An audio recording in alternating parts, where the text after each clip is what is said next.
Hello everybody, welcome to the stream. Today we're going to be playing Final Fantasy Tactics.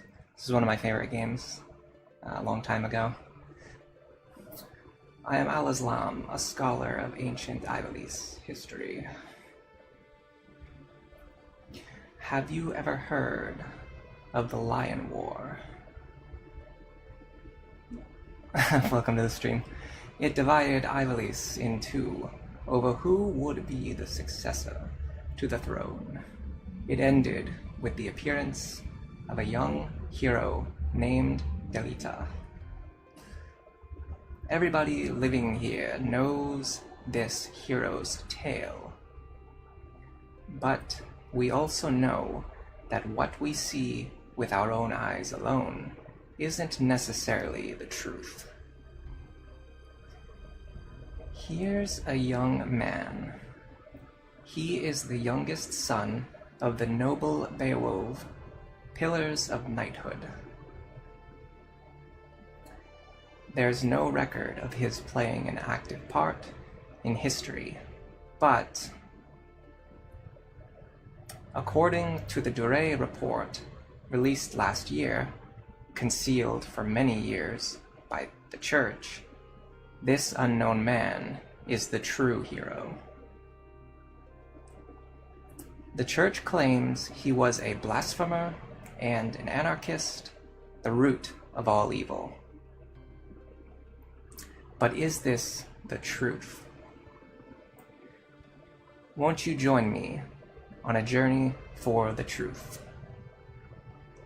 Before that, please tell me your name and birthday.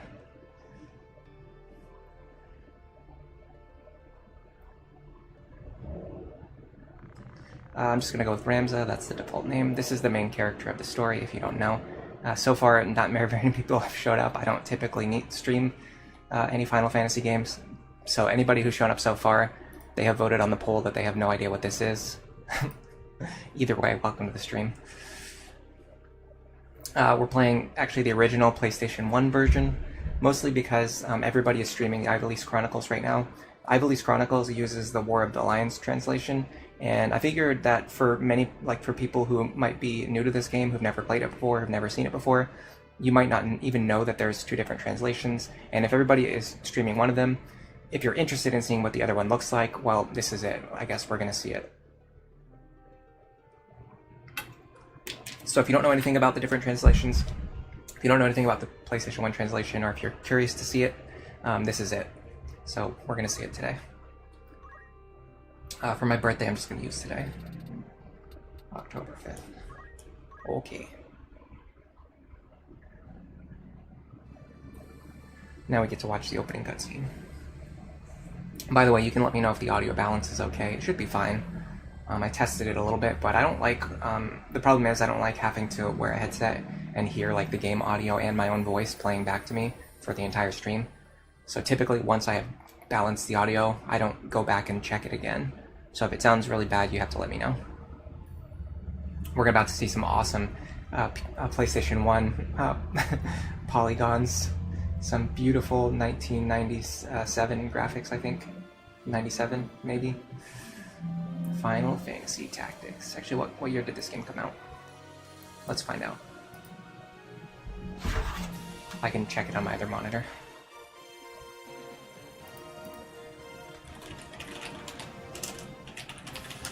I like how they kept the Japanese from the title screen. Oh, it is 1997. Wow, I'm really good. I can't believe I remember that.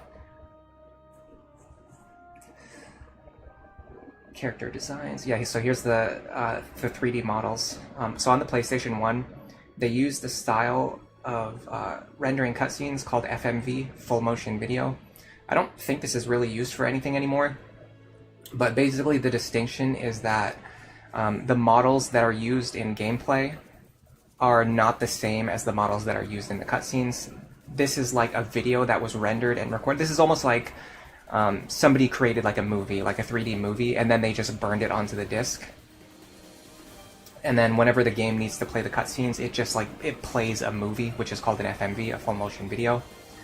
In modern games, I can't remember exactly when this change was made, but in a lot of newer games, what you'll notice is that the cutscenes basically just use the same character models and the same graphics as the in-game like scenes and settings and things like that. So they basically just use the game's engine to render cutscenes using the existing character models.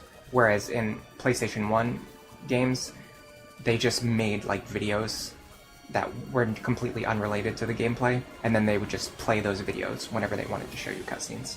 So this has nothing that you see here is used at all in the game's engine, and this doesn't use anything that is from the engine, which is mildly interesting, I guess. These are Knights of... I don't actually know which side. So if you watch the opening scene before the credits, it's a weird opening scene that plays after the credits. So there's an opening credits, then you get the title screen, and then if you wait, there's actually another screen that describes the basically the prologue of what we're seeing here before the story starts at Orbad Monastery. And what's happening is essentially there's a war between Prince Larg and Prince Goltana, because when the king died, his son was a 2-year-old who couldn't control the country. So his cousin and his brother, Larg and Goltana... Hold on a second. God, please help us, sinful children of Ivalice. Okay, before I start with the cutscenes, hello, Charlotte Moon, welcome to the stream. Knights of Chocobo. Yeah, the Chocobo riding knights in this game are pretty cool. You can actually ride Chocobo in the game. It's really complicated, though. You have to recruit a Chocobo to your team, and then you have to have a character, like, get on them and ride them. And it takes up 2 character slots, and you can't really deploy very many characters in this game. And there aren't really any benefits to riding the Chocobo, so it's kind of just like a weird little... It's almost like an Easter egg. It's like a thing you can do that doesn't benefit you in any way. It actually probably harms you. Hello, Anfaresi, welcome to the stream. You're watching while studying for midterms. Well, good luck with your midterms. And Charlotte Moon says good luck as well. So anyway, when the king died, his 2-year-old son was left behind. He put his brother in charge, but then his cousin was like, no, I want to be in charge. So these 2 princes, Larg and Goltana, are fighting against each other, and we are basically just people who are getting caught in the middle of this war between Prince Larg and Prince Goltana. If you want the most basic idea of the story, that's it. Princess Ovelia, let's go. Just a moment, Agrias. The guards have already arrived. Princess, don't give Agrias trouble. Please hurry. Interesting thing about Agrias, by the way, she predates a character who you might know called Saber from the Fate series, like Fate Stay Night. And her design is very suspiciously similar. I've always thought that Saber's design was based on Agrias. It's better to have a red Chocobo just cast Meteor on your enemies rather than trying to ride them. Okay, so you're familiar with the game already. That's good to know. What's going on? It's been nearly an hour. Don't be rude to the Princess, Gafgarion. You notice here everyone bows to one knee, but Gafgarion just does a very subtle bow. Is this going to be alright, Agrias? This is an urgent issue for us. So there are rude knaves, even among the Hokuten. Okay, so we're the Hokuten. I'm being more than kind to the guard captains here. Besides, we're mercenaries hired by the Hokuten. I'm not obligated to show respect to you. What? How dare you? Enough. Let's go.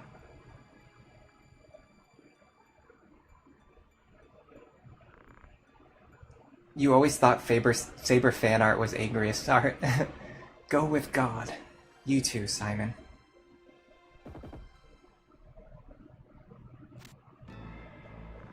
Lady Agrias, the enemy!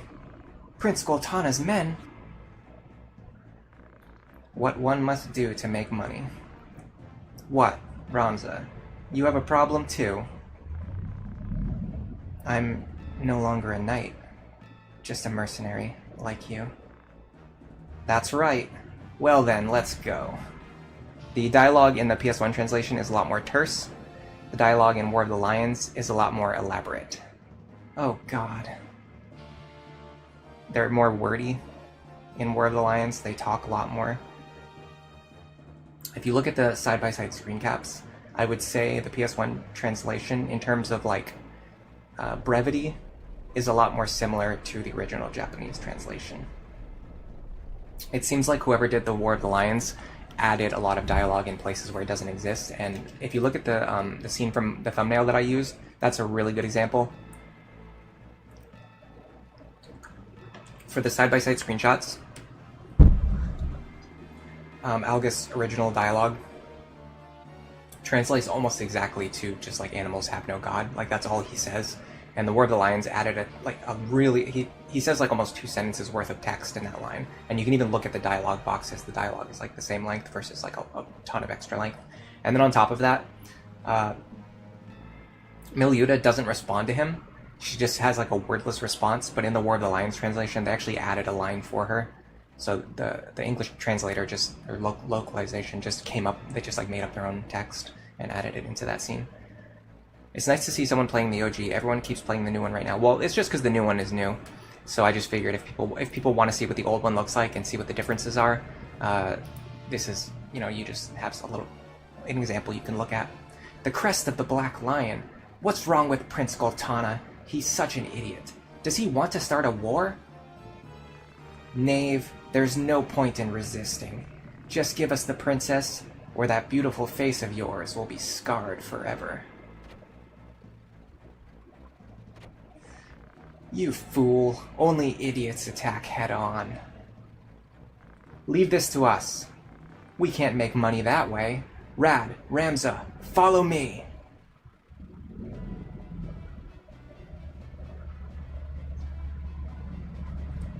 Winning for conditions. Defeat all enemies. Pretty easy to do. Kill them all. Don't leave any survivors. Nonsense! There's no need to kill them. That's just what Goltana wants us to do. Just let them go. That's impossible. So, most of the characters in this battle are controlled by the AI. It's basically impossible to lose, but it can take longer or it can go quicker depending on how the NPCs choose to behave. And I'm pretty sure no matter what you have Ramza do, it doesn't really matter. Like, even if he gains stats or gains experience, it doesn't, like, translate to anything later in the game.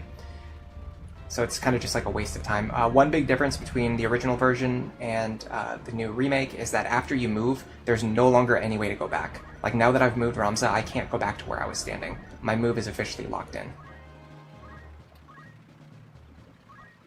If you press, I think it's... yeah, the start button, you can actually see what your abilities do. This ability, Accumulate, basically just...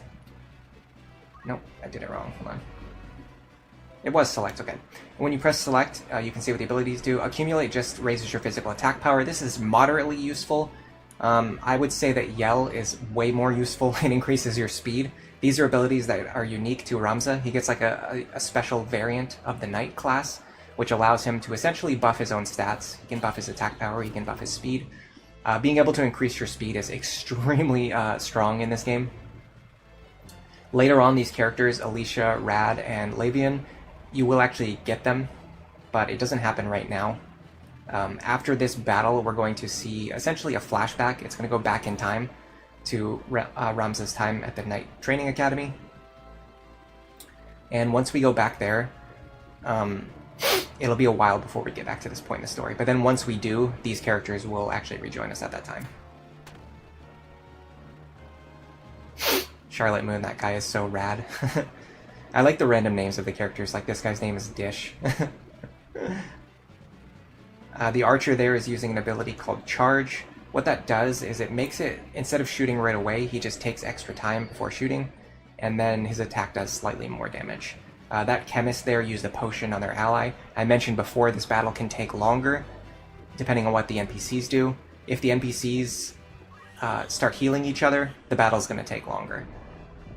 But yeah, the only character I can control in this fight is Ramza, so there goes his charge ability. And I think he actually moved in the way. So that enemy was trying to target Lavian, and because Rad was standing in the way, the arrow hit him instead. That's another thing that can happen in this game. With specific types of bows, they have like firing ranges and line of sight. So if somebody moves into the way or if somebody is standing in the way, you can accidentally shoot the wrong target with your ranged weapons in this game. If you attack from the side or attack from behind, you get increased accuracy. I don't think you get increased attack power, but honestly, it's been a while since I've played, so I'm not sure. As you can see, the enemies definitely prefer to attack from the side or attack from behind whenever they can. I'm actually just going to accumulate here and wait. I'm just going to let these guys attack each other while raising my attack power, and then if any enemies kind of move into my range where I can get behind them and hit them from behind, I will do so. But otherwise, I'm just going to let the NPCs kill each other. Hello Tiger Eye, welcome to the stream. You think the PSX version has the best sound effect quality? Oh man, I love the sound effects in the PSX version. I actually totally agree with that. I love how when the enemies die, they make this like, whoa sound. Like the death yell is so good. And yeah, it just in general, it just has a ton of awesome sound effects. Chemists can throw items across the battlefield. They don't need to be standing next to your allies when they heal them. I'm pretty sure the items work the same way as arrows, though. So if you're standing in the way, you can actually block a potion, and the enemy will heal you instead. Now, Gafgarian's ability is an example of one that doesn't require line of sight, so his attack just, like, comes down from above and hits the enemy. So no matter who's standing in the way, he'll just get hit. Let me see if I can... I actually can't reach anybody, so I'm gonna move forward. And I guess I'll just yell again. I think, honestly, by the time... oh, I accidentally used attack. By the time I'm done accumulating here, the NPCs are probably going to be finished killing each other. We'll see what happens. Honestly, I've always wondered what happens if Ramza gets crit like 3 times and dies. I don't think I've ever seen him go down during this battle. But in theory, it should be possible. Interesting thing just happened there. Lavian got to move behind that knight, attack him, and then attack him again. That's because her speed is apparently just marginally higher. And the way the action order lined up, it just gave her the opportunity to do that. The initiative in this game is not like Fire Emblem, where like in Fire Emblem all of your units move and then all of the enemies move. This game is different. Every character has their own unique initiative, and the faster you are, the more often you can act. That's why I mentioned the Yell ability being very strong. See, that guy moving into the corner is going to make this battle take longer than it needs to take. Anyway, the Yell ability is very strong because it allows you to attack more frequently, and when you're able to attack more frequently, that allows you to, you just get more attacks, which is just a good thing. Action economy in pretty much any tactics game is pretty much king. I'm going to run over here and attack this guy, just so the other NPCs don't have to come and get rid of him later. Gaining a lot of JP while not gaining as much experience can sometimes be good, because the random battles on the overworld scale with the level of, I believe, your highest party member or your average party level. I'm not sure which one it is in this game. And so just like with Tactics Advance, keeping your level relatively low can be sometimes good because it keeps the difficulty of the game from ballooning out of control. Now, story battles have scripted levels, so the enemies will always have the same levels in the story battles, but we'll talk about that later. Charlotte, you're saying... sorry, Targai, you're saying that Gafgarian's attack comes from below, not from above. Yeah, you're technically true. The names for this battle are fixed. Yeah, I know Rad, Lavian, and the other one have fixed names. I couldn't remember if the enemies had fixed names or not. The item use is instant, so you will see before you choose your action, right? And that also means that the AI will probably never accidentally hit you with a potion. Let go of me! Damn!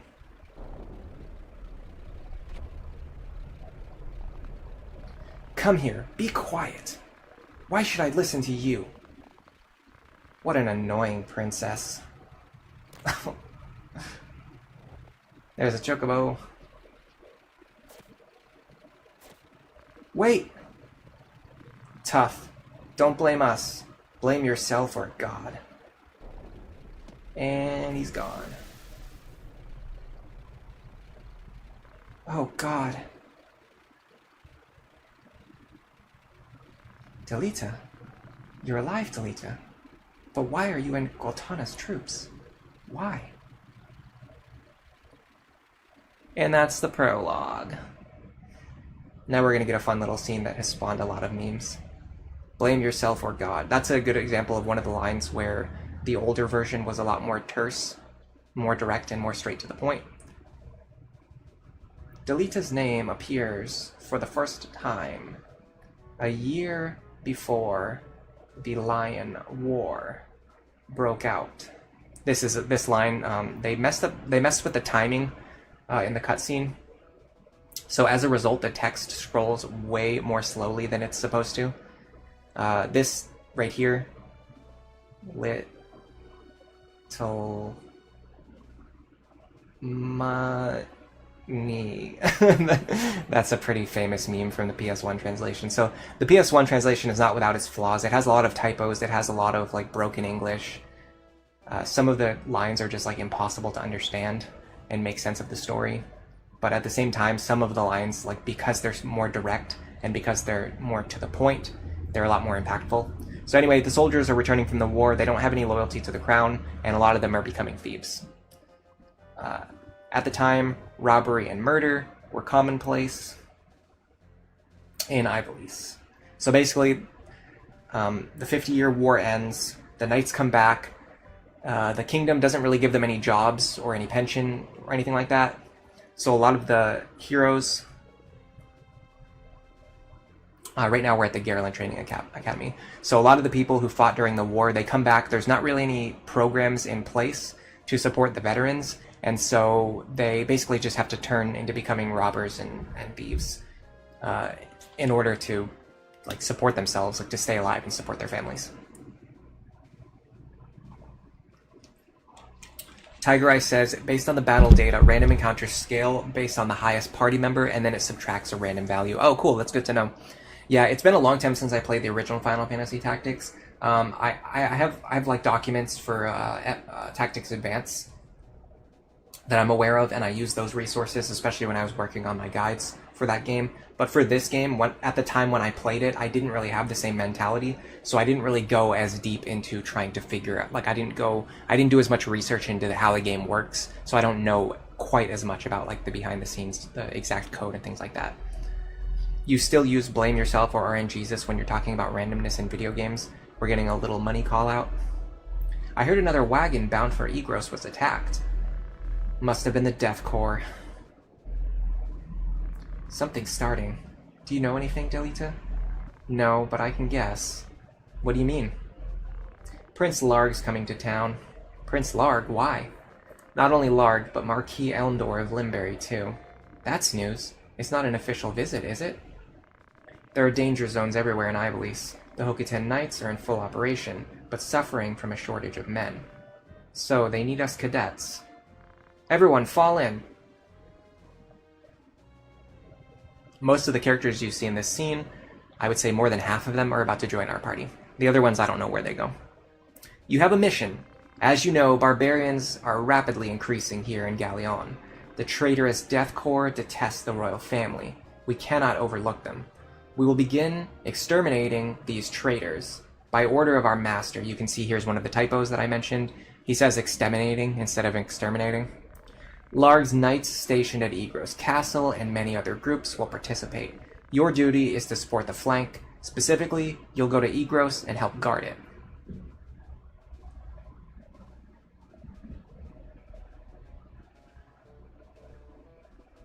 Cadets, ready your swords. A gang of tortured thieves is trying to sneak into this town. We'll begin preparations now to keep them out of town. Come with me. This is the front line of operations. That's all. Prepare immediately. You've been using the FFT Patcher Suite to modify the game and its text. What do you do? What do you do with that? When you was a kid, you used to think it was Death Corps instead of Death Corps. Yeah, Corps is one of those words that like nobody really teaches you how to pronounce. You just find out one day. Anyway, we're going to save our game for the first time after watching 25 minutes of cutscenes. We are a level 1 squire in the magic city of Garland. And I actually don't know if that text just popped up on the screen. You guys are either going to see it or you're not. I'm actually, hold on a second, I'm looking at the archive, I'm going to see if that text shows up or not. Doesn't look, oh, no, you guys see it. Okay, well, interesting. It looks like you guys can see when my virtual memory card gets updated. So you can move Ramza around during the deployment. I love the fact that you can do that. You will oft hear me complaining whenever I'm playing Fire Emblem, how you can't change the placement of Chrom, how you can't change the placement of Corrin, you can't change the placement of Marth. Typically in Fire Emblem, they don't let you switch the position where the Lord starts before the battle. I really like that in FFT you're able to change the position of the Lord. In this battle in particular, I just prefer to have Ramza start right here anyway, but whatever.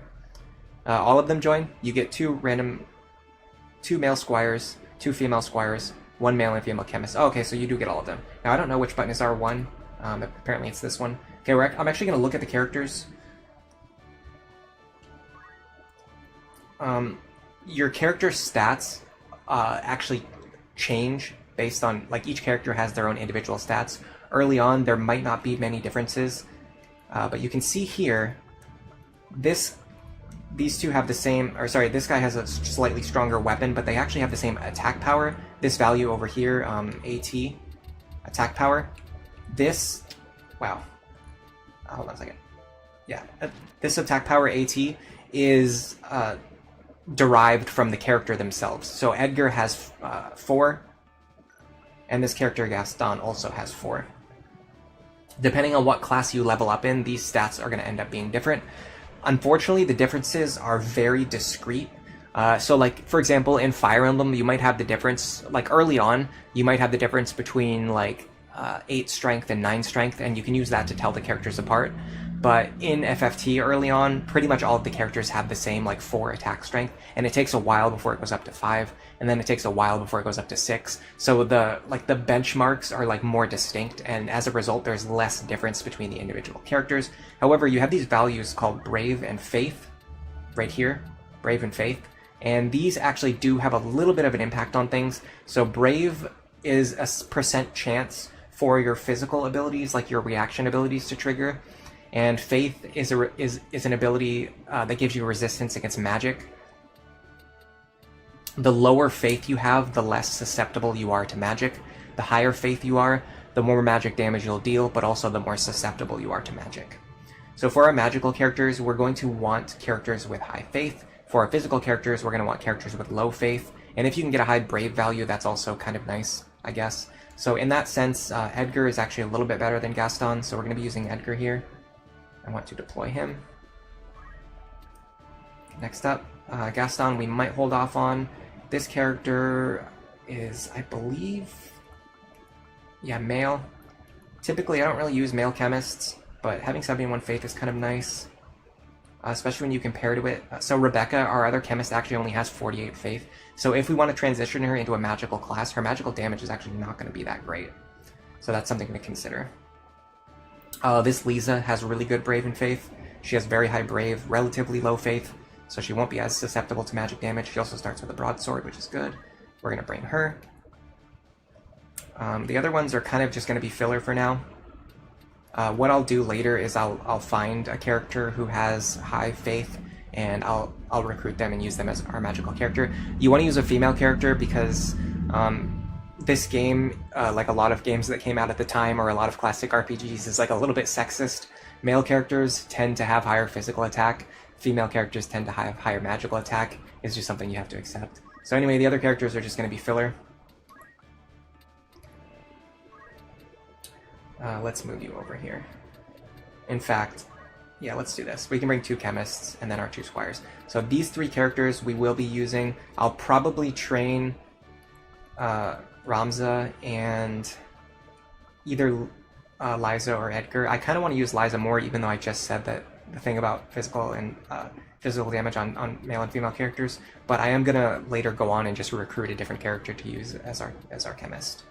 And I'll probably be focusing on Ramza, and then 1 physical character and 1 magical character, and then I'll just recruit other characters later on. I don't have to use this entire squad that you get at the start.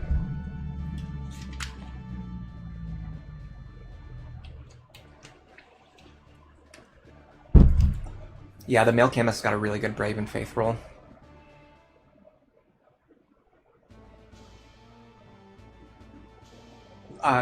The female squire that we have turned out pretty good too. So it's almost like we got the opposite of what we wanted. What's this? Just a bunch of kids? What luck. Okay, all we have to do is kill these kids. Then we can escape. Don't you worry, we'll kill every one of you. Man, this guy is pretty excited about killing children. Conditions for winning: defeat all enemies. So there are a little bit of a tonal inconsistencies in situations like this as a result. Like, this guy is like gleefully talking about how he wants to murder children, but then at the same time, like, our characters who are on our side will be like, oh, you know, like, are these people actually our enemies? Are they actually bad guys? And it's like, well, yeah, they're going around, they're excited about killing children, they are bad guys. That doesn't necessarily mean that all of the peasants who are part of the uprising are bad guys, but yes, these specific guys are obviously bad guys. They are doing evil things, and they're doing it with glee. The enemy chemist is named Rat. We got a squire named Sabrina. Another thing you can do is you can actually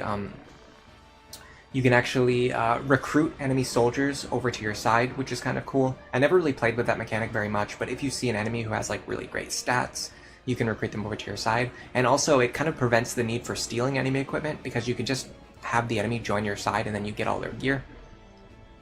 Charlotte Moon, you're gonna go back to lurking. No worries. Ramza, watch out, don't rush them.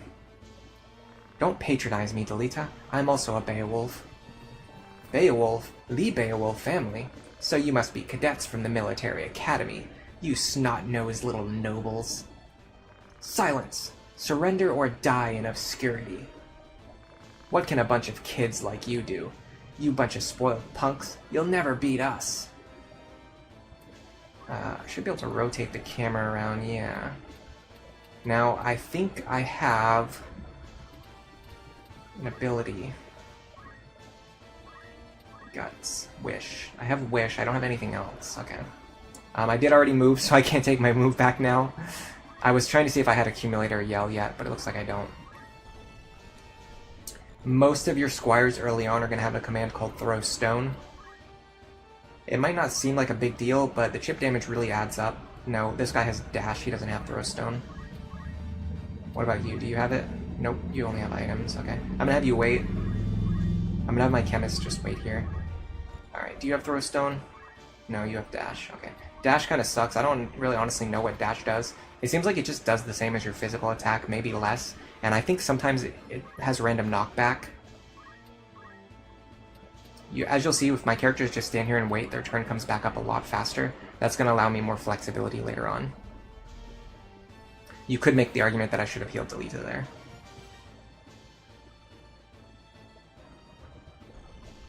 You can set up your party on the battle deployment screen. You abuse the invitation and entice to get gear and monsters. So the enemies are just ganging up on Delita. The AI seems like it just kind of favors like running forward and attacking the nearest target, which often ends with them ganging up on specific characters. I would say the enemies are doing a lot better than we are right now. They've piled a lot of damage onto us, and they've only taken a little bit of damage, and they healed it off pretty much immediately. They're also getting into favorable positions where we're not really going to be able to gang up on them, but I think this is our guy, right? Yeah, this is Edgar. So we're not going to be able to gang up on them, and if you move into the water, you can't actually... I'm pretty sure if you move into the water, you can't actually attack. So we won't be able to get into the water, but I can actually get behind her. So let me do that.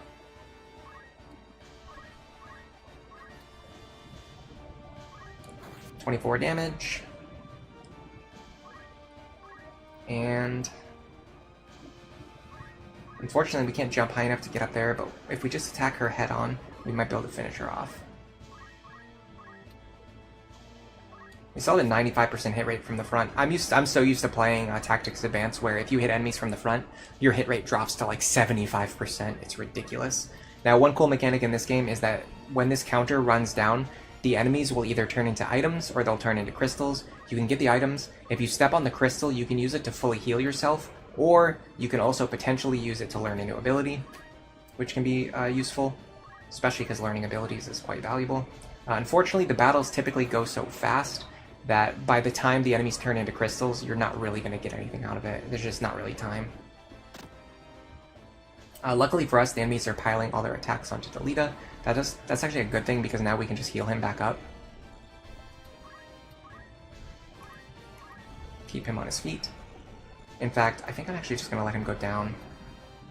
Yeah, I'll just wait. What I will do is heal maybe Ramza, though. How much HP does he have? He's fine. He's not going to go down too soon. I think potion heals for 30 HP. If we use it now, we're not really getting that much healing. I'm just going to continue waiting. Dash does random damage. Yeah, and it has a 50% knockback chance. It's not evadable. Okay, I didn't know that. I didn't know that dash auto hits. That actually makes it more useful than I thought. Ooh, he got a crit. Nice.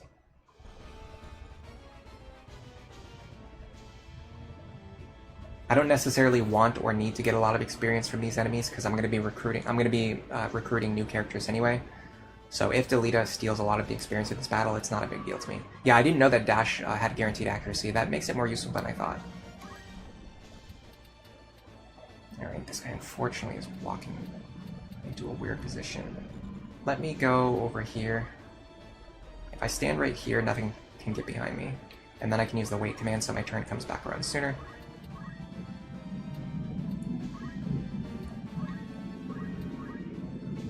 So we essentially only have 2 fighters.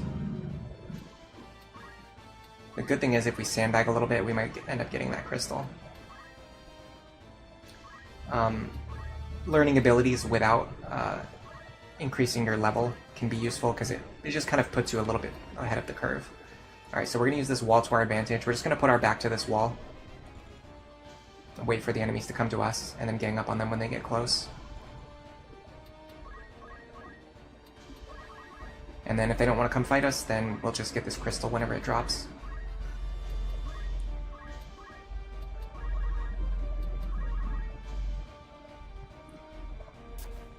He's moving into the water. Okay, so you can't attack in this water. So I think it's maybe depth 1.5 that you can't attack through. So if you have to attack from the front, I guess dash is more useful because not only is it guaranteed to hit, so you get rid of that 5% miss chance, but then on top of that, because it does random damage, you might have a little bit better chance of like dealing, you know, a decent amount of damage instead of dealing low damage. All right, so I want to gang up on this guy in the water. But I want to do it in a way where I don't want Ramza to fall into the water. So the camera angles are unfortunately not great here. Okay, he attacked this guy. Okay, hold on a second. I can do this. So let me get behind him. Yeah, the camera angles on the PS1 version are not fantastic. Honestly, at times it can be very difficult to tell what's going on. Anyway, if I get into the water, I can get behind him. I can hit this guy from behind. Most likely set up a kill for one of my other fighters. Now, I think if you attack from the sides, not only does your accuracy, but maybe also your damage goes up. Let's see. Oh, I think that's the same damage. But the accuracy did go up, so we got rid of that 5% miss chance, which is nice. Alright, can I save my potions here? Because I'm going to have to spend money to recruit new characters. And with that in mind, I don't really want to waste my money on my potions. Or waste my potions, because I'd rather not have to buy more potions.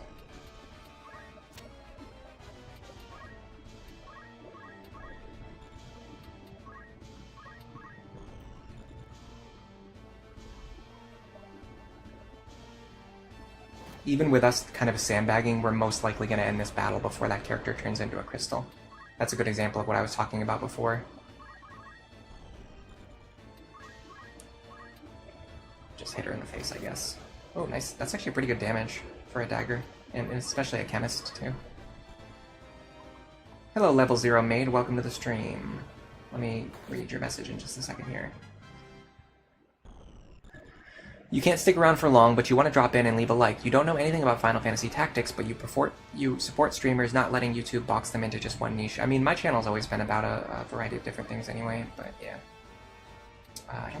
I feel pretty it's pretty unlikely that I can one-shot this guy, but what I can do is set them up so somebody else can kill him.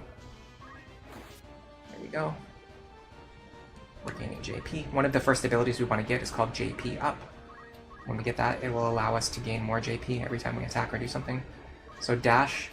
So it says it deals 12 damage. I think that means it deals 8 to 16.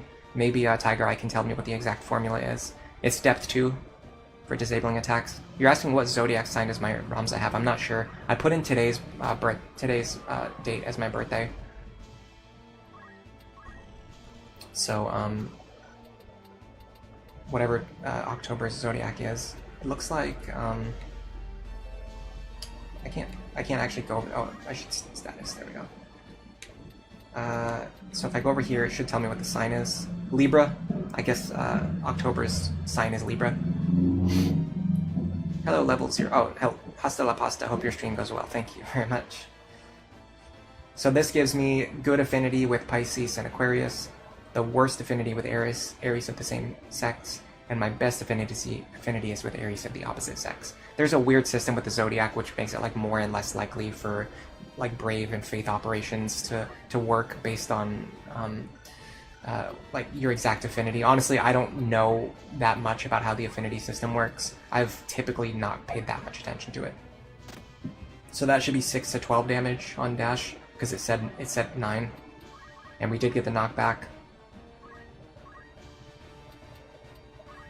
I'd like to stand here so I can prevent them from picking up the crystal. So enemies are going to start turning into crystals now. I'm going to start walking around the battlefield and picking them up. I'm going to go over here so this guy can't get the crystal on this side. I should be able to block him from going up there. Okay, so that one's a treasure box. This one's a crystal. The enemy can't reach it. I think is he going for the treasure box, or is he just trying to attack my chemist? I'm not sure.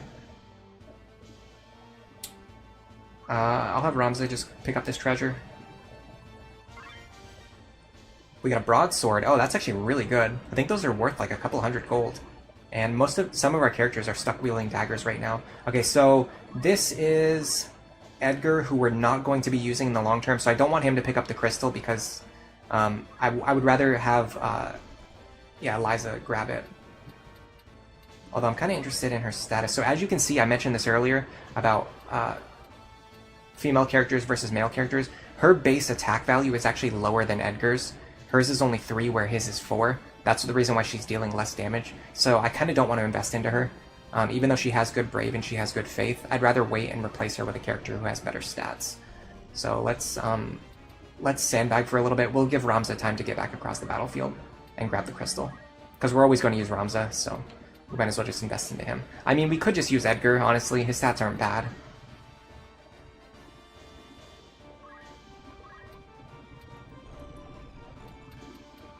I don't think we need to, like, micro-optimize to such an extent.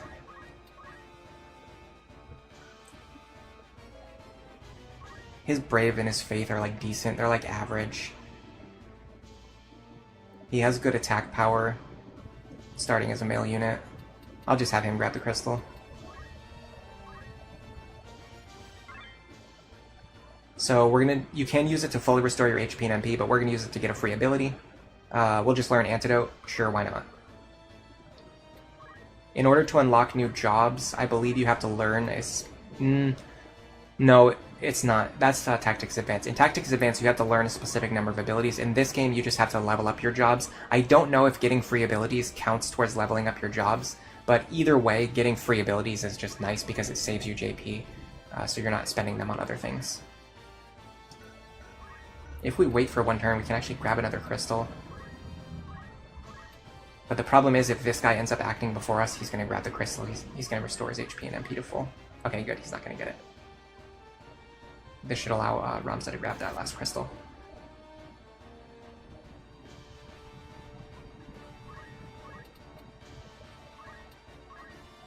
Either Ramza or Edgar, we should be able to grab it now. Unfortunately, I can't move to block him, but I highly doubt it's gonna play out in such a way where it turns into a crystal right before the enemy acts. If that happens, oh well, I guess he'll just heal himself.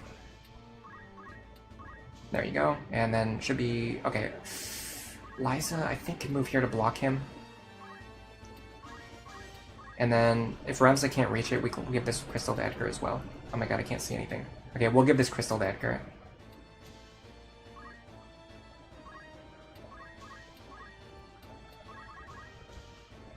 So he can't get to it. The only thing he can do is just attack one of my characters. He takes her out. If we wait 3 turns, we'll lose her permanently. But if you either revive her, or if you end the battle before her countdown expires, she'll just be alive. So we're going to move here, we're going to get another ability. No, they don't have any ability that we can learn, so we just restore our HP and MP. And that was a little bit of a waste of time. You can also act after you do that, which is kind of cool. I wanted to get Throw Stone. I guess none of them have it. And a treasure box. I wonder if I can reach that. Let's see. I think our other chemist should be able to grab it. Rams is going first. Alright, we're gonna sandbag for one more turn so I can grab this treasure. I got a clothes. Okay, pretty useless, but I can sell it. And then we'll have her attack this guy. So the displayed damage on your physical weapon attacks is usually pretty accurate, but there's other abilities like the Rapid Punch from the Monk and the Dash ability, which do random damage. Attacking from the front lets the enemy use their class, shield, and accessories evade values. Attacking from the side ignores class evade, while attacking from the rear only applies accessory evasion. Wow, that's really complicated. I'm not going to remember all that. But the short explanation is that it just has to do with evade, not damage. So attacking from the front, sides, or back will give you better accuracy, but it's not going to affect the damage. So that's kind of the short explanation, but thank you for the thorough explanation. Why do you continue committing acts like robbery? You wouldn't have died this way if you'd led an honest life. Typically in a lot of the prologue battles, your guest characters just end up dying. We got some bonus items, Gil. I think the bonus items in Gil you get at the end are always the same, but I'm not sure about that. At least for the story battles, I mean. When you move, place the cursor on the map symbol you want to go to and press the circle button. When you're in castles and towns, if you press the circle button, the shop command will appear for buying items. If you don't understand, press the select button for the help message. When you're organizing units and save the data, when you want to organize units and save data, press the triangle button. The main menu will appear, and you can access the tutorial from there. So these red squares right here, you can trigger either story battles or random battles depending on the current situation. Right now, I believe we have a story battle here and then a cutscene here. I don't think there's actually a story battle in Agros Castle, but later on, when we're moving back and forth through squares, you can actually trigger random battles again. In the new version, I think random battles only trigger in the Iblis Chronicles. If I'm not mistaken, random battles only trigger when you manually decide to make them happen. But in the original version, you had to like constantly be on edge, worrying about getting random battles that would just trigger and getting basically ambushed by enemies that you weren't expecting to fight. And there was no real way to avoid the random battles other than save scumming. So you guys don't get the... Oh, so there it is, yeah. So there's the message about my virtual memory card updating. Okay, so I want to look at the formation. I don't think we have a single good unit that I want to keep. So Liza has good Brave and Faith, but she has bad physical stats. Edgar has moderately okay Brave and Faith. His physical stats are good. We might keep Edgar around just to save some money, because I don't want to spend a bunch of money recruiting other characters. So what we really need to do is we need to recruit a female chemist, or just like a female character who has, sorry, hold on a second. A female character who has high faith and lower brave. Or just high faith. I mean, her brave stat doesn't really matter. I don't think there's a value, I don't think there's a benefit for having a low brave stat, but I could be wrong. You want to see what Ramses' sign is. I just looked at it a second ago. It's, but I forgot. It's Libra, yeah. I used today's date as his birthday, so I guess October 5th's sign is Libra. Hello, Shaman. Welcome to the stream. Glory to Mankind. This is Classic, not Enhanced. That's right, we're playing the PS1 version. In TIC, random battles still occur, but you can choose to flee and skip them. Ah, I see. Alright, so before we manage our inventory... So I think I'm going to keep Edgar around. Just because, I mean, he's... I guess slightly ahead of the curve. He picked up a random thing. So yeah, it looks like when you grab crystals and you get free abilities, I don't think that counts towards your level up experience. But I guess it's kind of hard to say, because it says we have 189, which seems like a lot. Actually, let's look at our other Squire and see.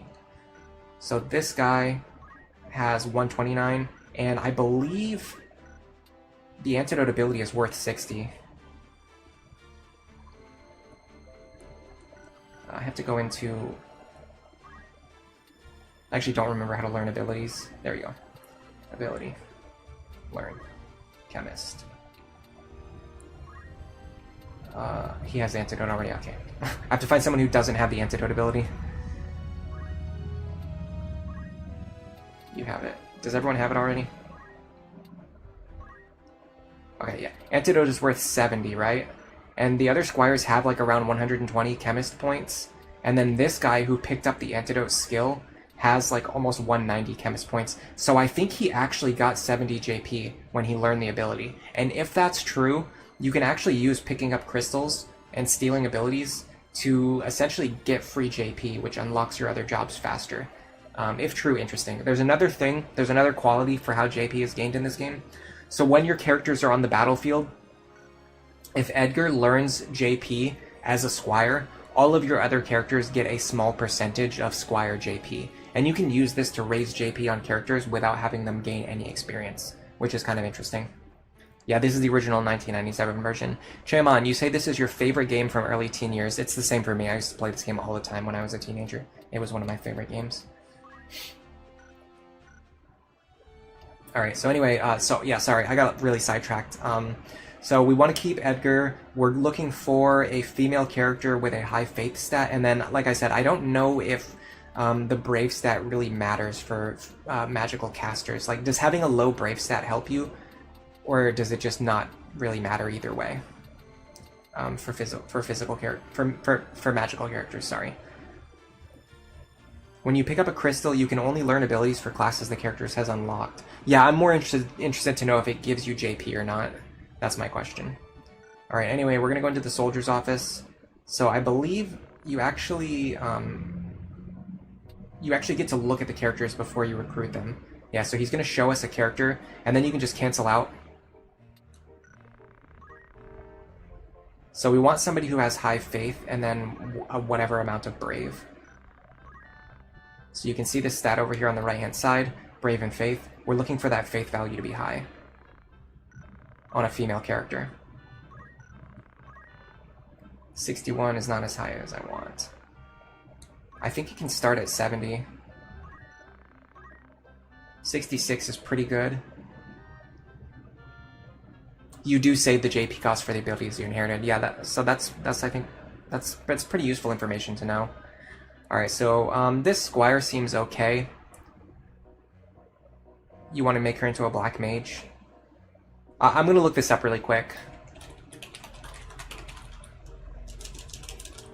Is brave useful for magical characters?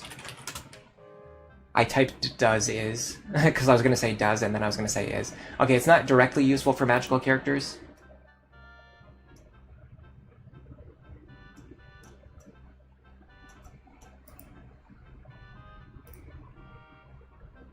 So we want a high faith stat so we deal more magic damage and we have a higher % chance of landing our status effects. If your faith gets too low, they leave the party. I know about that. Or if faith gets too high or if brave gets too low.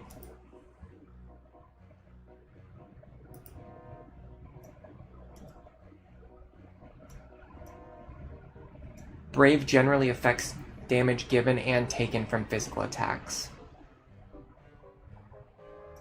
So hold on a second, because that means having a low brave stat would make you take less damage, if that's true.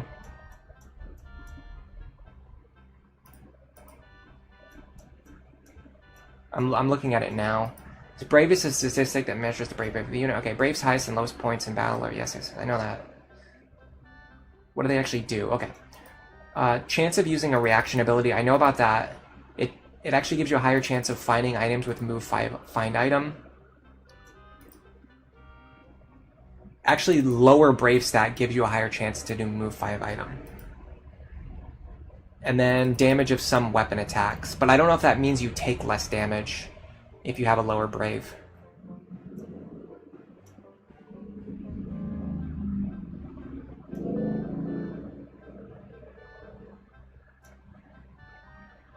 No, it only affects the damage that you deal. It doesn't affect the damage that you take. So technically having a lower brave stat is somewhat useful because it will help you use move 5 an item, but that's the only thing. Try to recruit a female Ares to complement Ramza's Libra. Well, what does it actually do? Like, what does the compatibility actually do, though? Oh yeah, the Brave stat will give us a better activation for things like Auto Potion, which might be nice too. I think, well no, I think Auto Potion is automatic. Either way, I don't really care that much about the Brave stat, but I think 66 Faith is good enough.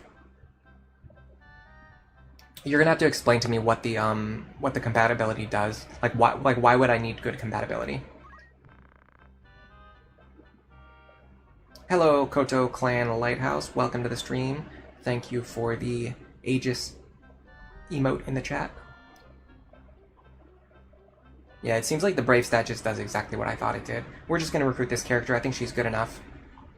We'll go with her default name of Sasha. Okay.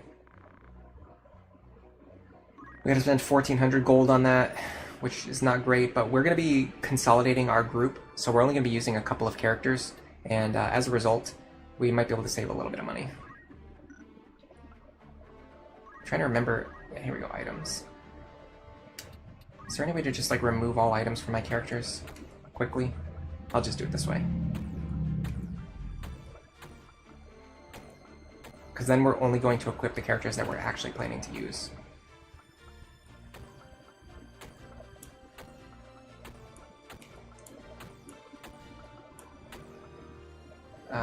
You can actually unequip Delita, which is kind of funny. The battle boots are really useful. They give you extra point of movement. Movement is like a king stat in this game. Alright, so we got a couple of things we have to do. First of all, we have to look at Sasha. We're going to change her job into a chemist. In order to unlock Wizard, you need a level 2 chemist. In order to unlock Priest, you need a level 2 chemist. So we need to level her as a chemist. I'm going to give her... Oh, okay, it automatically equipped her with the Mithril Knife, Leather Hat, Clothes, and Battle Boots. I don't want her to have the Battle Boots, though, so I'm going to remove those. I'm also going to just equip her with a regular knife. So the reason why I'm doing this might not make a lot of sense right now, but it will make sense. Maybe it'll make sense later on. Decent armor and gear is fine. Next up, we're going to look at Edgar, who we're going to be training. I'm going to equip him with a broad sword, leather hat, clothes. He does not need the battle boots. I do want to look at his abilities. I want to learn JP up as soon as possible. Unfortunately, it costs 200, which is like a little bit expensive. Ramza is close, but not there yet. Unfortunately, probably none of my characters are going to have Throw Stone, which can be somewhat useful later on. What you can also do is make sure you equip your characters with the item ability, so they can actually use items. We need to make sure that we don't forget to do that. There's no reason not to have it equipped, it just allows them to like use potions and things like that. The game doesn't automatically do this, so you have to manually do it. I don't want Delita to have the item skill, because if I give it to him,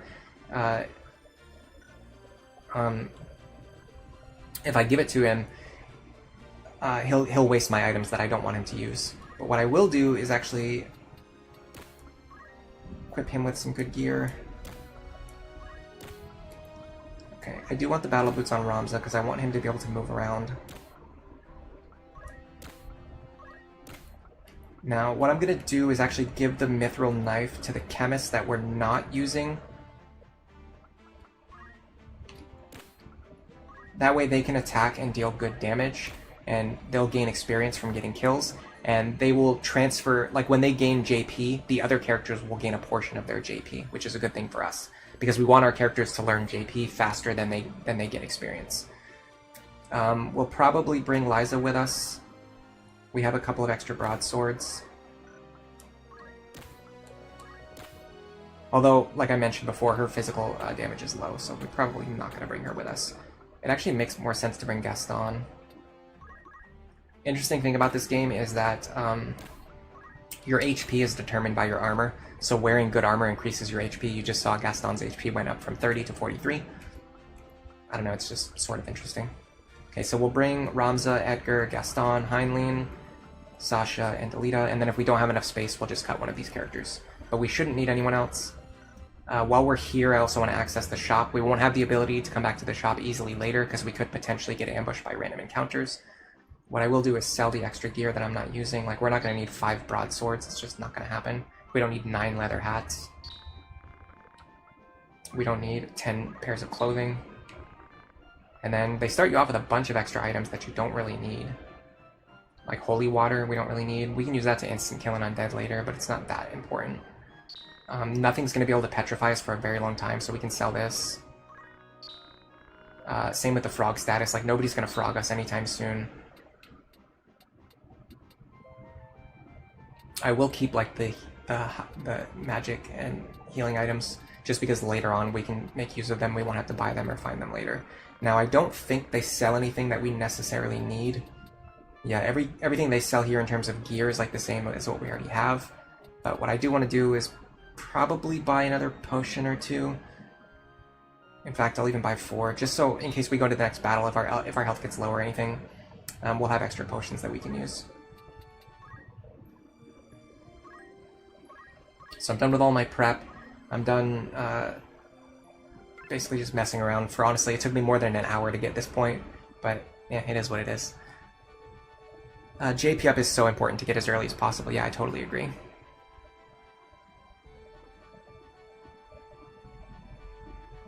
Okay, hold on a second. You're talking about compatibility. I want to see what you're saying now. The best compatibility increases the healing and success rate for buffs. Ah, I see. So good compatibility is plus 25. Alright, well, let's see what compatibility we do have with our characters.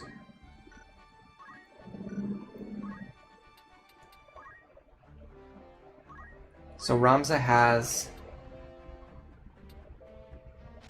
Alright, I'm going to open up a notepad file here.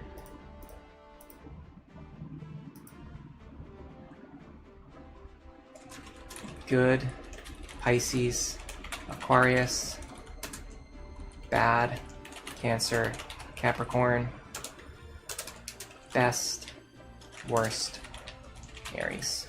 Okay. So do we actually even have any of those in our intended squads? So Edgar is Leo, so we're neutral with Edgar. And the one we just recruited, Sasha, is Scorpio. So we're neutral. We're neutral with both of our characters. I'm fine with that. I don't need to go out of my way to get like the best compatibility on all my characters or even good compatibility. As long as it's not bad, as long as we have neutral compatibility with both of our characters, I'm fine with that. They might have bad compatibility with each other, though. We probably should have checked that. I can check that really quickly.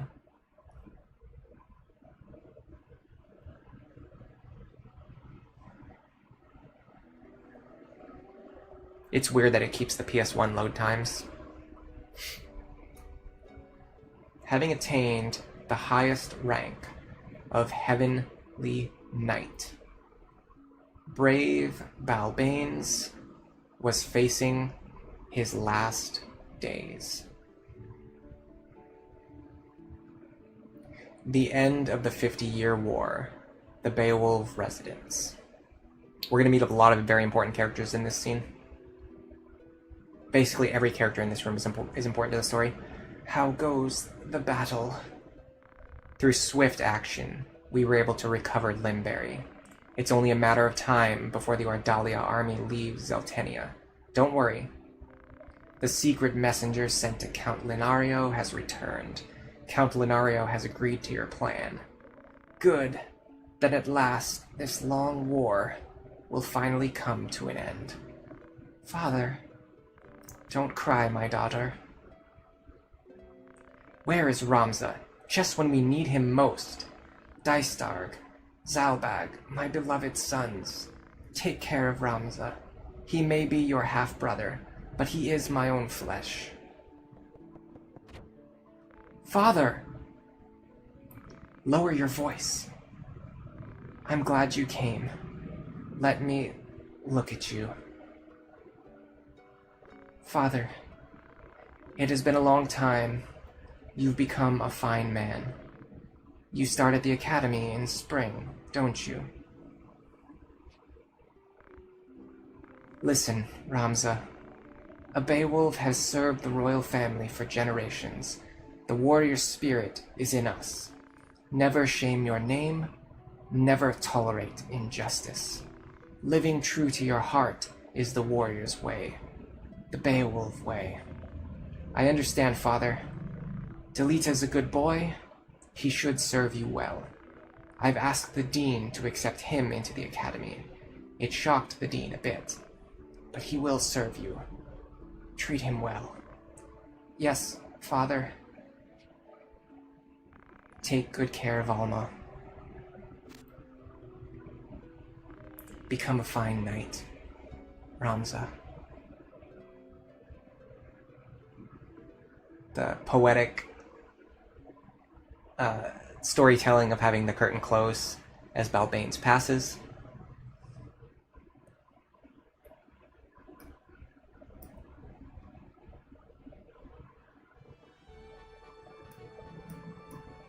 When base Brave hits 15 or lower, the characters leave.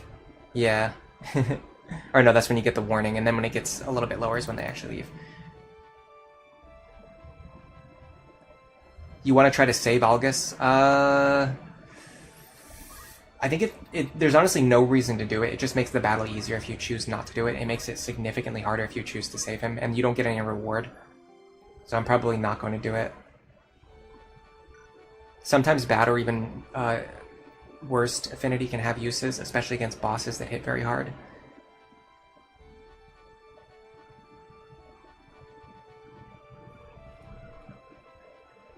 Yeah, I would say I have played the game before, but definitely let's try to avoid spoilers just in case, you know, other people are watching and they haven't seen it before. All right, so you get to save after viewing cutscenes, which is really nice too, in case we get a game over. We don't have to watch the cutscenes over and over again. All right, so let's look at Edgar one more time really quick. Edgar is a Leo, and Sasha has bad compatibility with Leos, so that actually kind of works to our disadvantage. That means one of our best. So that means we might want to replace Edgar. Do you guys want to replace Edgar? We can take a little bit of extra time to replace Edgar before we go into the next battle. We can replace him with someone who has higher Brave and lower Faith. Let's do it. Let's replace Edgar with someone more useful. Him gaining like one ability is not gonna matter that much in the long run. So what we want is a character with high Brave, low Faith, and we're looking for, let's see, Cancer, Pisces. Alright, so we want to avoid Leo, Aquarius. Good is going to be Cancer, Pisces, Taurus, and then let's see how the signs compare on Ramza as well. Pisces, Aquarius. So Pisces and Aquarius. So we want to avoid Aquarius, so we're going to take that off the list. Cancer and Capricorn we want to avoid. Cancer, Capricorn. So we want to take Capricorn off the list. So what we're really looking for is Pisces. That's good for both of our characters. Taurus is good. And then we just want to avoid Leo, Aquarius, Cancer, and Capricorn.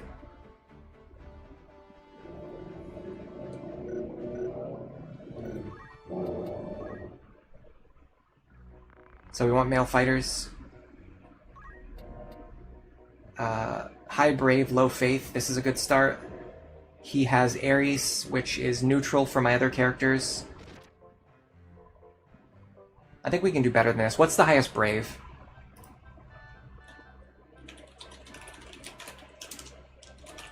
For a new character. If the highest is like 69 or 70, I think we'll keep him.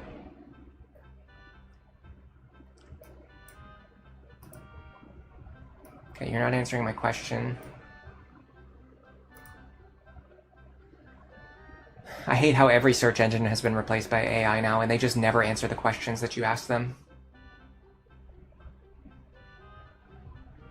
There should be a mechanics page somewhere that tells you, like, what happens when new characters are recruited. New recruit guide. It's crazy how there's like 20-year-old websites that have better information than like the information that's being presented to you today as being new. Like you literally have to go back 20 years to find good sources. Like all of the new sources are just complete trash.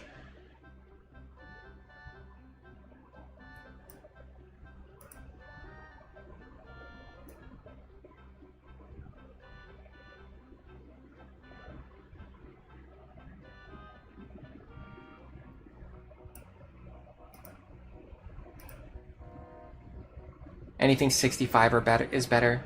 You've seen 71 before. Yeah, this seems pretty good. His stats are fine. He's neutral with my other characters. I don't need to keep re-rolling. And his name is Loggins. Cool. It's a JoJo's reference. And we don't really need the 1500 that bad. Like, spending 1500 and getting a good character is probably worth it. It's probably a good trade. Alright, so we're going to take Edgar's items and we're going to give them to our new Loggins. I have to figure out what button you actually use to access the character menu. I think it's triangle. Yeah, here we go. Alright, so Edgar's off. Loggins is in. Oh, he starts with items anyway. He doesn't start with any chemist abilities though, which is a little unfortunate. So he already has all the good items, or the best items we can get right now. We'll set the item skill on him anyway, even though he can't actually use any items. It looks like he has good HP too. He might have better HP than Edgar. Oh yeah, he has much better. Oh well, sorry, no, that's with armor on though. Anyway, all right, so we've we've definitely gone on a tangent here. Let's actually get on with the game. I will say the time we spent now recruiting characters is going to pay off in the long run because we're actually going to have good characters in the long run.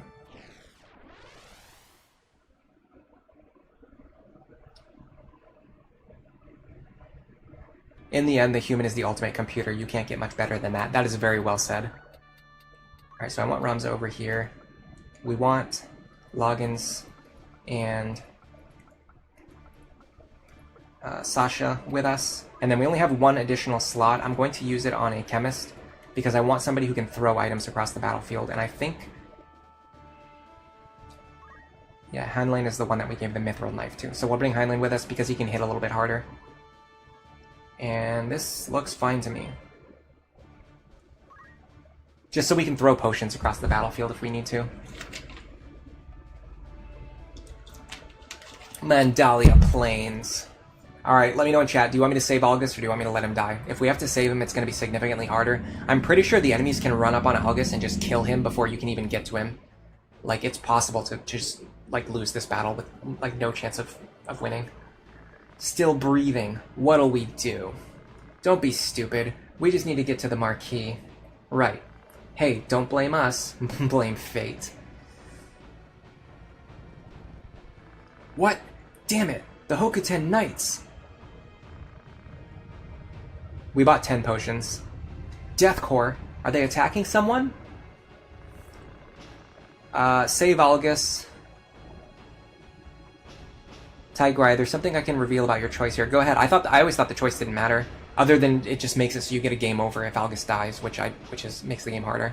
But if there's actually something that changes, let me know because I'm mildly interested in that. Nero wants me to save. Welcome to the stream, Nero. We will save. So you can either say our duty is to destroy the Deathcore or saving Algus is our priority. I guess we'll save him. Usually I just pick this option because it makes it easier to not get a game over, but we'll do the hard mode. Okay, Tiger Eye, here's what happens. Please let me know. Don't disgrace the knights. Saving him comes first. Save Algus. That means if he dies, we get a game over. I'm gonna give a very hot take here. I actually kind of like Algus as a character. I know he's pretty hated. He's a horrible person, but I think he's a very interesting character. And he's pretty entertaining, honestly. Reinforcements? Thank God. So typically what you want him to do is hit one of these guys and then run away. Which he didn't do. He hit that guy and then just stood there. If he dodges an attack, that's fantastic. There's like 5% chance for that to happen. That's going to be much more likely for him to stay alive now. The other thing is on turn 2, he can use a potion to heal himself. If he doesn't use a potion to heal himself, it makes him a lot more likely for him to die. The other problem is that Algus like runs towards the enemies and attacks them, which means you can't take your time in this battle. You have to rush forward as well.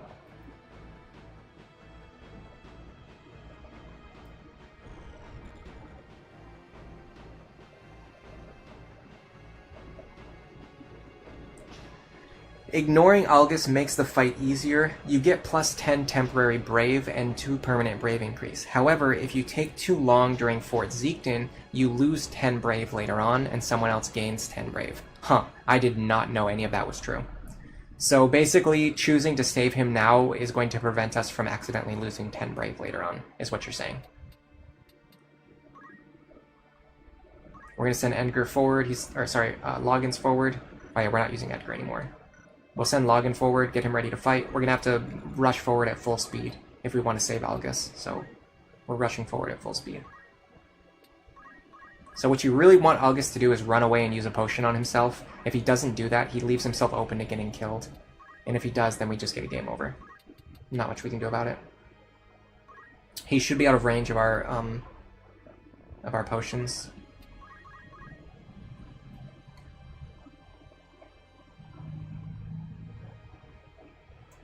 If you save him here, you can get 10 Brave later on. Ah, okay. So you can actually get the 10 Brave later on, too. Ah, yeah, see, him running right into the middle of the enemies, that's gonna really screw us over later. That means he's about to get surrounded and possibly killed. That's like the worst thing you want to see him do on turn 2. They threw stone. Oh, that actually hurts, because now I think we're out of range. I think we can't reach the enemies anymore. Now they're behind Algus, they're hitting him from behind. This is bad, and they crit him. That basically counteracts the dodge that he got earlier. The one good thing is there's a dead body in front of him, which means they can't reach him and attack him. It looks like we can still reach this guy too, which is nice. So if we were using a female character there, we'd only deal 12 damage instead of 16. Ramza's damage should be even higher. Yeah, it's 20. It's because his bravery is so high, I think. Either that or just because his physical stat is a little higher. And once again, Algus is still just too far away for us to reach him, so we just have to slowly advance here. Now this character might be able to reach, but the problem is there's other people in the way. And for some reason it says she has no abilities that she can use. Because I'd never learned Potion on her. So we have a chemist who can't do anything. I should have considered that. Anyway, because there's a dead body in front of Algus, they can't get next to him, so they can't attack him. That plays to our advantage slightly. We should have learned Potion before we came into this battle. I forgot when you recruit new characters, they don't actually start with any abilities. It's been too long since I played this. But yeah, I can have Heinlein throw a potion at him now. It should be fine. If I'm standing right here, I should have a good angle for the toss, with nothing in the way. It'll tell you, yeah, so if there's somebody blocking the way, it'll say you have a 0% hit rate. So we know we can actually hit him. Nobody's in the way. Then we're going to put our back to the wall. And then I guess I'm just going to have Sasha attack. She can't do anything else. The good thing is she still gets experience, she still gets JP. She actually one-shots this guy. Now Algus is going to run deeper into enemy territory. No, he's actually running over to our side, so this is good. He's 1 point short. Oh no, he did one-shot that guy, okay. I thought he was 1 point short on damage from killing that guy. Unfortunately, he's opening himself up to get stabbed in the back again. But because we healed him, it's going to take them a while to finish him off now. We should be okay. We should be out of forced game over territory. I believe you want to attack these guys from behind so they can't use counter on you. Let me scroll back up to see what Tiger Eye said about hitting enemies from behind. Because I think if you hit someone from behind, they can't use their reaction abilities, but I could be wrong.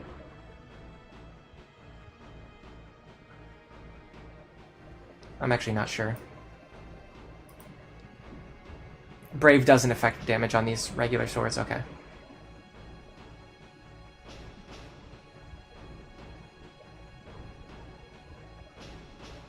I guess we'll learn right now. Yeah, if you hit them from behind, I think they can't counter, where it reduces the chance maybe. Alright, you go over here. Start attacking this guy. Put your back to the wall.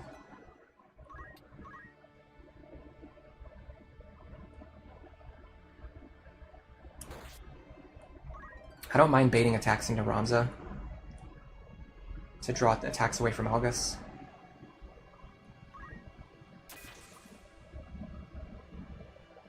I think we're in a good position now. Delita is like nowhere near the battlefield. He's just hanging out over there, I guess. Alright, if we go over here, we should have a good angle to heal Loggins back up so he can get back into the fight. Reactions trigger as long as the condition is met unless the target has don't act or disable. Okay, so it's just because the enemy's bravery stat in that case then. So this enemy here has 40 brave, which means there's basically a 40% chance for him to deal counterattack whenever we attack him. So it just happened to be the case that he didn't trigger it. It wasn't because we attacked from behind. That's good to know. Unfortunately, there's a body blocking that angle. We can have her attack this enemy. We need her to start getting JP. Experience is a little bit less useful, but we need her to start gaining JP. Honestly, chemists are so good, I actually want to keep a character in the chemist class. I might recruit one more character just to keep them as a chemist.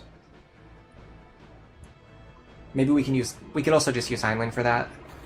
That way we don't have to pay more money. Because eventually we'll probably replace them with Mustadio. Maybe, I don't know.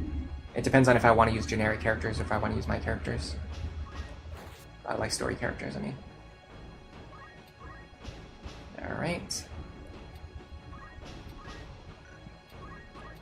Yeah, we massacred these guys. That was nowhere near as bad as I thought it was going to be. I guess I was much worse at the game when I was a teenager, because I remember this being pretty difficult. If you let the enemies, or if you try to save August, I remember it being pretty difficult to keep him alive. But this was actually not bad at all. And he even like he ran into enemy territory and got himself crit and stabbed in the back, and we still did okay. Okay, this over here is going to turn into a crystal soon. I sort of want to see if I can block it and stop the enemy from grabbing it before I do, because that's a free ability I can learn.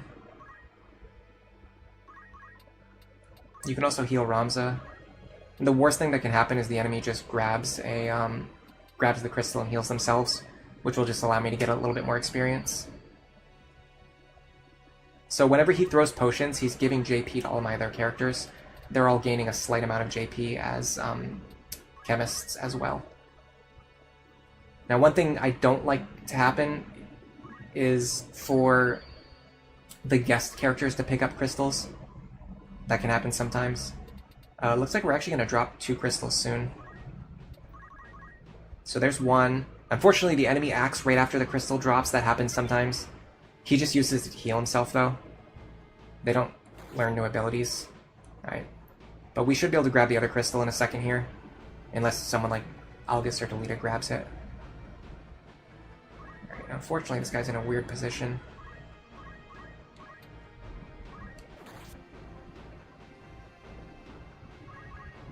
I kind of want to get her out of here. Actually, what I'm going to do is wait.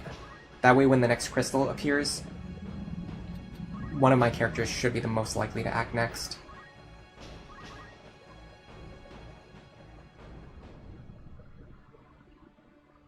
Treasure box and treasure box. Okay, we'll get treasures. I wonder if Delita will pick it up. He will. Okay, cool. Some free clothes we can sell. He got to act again. That's crazy. She'll go down here, but it's fine. Oh, actually, she doesn't. She survives because of the random damage of dash.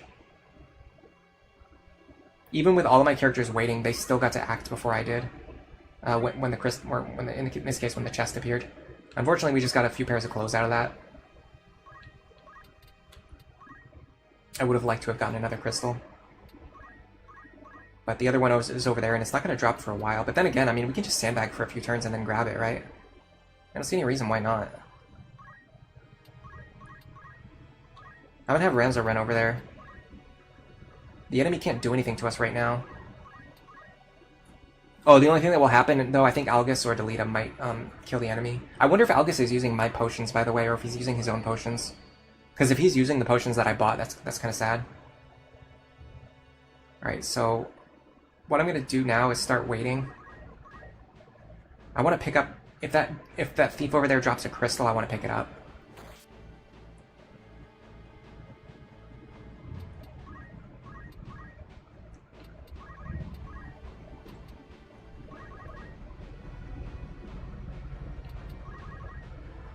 This is peak gameplay right here, guys. Oh yeah, Algus might run up and finish the battle anyway. Yeah, never mind. Okay. We can't stop him from doing that. It's fine. Are you okay? Barely, but the Marquis. Marquis? You mean Marquis Elmdor? Yeah, who are you? We're military cadets. I think we can help. Tell us more.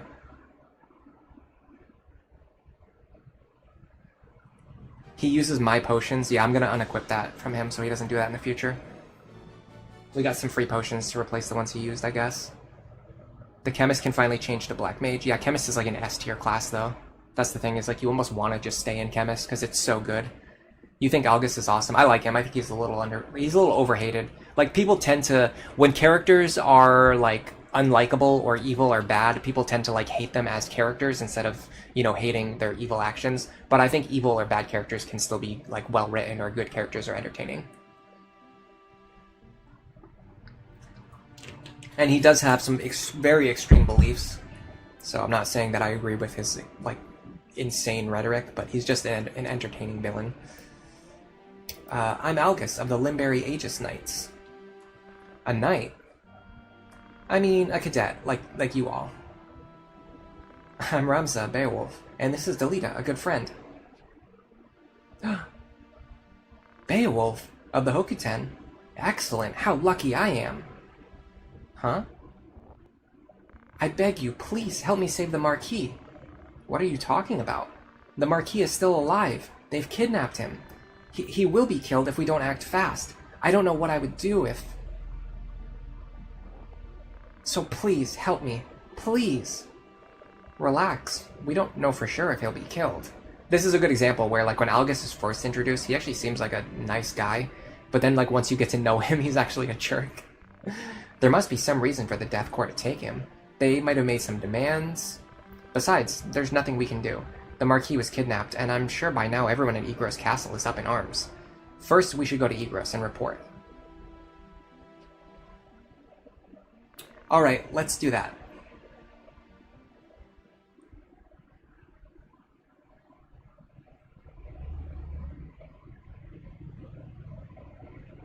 You think he's a lesser evil? I mean, compared to, like, demons and stuff, yeah, probably. If Algus is stupid and charges the enemy, you can get a game over. Yeah, before you have a chance to take any actions. I was talking about that earlier. His voice actor in the Ivalice Chronicles performed very well. I want to check out some of the voice acting. I definitely want to see the voice acting. I watched some other streams of it. I kind of glanced at Danny when she was streaming it, but I didn't get a chance to watch just because of the timing. Someone else was streaming it recently too. I can't remember who it was, but I did look at it. Alright, we should be able to change our job to a knight now if we want to, but I want to make sure that we get JP up, which we should have now. Yeah, we have JP up. The question is, do we want to stay here a little bit longer to get move +1? Because move +1 is genuinely like an extremely good move ability. We can also just get move find item right now though. What else can we get? We should probably get Potion and Phoenix Down. Honestly, getting Potion and Phoenix Down right now helps us in the short term, but it doesn't really help us in the long term. In the long term, I think move find item is better. And then we can still grab Potion. Another thing you can do is you can intentionally not learn Potion and instead only learn High Potion. And Auto Potion. That way when you Auto Potion, you always use High Potions instead of just using regular potions, or even X Potions, for example. That's kind of an exploit you can do, because otherwise the character, when you trigger Auto Potion, you'll use regular potions, which you don't want to do. You want to use potions that are going to heal you for more damage. Anyway, because we have JP up, we can change to the Knight class now. The only problem is, I think we actually don't have any equipment that he can equip. But I think we'll be able to buy it when we go to the next location. Yeah, we actually don't have any items that he can currently equip. So let's wait. We'll do that when we get over there. Honestly, if you're gonna keep anyone in Squire, it would be Ramza anyway, because he gets unique abilities in the Squire class. He gets Yell and Wish. Honestly, Yell is like incredible. We might actually keep him in Squire until we get Yell. But we will equip move find item. There's no reason not to equip it. Gain JP up. There's no reason not to equip it.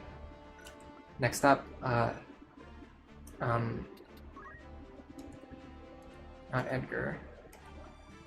Heinlein can get nothing that we really need. I mean, we could buy that. We could give them an offensive spell.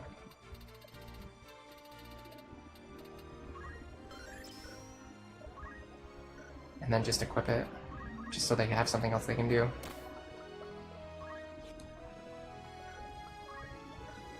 And then they don't have enough for any other abilities. Okay, Sasha. So we definitely want to buy her some abilities, because we forgot to even give her the ability to use a potion, which is a little bit amusing.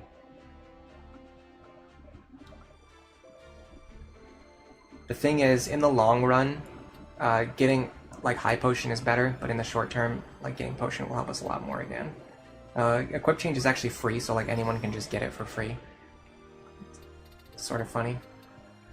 Honestly, let's... yeah, let's just plan for the short term, honestly. I'm not going into like hyper optimization here. We'll get this, and we'll get Mufai and item on her as well. And then I probably want to go into Priest first and then Wizard later. That way I can bring my healing spells with me. In that sense, I guess getting Potion wasn't that valuable, but I can get Protect instead, and then I can just use potions to heal.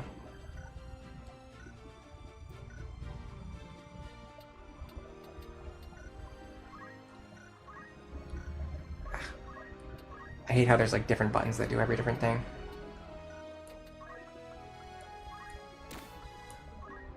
And then eventually also keeping characters in Squire will cause your other characters to passively gain Squire JP, and then they can learn JP up, which is also nice. Loggins just got enough for it, so we're just going to have him get that immediately. Gain JP up is like the most important thing to get first as soon as possible. And then we might send him over to Knight right away as well. It actually makes more sense to send him over to Knight immediately and then have Ramza wait a little bit. I kind of want to get Throw Stone though while we're here. I might keep him in Squire just a little bit longer so I can get Throw Stone. Or even Move +1 would be nice. Move +1 would be better for the long-term planning. Alright, I'm going to remove his ability to use items,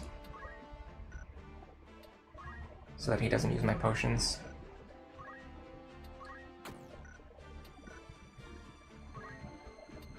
Probably should remove that too, just in case. I don't see any reason why he would need it.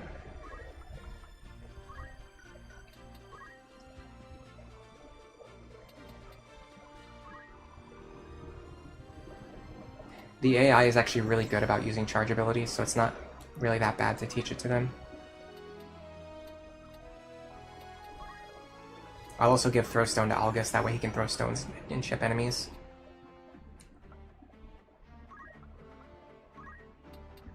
Because the enemy is like more aware of the action order and the turn economy and things like that, they can use the charge abilities kind of effectively.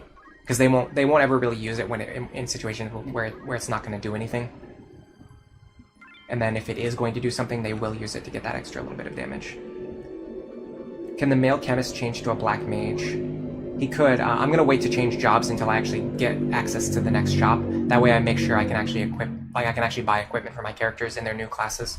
Otherwise it would be a waste to change them to jobs where they can't equip anything.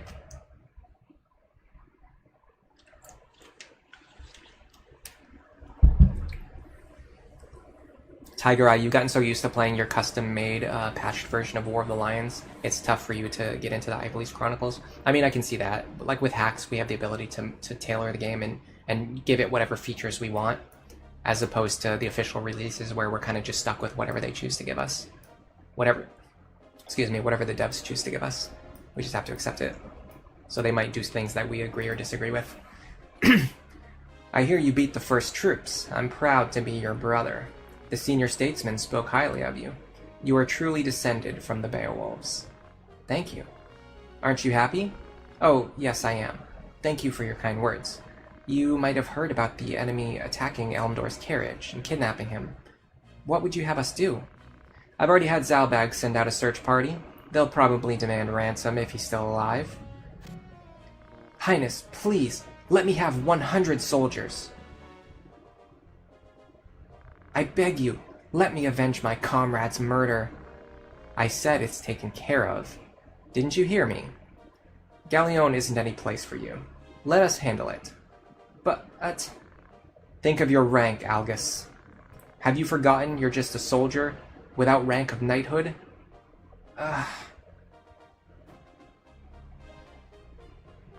I want you to guard Egros Castle. It shouldn't be so difficult.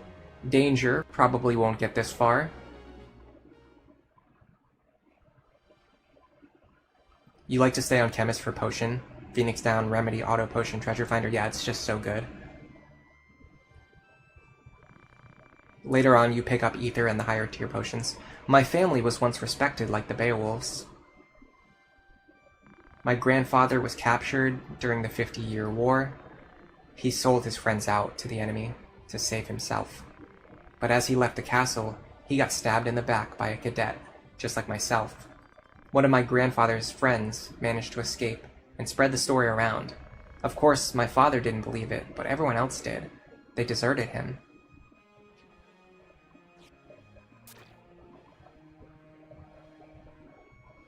Rank. Dystarg would never meet with someone like me. Delita! Teta! Alma! Zalbag!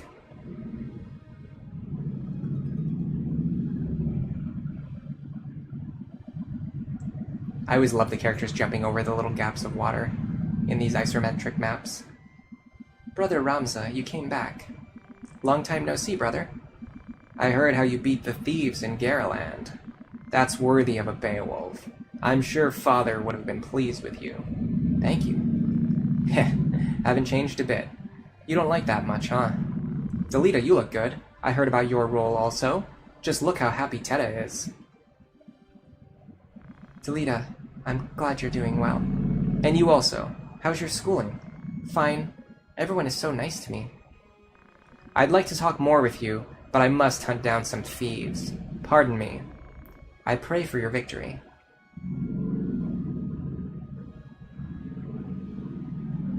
The Death Corps have demanded a ransom. What? I can't understand it. The Death Corps claim to be anarchists, but they only rob and hurt the nobility. It's hard to believe they would kidnap the Marquis just for some money. Absurd. Why, they're nothing more than knaves, I say. The spy we sent still hasn't returned. He's probably in trouble, but the nobles say there's no need to search for his whereabouts. Where was he when you last heard from him? A trade city called Dorder, east of Galleon. Guarding a castle is boring work, don't you think? He is subtly encouraging us to go rescue the spy. Not so subtly. Yeah, Auto Potion is really good. Teta, I'm sorry. We must go. Don't worry about me. Just take care of yourself. Don't worry. I'll come back safely. So, be a good girl.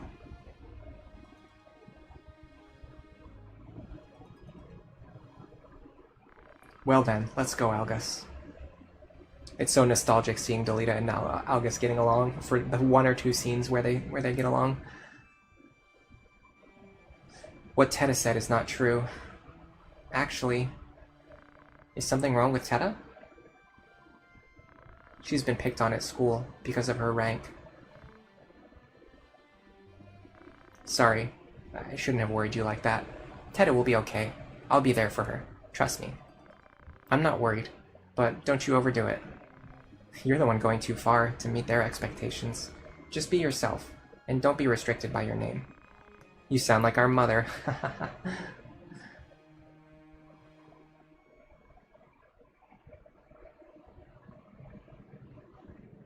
Ramza.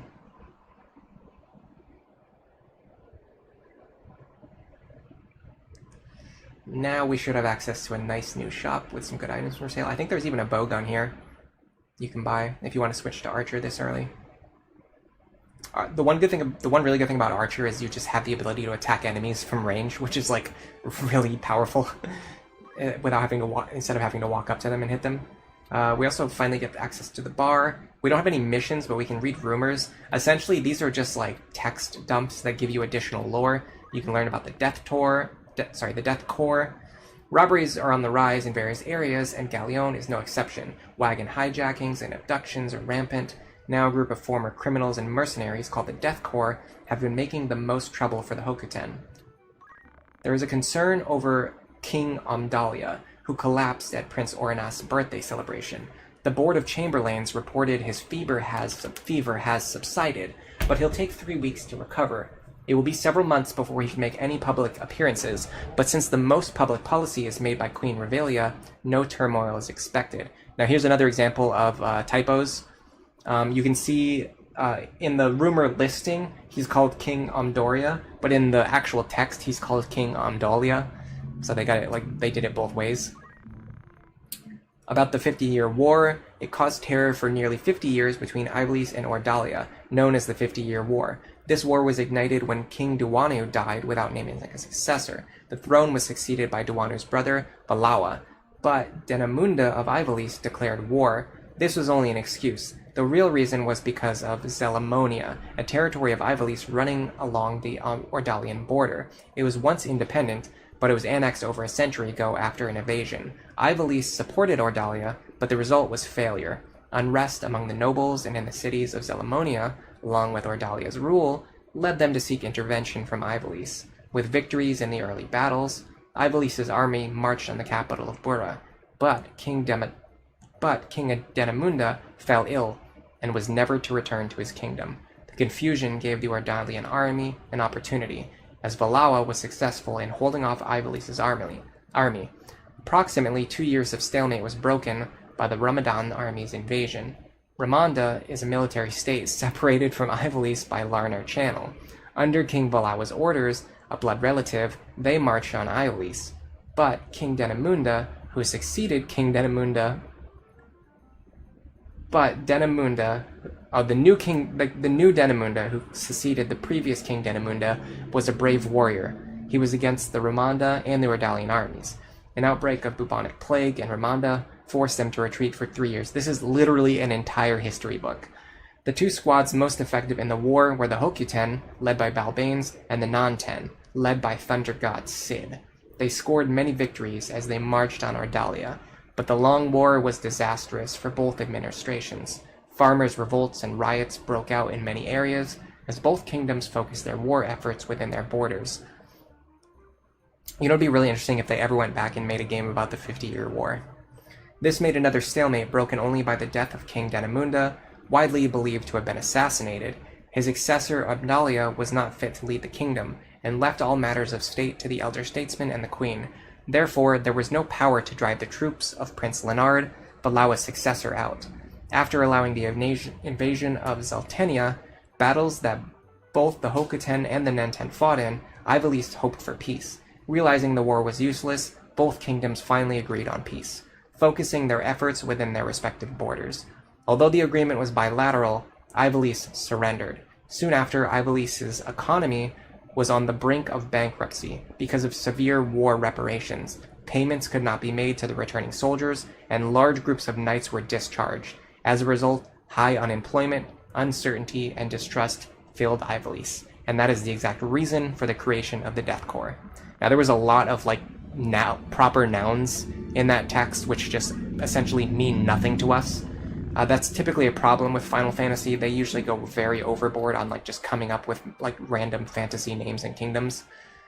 Anyway, they do sell knight swords, bow guns, shields, as well as armor pieces here that we can equip. So what we're going to do is, I don't think they sell rods though. Let me double check that. Yeah, they don't actually sell rods here, so we should have bought them when we were in the other town. That was a mistake of mine. I actually knew that too. I knew that they didn't sell rods. But that does mean we're just going to keep our chemists as chemists for one more battle. What we will do is upgrade our squires to knights, although I'm going to keep Ramza as a squire. I want to keep him until he at least gets Yell. But I will take Loggins and change his job to a knight. That way he can access Monk sooner. Monk is really good in this game.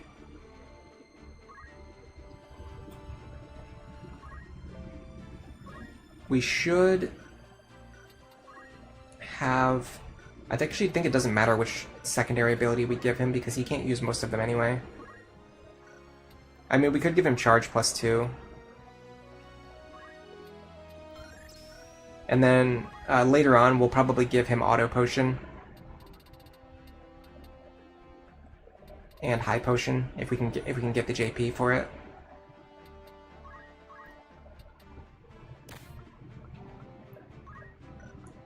Doesn't have any other abilities.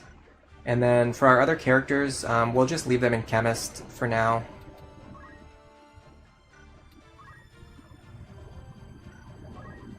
But I think Sasha can learn something. Let me check. Yeah, we taught her Protect, and the thing is, she doesn't need to be in the priest class to cast Protect. So what we can do is we can just have her equip it and use it. All right. And keeping Ramza in Squire will also allow our other characters to gain JP as Squires, which will allow them to get JP up. And keeping Heinlein and Sasha in Chemist will allow Ramza and Loggins to get JP as Chemists, so they can eventually get stuff like Auto Potion and things like that. So I think that'll be fine. While we're here... Nope, I don't want to go back to the bar. Later on, when you go to the bar, you'll be able to do missions to get extra JP and things like that. But for now, it's just for basically reading history books. So we're going to give him a new sword. The long sword is, I think, a knight sword. I'm not sure actually what it's classified as. If it just counts as a regular sword or a knight sword. But either way, it can be equipped by knights. Then we're going to give him a shield. This will increase his evasion. We're going to give him a helmet. It's going to give him a ton of extra HP. Same with the cuirass. Give him a ton of extra HP. And when you go to fitting over, he tells you how much it costs to equip all of that gear. You say yes, and they equip it. Now, I think there's actually not really anything for our other characters to buy, because they're just selling items that we can already equip. I might want to put battle boots on one of my other characters, though. Like Sasha, for example. Yeah, like, she doesn't really need a mithril knife that badly. She's not going to be attacking, necessarily. But giving battle boots to her would allow her to move extra space. And she only has 3 movement. And then again, so does Loggins. It might be better to give him the extra movement. Who's holding the other battle boots? Oh, it's actually Algus. Hold on a second. Let me take his battle boots and give them to someone else. That makes way more sense. He also has a long sword, which I can give to Ramza. Yeah, let me take his equipment. In a lot of games, you can't do this. You can't take the items from your guest characters and give them to your other characters. But Final Fantasy Tactics actually allows you to do it, which is kind of funny. And then we're going to give his battle boots to Sasha.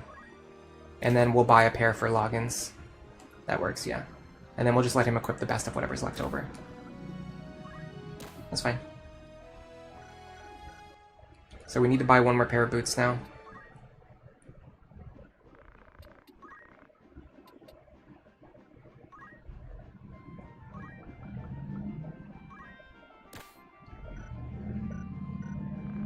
Pay 1,000 gold for it. And if there's anything left over, I'm not going to sell all of my swords just in case I need to bring one with me. And because I need to take like one of my other characters off the bench. But we can pretty comfortably sell most of our leftover gear. Just to get a little bit of gold. And we have to buy some potions now because Algus used a bunch of our potions. No, he didn't use that many. We can buy... How much are they? Oh, they only cost 25. They're not very expensive at all. We can buy a bunch, honestly. I guess we can only buy 7 for some reason. What's 7 times 25? There's no way it's over 1,000. Is it? No, there's no way. It's only 175. How come I can only buy 7 of them? Oh, they only have a certain amount. Interesting, I didn't realize that. The shops actually have a limited stock that you can buy. If that's the case, let's buy like the antidotes and stuff while we're here in the Phoenix Downs too. While we can afford them and while they're in stock. Oh, oh my god, I'm selling my items. Oh god, no. No, I just sold my Phoenix Downs. And it's been a while since I saved. I'm not going to reload my save. I don't have to watch all those cutscenes again. Okay, hold on. That was very boneheaded of me. I just sold all of my potions in Phoenix Downs. Well, you live and you learn. That also makes a lot more sense as to why, I thought this shop had a limited stock of items, which I had never seen before. That's because that was not the case. I was in the sell menu. Okay, well, we just wasted a bunch of money, but it is what it is. It's not that big of a deal. We're gonna get plenty of money later on. Alright, so we should be set. Our characters that we're actually using in training are looking pretty good. Now, when we step onto this tile, there's a chance to spawn a random encounter, and I want to scroll back up to what Tiger Eye said earlier. I should have written this down.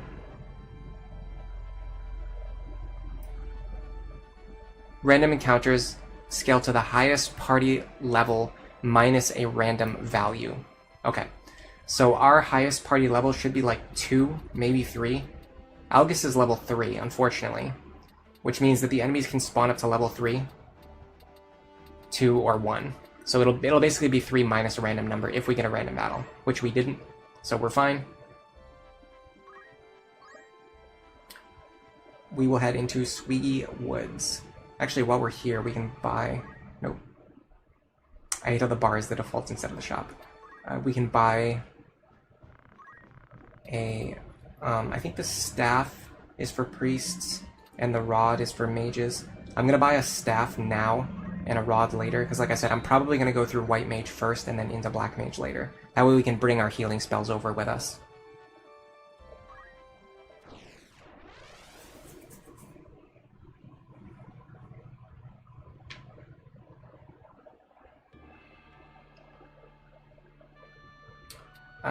This is a pretty, kind of like a filler battle. There's not really any story here. We're just going to go in, we're going to fight some zombies, and we're going to move on with our lives. Bring Loggins with us, we're going to bring Sasha with us, and then, just like before, we'll bring Hyling with us. And let me make sure...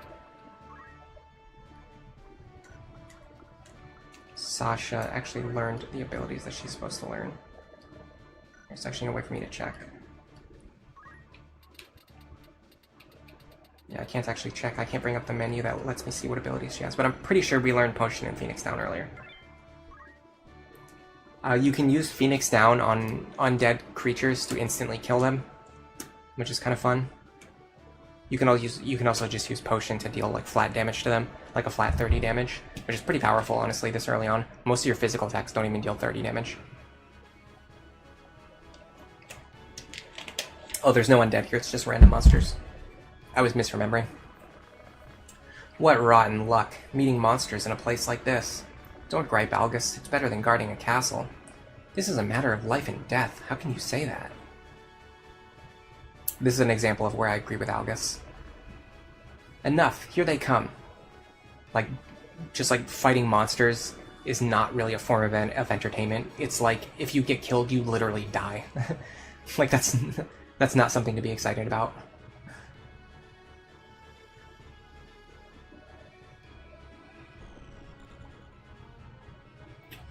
Okay. Those battle boots are going to allow us to basically zip across the battlefield and get into better positions for lining up attacks and things like that. However, what I'm going to be doing is forming a wall. In fact, I'll put Hyland in front. What I'm going to be doing is forming a wall, and then I'll move outward from that position later. Once I know where the enemies are standing, we can pick, like once the enemies move forward, we can pick one, surround him, and attack him from all sides. Whereas if we moved forward, the enemies could do that to us. Perfect. So I think this is this is a spinning attack. The spinning attacks hit all of the targets around you. I think they deal less damage than your base attack value, but since you get to hit multiple targets, it kind of it can end up being more damage if you hit multiple targets. Goblins are actually weak against ice. I didn't know that. I actually did not know that.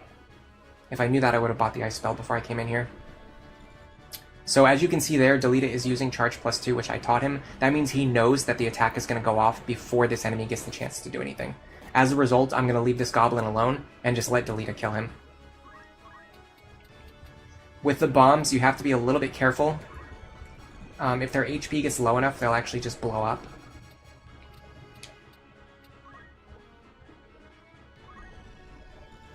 Now there's a way to check the turn order, but I cannot for the life of me remember what it is. AT. Here you go. So Rhino's turn is coming up pretty soon. I can't remember if there's a way to check when charge +2 actually happens.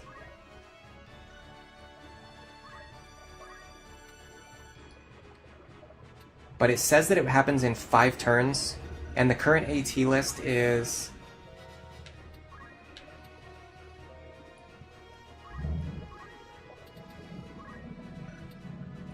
How do you bring this up? There it is.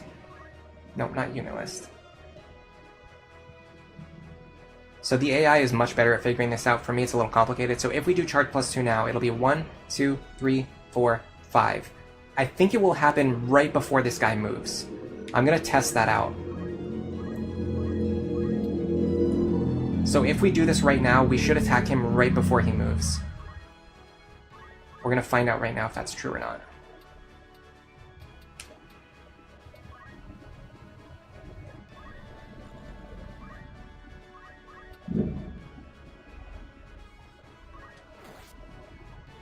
He had a small chance of countering us, he didn't hit it. I'm just gonna wait. I'm gonna let her heal me. That way she gets the experience in the JP.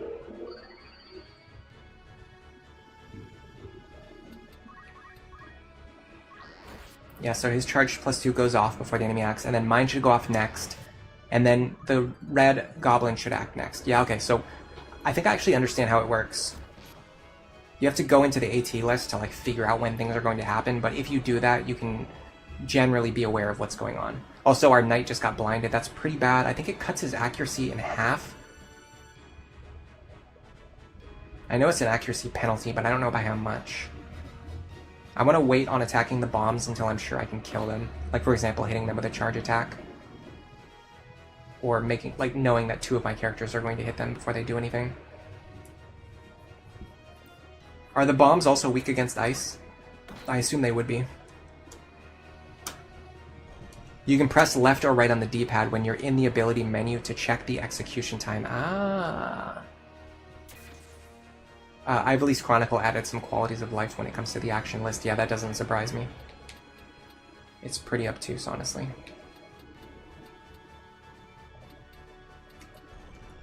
I mean, it's honestly not that bad. Like, if you're willing to just go into the menu and, like, check the listing, you can see when things are going to happen. But they definitely, you know, they don't, like, give you the information for free. Hold on a second. I want to move here. I think Ramza needs to be healed. Oh, I found a high potion. Sick. Yeah, Ramza actually badly needs to be healed. We let his health get quite low.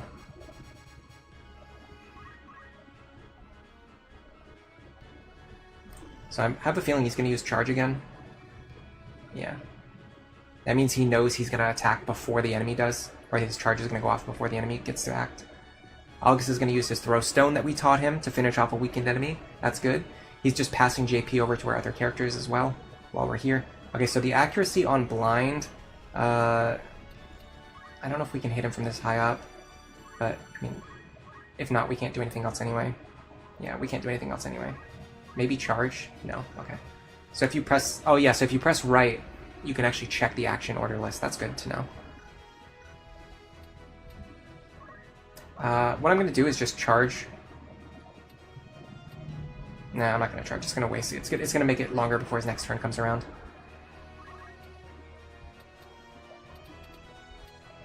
Alright, I think Ramza can finish off this goblin. No. Unless I crit, which I did not. And yes, they can counter when you attack them from behind. Because we leveled up in the Squire class, we got stats that are associated with the Squire class. Okay, we have to be a little careful about this enemy now. He could blow up soon. But there's not much we can do about it because Delita's blocking the way anyway. So I'm just going to hit this guy from behind. Ooh, we got a crit.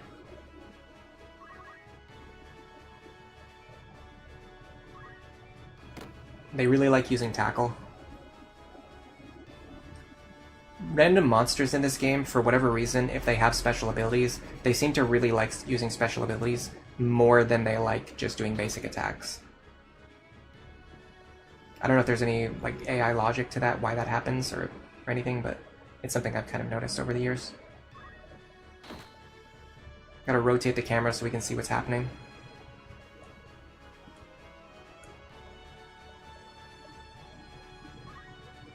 Ramza's Squire class also has better growth rates compared to the regular Squire class. That's interesting. That's in addition to the unique abilities he gets too. Alright, so let's see what our accuracy is like with Blind. It's probably pretty bad. It's, no, it's actually still 100%. I don't know why that happened. If we charge right now, we can fire up the attack before he gets a chance to move, and it will one-shot him. So we'll do this so that he doesn't get a chance to blow up.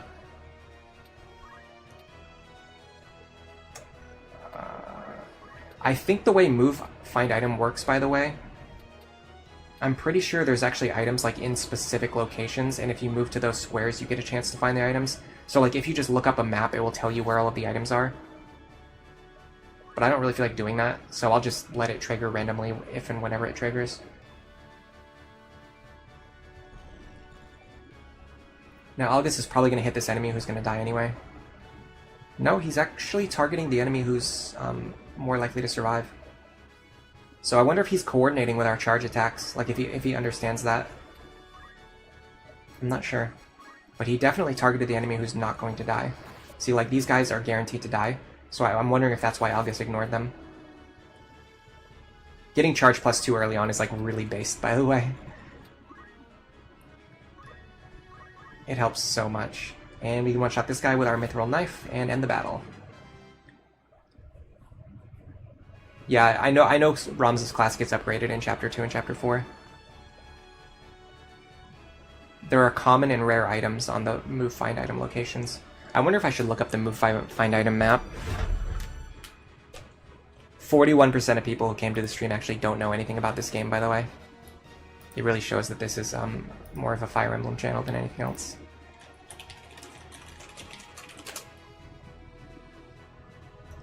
The problem is, like, the old GameSpot guide is, like, probably done in, like... It's like a text-based map. It's not like a real map you can actually look at. Yeah, like, these maps are not... Like, I'm not going to refer to these maps. They are virtually on the, like, on the same tier as nonsense. If there's, like, visual maps that I can look at...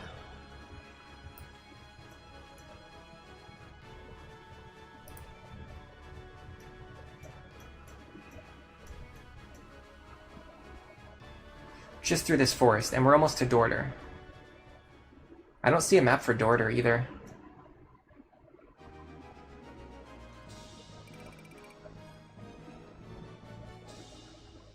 You know what I should have done? I should have bought that item, so I can change my character over to a black mage now. I'll go back to the town and buy it. Just gives us another chance for a random encounter. So yeah, I'm gonna change Heinlein over to a black mage now. That way, whenever he's casting spells, he's generating black mage JP for Sasha, who will eventually become a black mage. Is there a way to check which elements enemies are weak against, or do you just have to know?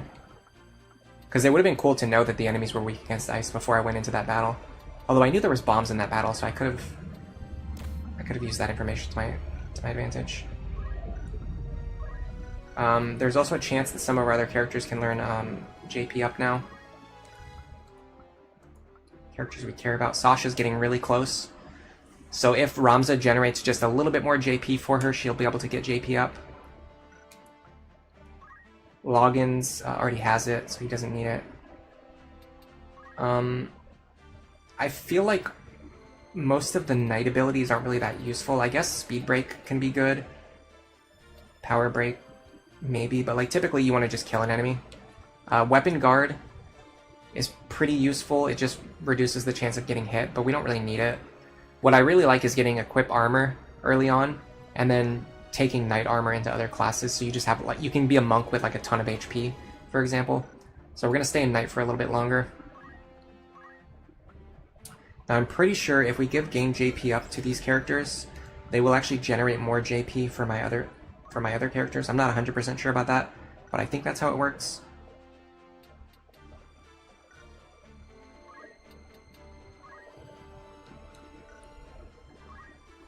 Charge plus 1 isn't really worth it. I think charge plus 2 is like actually good though.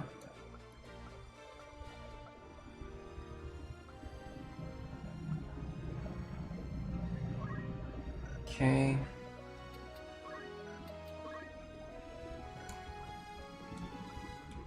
Ramza.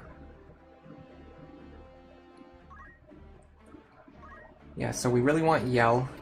We're still a ways off from that. We might want Accumulate. We might want Move plus 1. So we can definitely stay in the Squire class for a while, honestly, with Ramza. And it has good growth rates, too. You can see his physical attack stat. His physical attack, his innate physical attack went up to 5. Loggins has 6, because I'm actually not sure why. I think maybe that accounts for his weapon.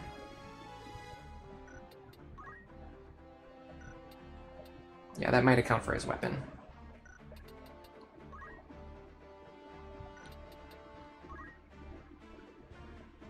It says Delita also has 6 though, so his growth, his level must have also increased. But yeah, this character's still level 1, so I feel like they wouldn't have gained any stats yet. Oh, maybe the Knight class gives him a bonus to his physical attack power. That's probably it. It probably has like a high physical base damage compared to the Squire. Alright, anyway.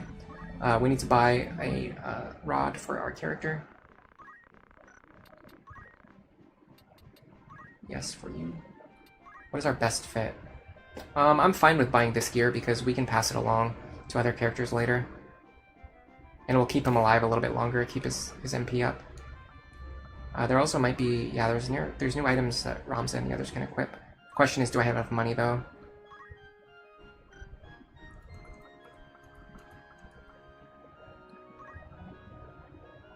She definitely doesn't need a mithril knife.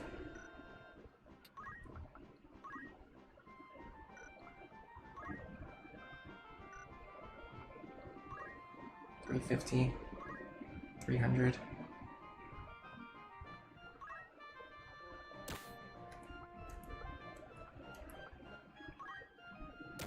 This is fine. We wasted a little bit of money earlier, so we have to be a little bit stingy with our upgrades. If we get a random battle here, it actually plays to our favor. Because honestly, we just need like more money and stuff. Alright, so this map is Sweegie Woods. So if I open up this item map here,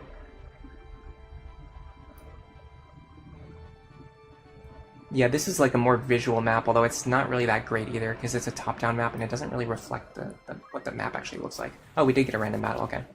Well, I can use this as a good chance to examine this information.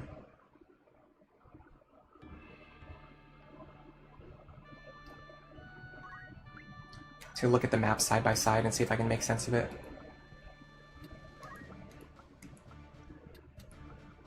That's Sasha. We want logins, and then if we're going to bring one additional character, I would say we would probably want to bring an extra chemist. But I want to make sure it's someone who has like stuff equipped, which is not the case. Can we equip her right now or not? I think you can't actually, it's like once the random battle gets triggered, you actually can't equip them.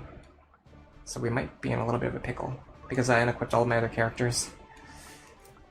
We could send Gaston. just as like a placeholder. Honestly, I'm just gonna send her anyway. If she like punches something, she could generate some free JP, I guess. And she can use items, right? Yeah, she can use items. Okay, we'll send her.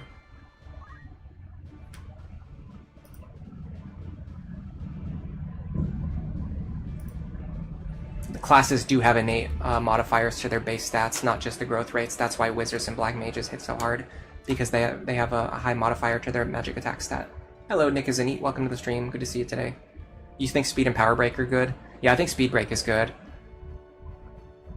Access an enemy status screen and then press select to choose the class's monster type.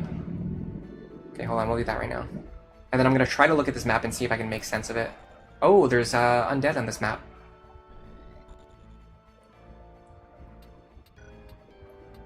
Okay, so I'm going to access his stat screen. And then if you press select and go to his monster type, Undead Warrior in skeletal form, he recovers periodically even when his HP hits 0. He absorbs darkness, he is weak against fire and holy. Ah, so there is information here. Cool. I actually never knew about this. Like, ever. He can't enter the water. That's good to know. That means if we stand, like, over here, he can never reach us, because he won't be able to go across the water to get to us. And then the bombs, I'm assuming, are weak against ice, right? Water weakness.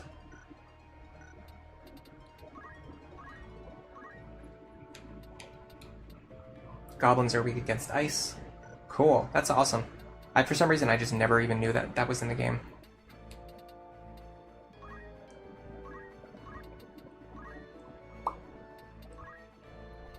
What levels are these enemies, by the way? Level 3. So they should be level 3 and below. 3, 3, and also 3. So it seems like whatever the random modifier is that subtracts from the level, it must be pretty, like, relatively small. Because it doesn't lower their level, like, from 3 down to 2. Maybe it would lower it from, like, 10 down to 9 or something. Either that or I just got unlucky and they all rolled high level. So it actually is valuable to have a variety of different magical attacks,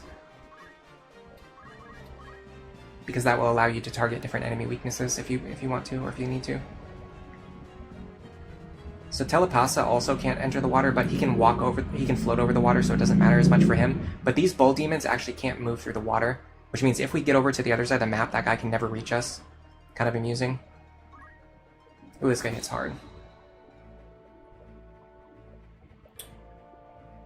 Okay, so I want to check something right now. I want to look at this map. Yeah, I know the undead can be hurt by potions and by cured magic.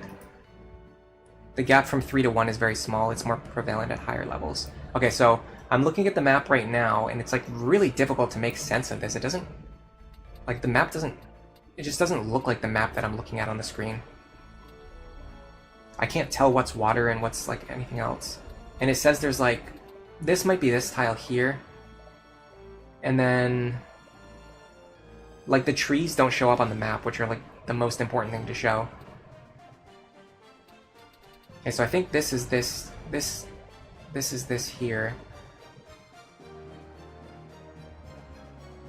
Which means this is the number 4 that we stepped on last time. And we got...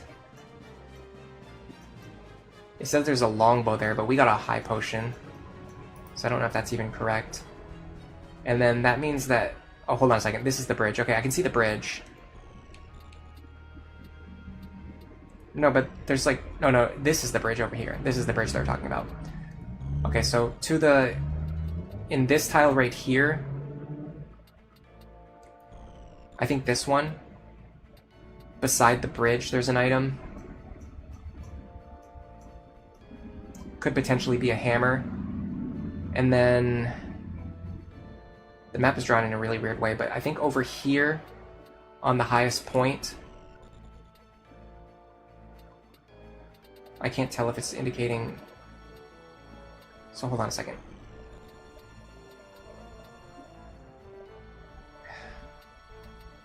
One, two, three. This is this tile here. So this tile is number 3. This is where the hammer is. So we want to go back in this direction. And then over...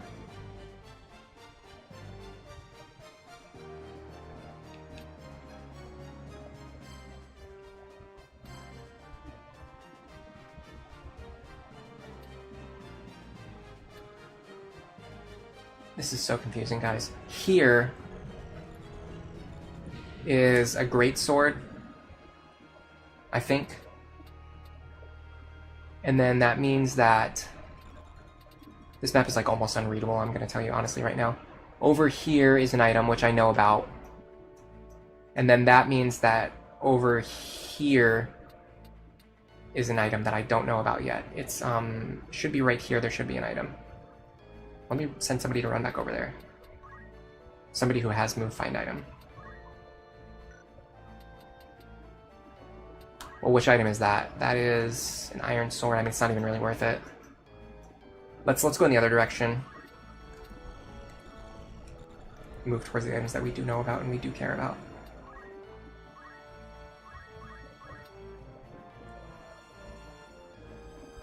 I should be able to kill him with a potion now.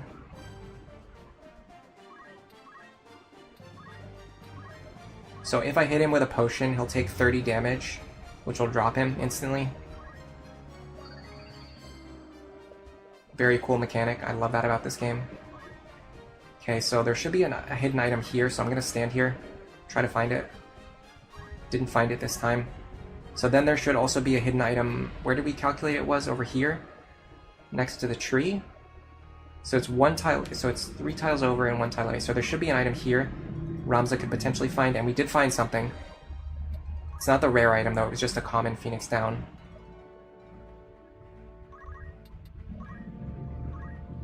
Now she should be able to heal our knight back up to full. Now, if you repeatedly use the wait command, I'm curious to know if you get multiple chances to find items, or if you have to like move off of the tile and then move back onto it. We're gonna get our first use of magic here.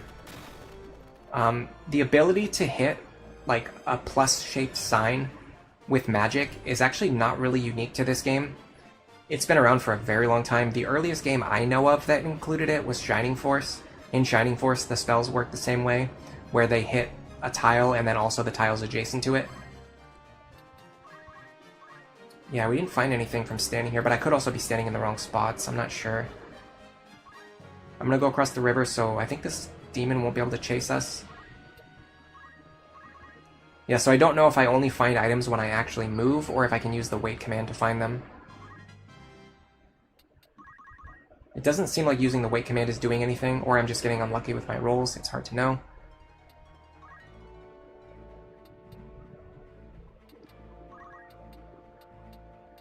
If we wait too long, this skeleton, I think, will revive.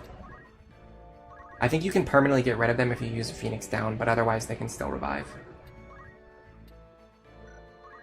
And we should be able to wipe these 2 out, but maybe the bolt won't hit the other guy up there. Typically, like Bolt, Fire, and Ice fire off pretty much instantly. Sometimes there's like a short delay on it. And yeah, this guy was too far away, we couldn't hit him.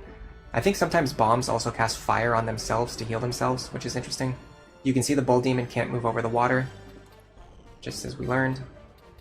Alright, let me move over... Actually, I think the hidden item is actually here, but I'll just move here anyway.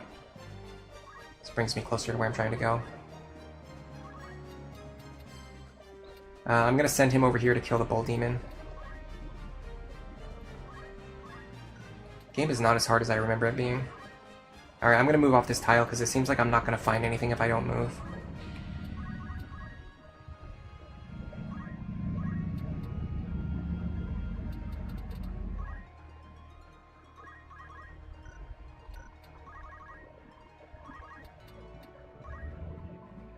I need to get a pair of boots for Heinlein. He is just not moving.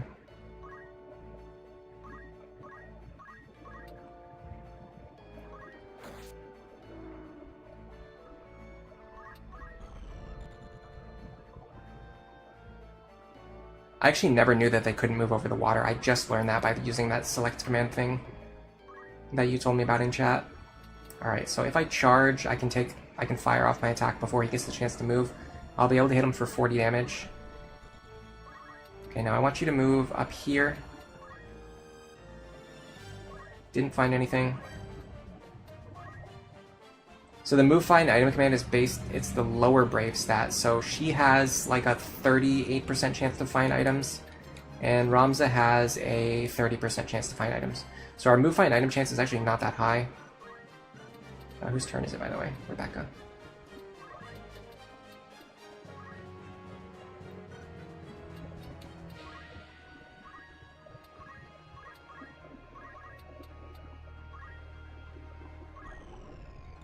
I'm gonna get caught up on chat because someone's probably explaining this stuff to me right now while I'm talking to myself. You have to move on to the spot that has the tile. So using the wait command doesn't work.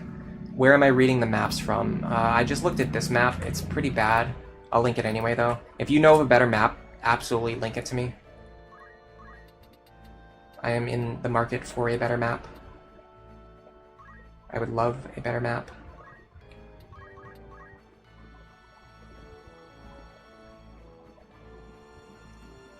$100 minus Brave is the chance to get the rare item. That's what I just said. 100 minus 62 is 38. Or 28. What is it? 28 or 38? Yeah, it's 38. That's what I said. Don't be so hasty to correct someone that you are just correcting them when they're already right.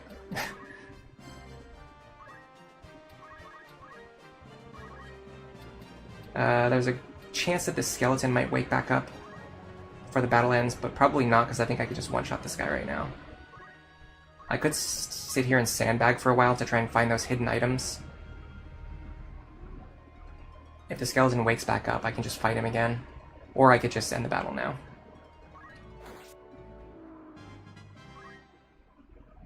But I didn't get the common item, though. I didn't get any items when I moved onto the tiles. So maybe the map is wrong, or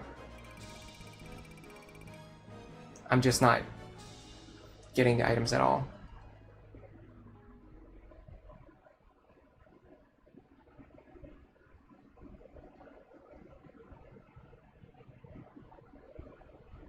The chance is to get the rare item, otherwise you get the common item. Okay, now I see what you're saying. But I wasn't getting any item, though. I was moving on to the tile that's indicated by the map, but I wasn't getting any item. And I moved onto a tile that worked in the previous attempt, and I didn't get anything this time. So it seems like I'm not getting anything. Like, I moved onto a tile that gave me an item during the last battle, but it didn't give me an item during this battle. So there's clearly something going on here. There's some chance to not get any item, like, not even the common item.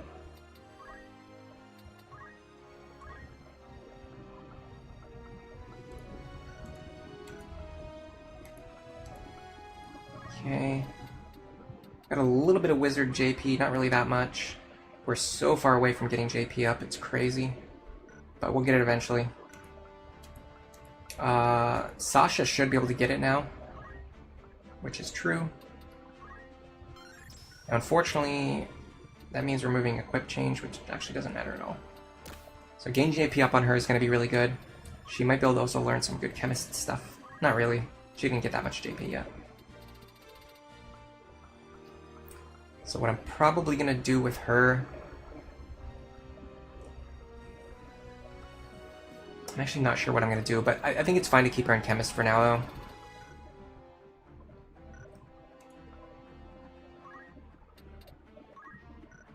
For logins, I'm just going to be saving up for equip armor.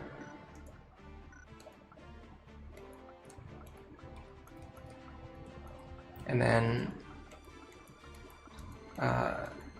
Talita and August don't really do anything. Oh, they actually didn't even participate in that last battle anyway. Alright. I don't think we need to go back to town. We can just go right ahead to the next battle. Yeah, the maps are really difficult to read, but here's the thing though, like I said, I literally stepped onto a tile that worked in the last attempt, but it didn't work in this attempt. So there has to be some explanation for that. You want Loggins to upgrade to a Dragoon? You want it to happen soon? I mean, it'll happen. I don't think it's going to happen soon. I'm playing at a pretty slow pace, and the requirements to unlock Dragoon are pretty high. Alright, we can bring Heinlein, Sasha, and Loggins with us. I actually can't remember what this map looks like, but it's fine. We'll be okay.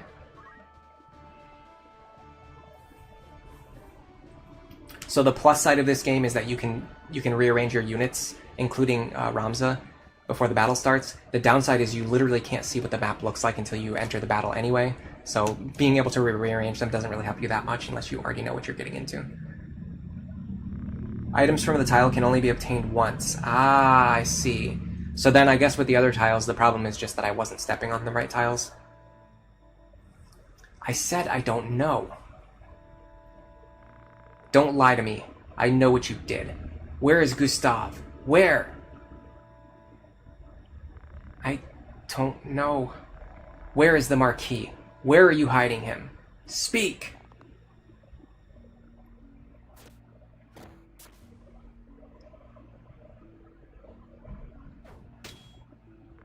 This is your last chance. Where is he? Desert. I see. In the rat cellar. Wait. Damn, the Hokuten. Looks like our trip here was well worth it. I've seen him somewhere. Do you know him, Delita?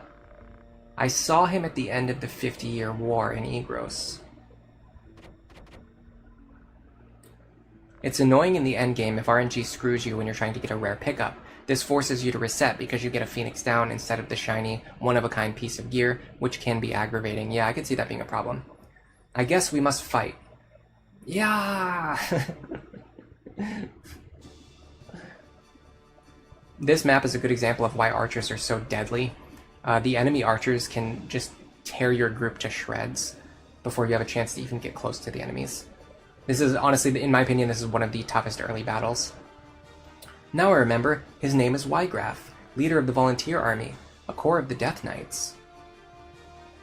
What? You mean, he's the...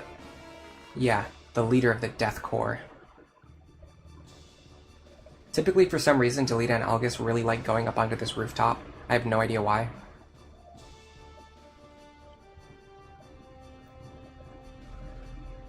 Kill the wizard fast. That's a good idea. This is your favorite story battle theme, and it only plays in this battle. I didn't know that. Dorder is the rite of passage for new players. Yeah, this is the first really big difficulty spike. I mean, these archers will absolutely destroy your army. Look how much damage they do. They deal high damage. They can hit from far away. You have to actually, like, reach them. Like, you have to run up to them and start attacking them. And then also the enemy is not a squire, he's a knight, which means he has, like, pretty good HP. Good physical attack. I can hit him with a charge if I approach him up front, but he's actually not going to be possible to hit. What I'm going to do is I'm going to stand here. This should give me partial cover against the archers, I think. So the archers need to be able to see you in order to be able to hit you. So if we use these walls here, we can kind of block ourselves from the arrows. The problem is if the mage is close enough, he can just nuke us with one of his spells. We're going to try to prevent that, but we'll see what happens.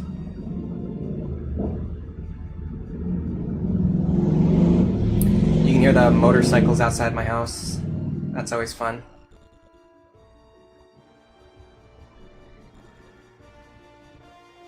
As for Delita and Algus, their AI is programmed to go after the archer up top. Ah, that explains it. Yeah, that's why they always go that direction. Yeah, you see that archer doesn't actually have line of sight against us, so that's why he didn't shoot. So we actually prevented him from attacking for one turn. The problem is, because we're clustered together, this mage, yeah, he's going to have a good attack against us. Good free attack. Now, the thing is, he just centered his attack on Loggins, and so if Loggins moves here, he'll actually hit his own characters. He's going to hit his own allies now. We should also be able to... I have to be careful, because I I have to be aware of the fact that Bernard is going to get a chance to move. I think Bernard's the guy up here. Yeah, so Bernard's going to get a chance to move before my charge goes off, but that doesn't really matter. So if I attack the knight, I will deal 30 damage. If I use charge, I will deal 40. If I hit him with charge twice, I can two-shot him. That's kind of important. The other thing to check is if this goes off before his spell. It doesn't. If I hit him before his spell, though, I can just one-shot him and stop him from casting it at all. So I'm going to do that. I could do a funny, clever little thing where I let him cast the spell, and it hits me, it hits himself, and it hits the guy next to me, but I'd rather just kill him before giving him a chance to act. Just so, because it causes less damage onto Loggins. We're going to have to run out from behind cover now. Because I'm running out from behind cover, I'm going to start spreading out. This is going to make it so at least the mages won't be able to nuke us. That's going to set up lethal for either Ramza or someone else next turn. For my chemist, I'm actually just going to move her forward 1 square. And I'm going to move him over... I don't think he can jump 2 tiles, so I don't want him down here, because it'll take him a while to get back up. I'm actually going to have him move back once. I'm actually going to move him... I'm going to move him up here. I should have started moving him in this direction earlier.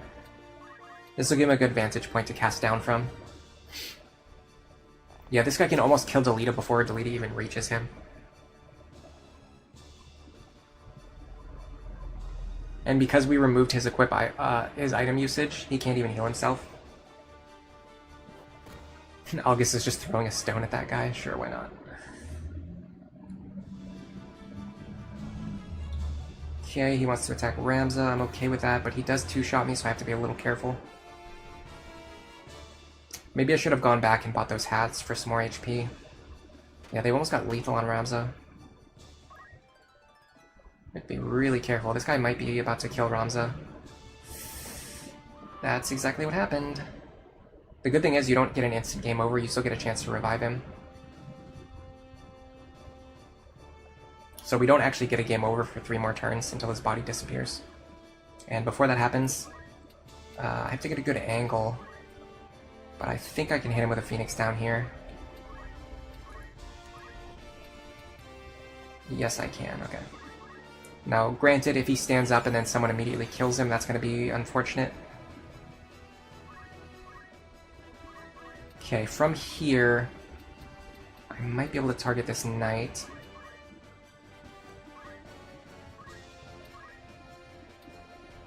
It'll go off before anyone gets a chance to do anything, other than Ramza just moving out of the way. Bernard's probably just going to kill Ramza. Nope, he's going to kill Delita. Okay, I'm fine with that. Dude, Bernard is like a problem and a half. Okay, so I have to be careful about logins. If he moves onto either of these tiles, he's going to get hit by a spell, so I have to be careful of that. What I can do is have him run up here and just start chopping away at these guys. I might be able to one-shot him. No. But if I do charge +2, I can one-shot him. The 87% hit rate is not great. Ramza can use a potion on himself. I think that's worth it.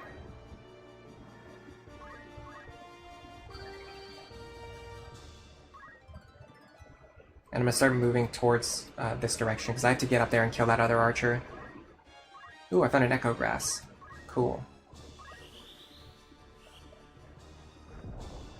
Oh, he hit his own guy. I didn't even need to use charge there. Well, we got a chance to see that tactic that I was talking about. So now I'm going to charge against nothing. That's funny.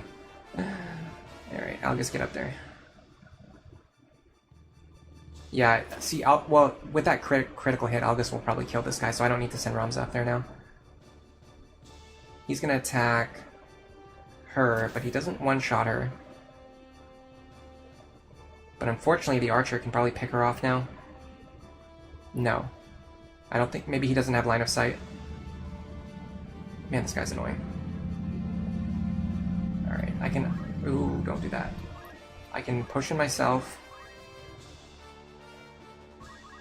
You know what I should have done too? I should have cast Protect earlier. I had a chance to do that and I just didn't do it.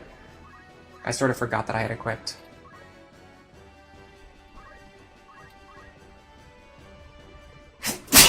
Excuse me.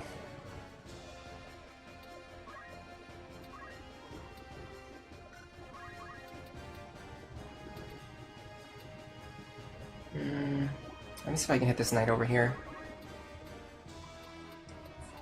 I might be able to reach him. The good thing is height doesn't matter with black magic. So you can just like attack from up here. Oh, nice, we have exact lethal. Although I think the damage has like a slight variance to the formula. Yeah, we're gonna get nuked again. If we can run over and one-shot him with our sword, we might be able to clean this battle up within the next few turns. Ooh, exact lethal. Wonderfully done. Because we potioned ourselves, he can't kill us. Yeah, Bernard really likes just hiding in that corner. Okay, if I move here, I should... Oh, I don't have enough damage to one-shot him, okay. But I should be able to charge him for 30 damage, which is actually still not enough, but it's more damage at least. Okay, what do we want Ramza to do? Honestly, let's run up here and kill this guy. We're not going to be able to reach the other guy in time, so we might as well just kill this guy, so that way our characters who can attack at range can go the other way, and finish off the other guy if needed. With ranged attacks.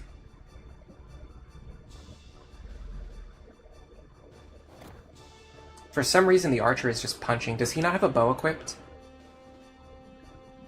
Surely that's not the case. Man, this mage is really annoying.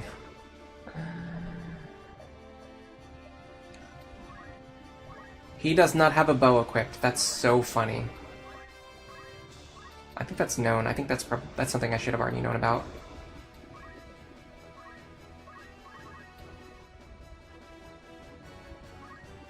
I mean, there's no downside to just stabbing him while I'm here.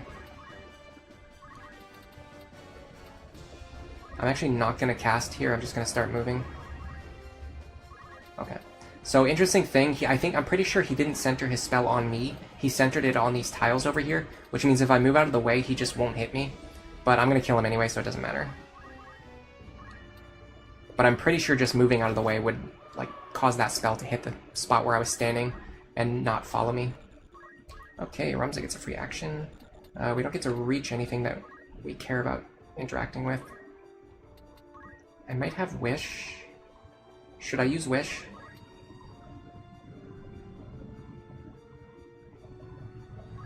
I don't think we'll do anything. Maybe I should have used it on August instead. He's also on full HP. Let me see if Wish actually does anything. On a full HP enemy, on a full HP ally. We did gain experience in JP, okay, so it was worth it. Just some free JP. Chip experience. And August is probably going to kill this guy. There you go. So the enemies are so poor they can't even afford weapons, and then we just killed him by throwing a rock at him. That's a very funny resolution to this battle. In the Ivalice Chronicles, they make it so the barehanded archer can deal up to 18 damage in the highest difficulty.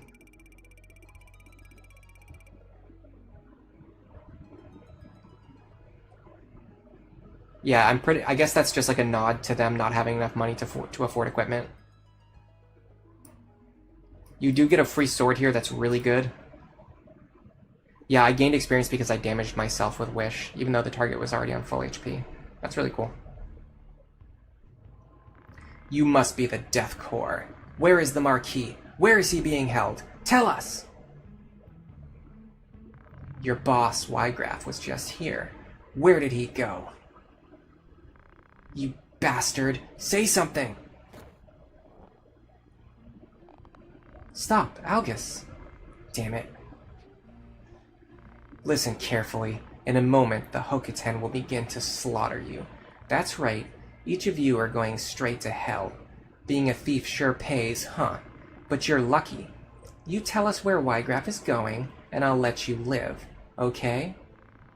I don't know a damn thing. Watch your language. Never talk to nobles like that. We're not thieves. What did you say? Nobles never change. You think we aren't human. We risk our lives in the war for this country, but you dumped us afterwards. How are we different? Birth, Status? What the hell is rank? You kidnapped people for ransom, so don't act so great. Kidnapping the Marquis was not Wygraf's plan. We'd never kidnap a VIP for money. Then who? Who kidnapped Elmdor? Ugh. Talk. If it wasn't you, then who else would do it? Gustav. Gustav? Who the hell is he? Gustav Margurev, captain of the Death Corps. So it was you all. No, we're fighting to beat you. We're proud that we fight for equality. We're different from Gustav.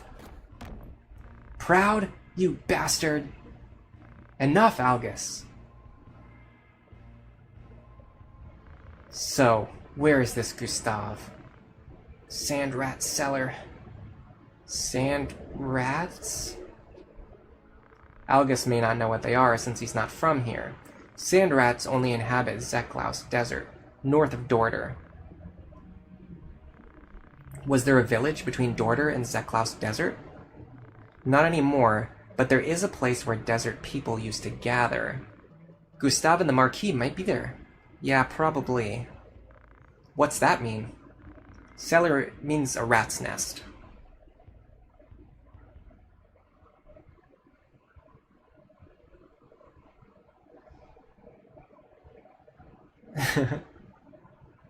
For some reason, you saying he'll attack your girl chemist, just the way you wrote it, it's like the way people, like, I don't know, like saying your girl makes it seem like you're referring to my girlfriend. I don't know why I thought that when I read your message. Yeah, most of the things that happen in this game make sense. It's all pretty logical. Alright. It might be time to start clearing out the characters that we're not using. The only problem is there is going to be... I believe there's going to be a point where we can deploy like an extra character or two. So I might keep Gaston around for that point.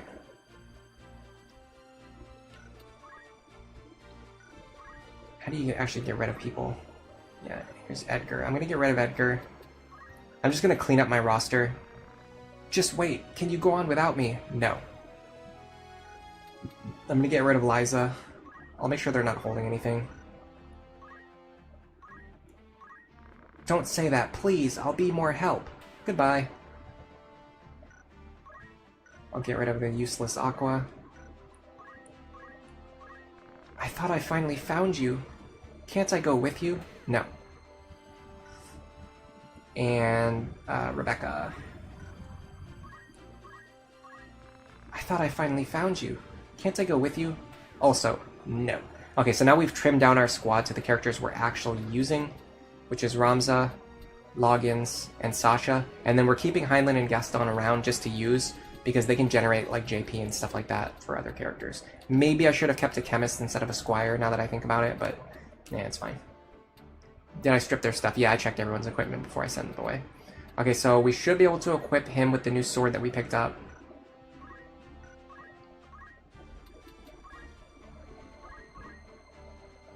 It has an extra power, but it has lower accuracy, I think. Or maybe that's deflection. I can't remember. Let's see, there might actually be a way to check that information. Yeah, it's the evasion percent. Yeah. So, the other sword does give slightly higher evasion when you're holding it, but I think you actually need the weapon guard ability to even get that. Maybe, I'm not sure. But either way, it's like a minor benefit. On the other hand, we get extra attack power, which is just way more useful. The other thing we picked up, I can't remember what it was. Let me see. I know we picked up something else, but I can't remember. I think it was maybe a... It was... No, it wasn't a hat. Oh, it was the linen robe. Yeah. Gives HP and MP. Which, honestly... Maybe give that to Sasha. Oh, she can't equip it. Okay. It can be equipped by knights, priests, wizards. Okay. So we'll give it to Heinlein then. It's like the same as what he's wearing, but it gives him more MP. Yeah, sure, why not? Alright, now we're going to look at abilities really quick. See if we can learn anything new. Anything useful. Am I going to use Rad, Alicia, and Labian when I get them as new generics, or am I going to keep who I have? I'm definitely going to keep Ramza Sasha and Loggins, and then after that I'll just fill out the rest of my squad with other characters as I get them. Like maybe I'll use Mustadio. I like using Mustadio. He's pretty cool. I might use other generics that some of like this semi-generics that you get later on, depending on like their stats and things like that. Basically, I don't know. I'll decide later. Definitely gonna get Yell. It's just broken. It's like extremely good. Honestly, if you wanted to do a challenge run of this game, just like play the game without letting yourself use Yell. That's like, that alone is like a challenge restriction.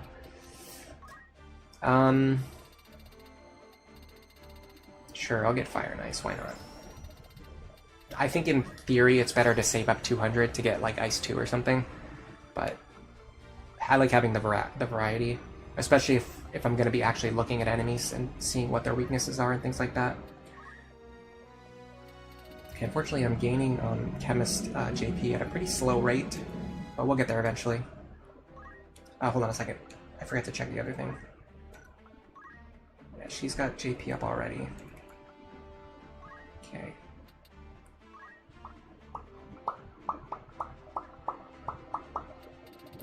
So we could probably grab something like Speed Break now. Could be useful. Or just save up for Equip Armor. And switch over to Monk right away. And then Delita didn't do anything last battle. August didn't do anything last battle. It's weird that Delita's not even attacking though. Did you notice that? Like, I removed, you know, the ability to use items, which is fine, but he's not even attacking. He's just kind of like standing around doing nothing. And then in Dorter, I should be able to buy some things maybe. They might have some good stuff. Not really. It's just what I already have. Okay, so let me see. I think there's a character who I wanted to give battle boots to, who doesn't have a pair yet. Yeah, I want Highland to have a pair of battle boots. And then we can just give them to someone else later, because they're so good. And then I want to give the Feather Hat to Ramza so he gets a little bit more HP, and then I think Sasha needs one too. Yeah, just so these characters aren't getting KO'd so fast. I don't really care that much about upgrading Delita and August, because if they die, it just means that they don't steal experience from us.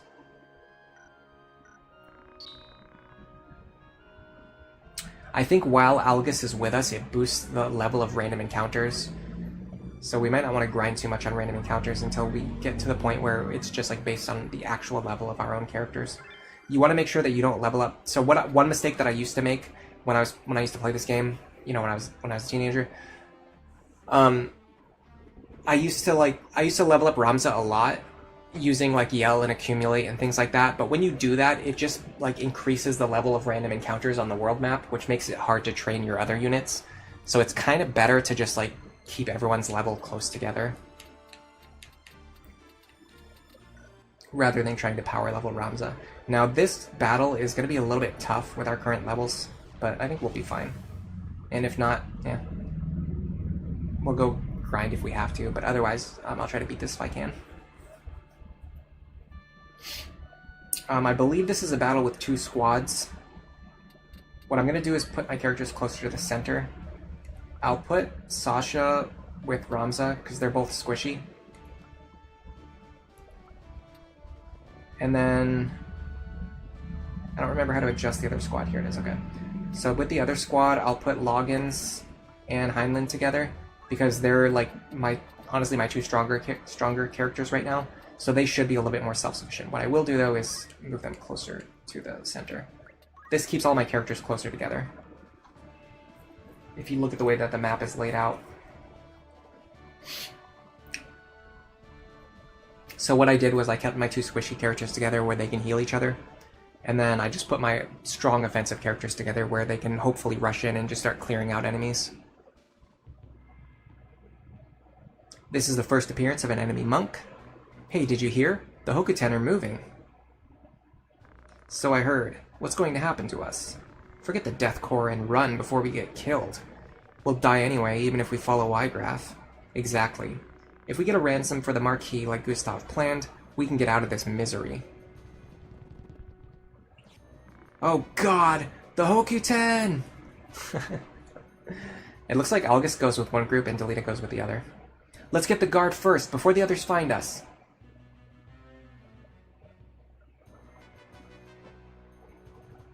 I might have actually moved my characters further apart instead of closer together. I think I had the squads backwards. Doesn't really matter that much, though.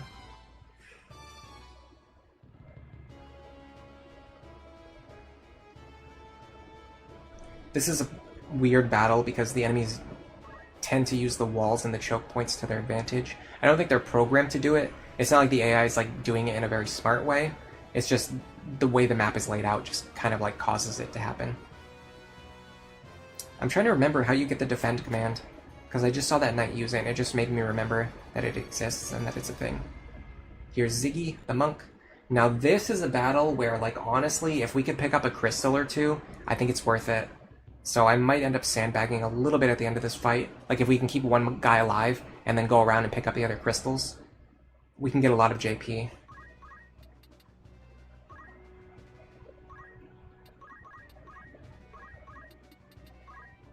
So what I'm going to do is consolidate my forces over here.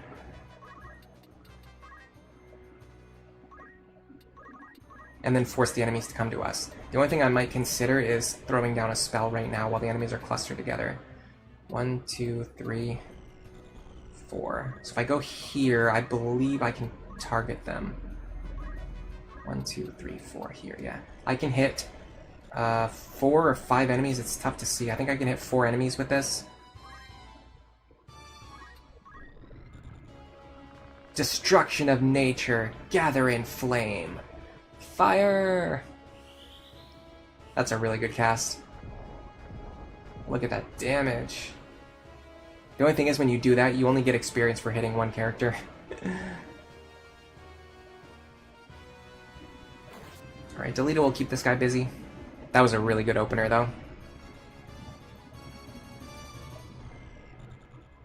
These guys are going to focus on killing Algus, which is great for us, because then we can focus on killing them while they're busy killing him. And they're clustering together again, which means we'll get to cast. Hit multiple enemies with one spell again. This guy's going to move around Delita.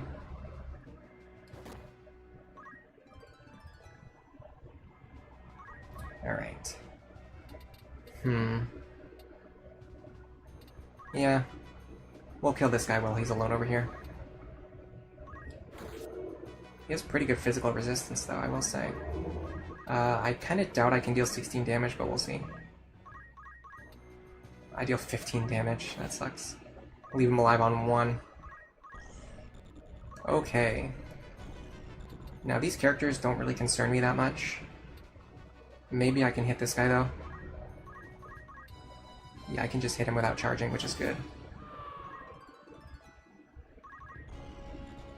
The faster we wipe these guys out, the better it's going to be for us. Now, I think the archer can shoot over walls. He technically needs line of sight to attack, but when you have a bow equipped, you can shoot over walls. When you have a bow gun equipped, you cannot shoot over walls, so it's a little complicated. Spells just kind of make things much easier because you can just do whatever you want with them. They can just target through walls, they can hit over walls, they can hit around walls, it doesn't matter. I can't remember if you passively generate regen MP in this game or not. I think he just killed Delita. I think I heard a death scream. It's hard to see. Did some good damage, though.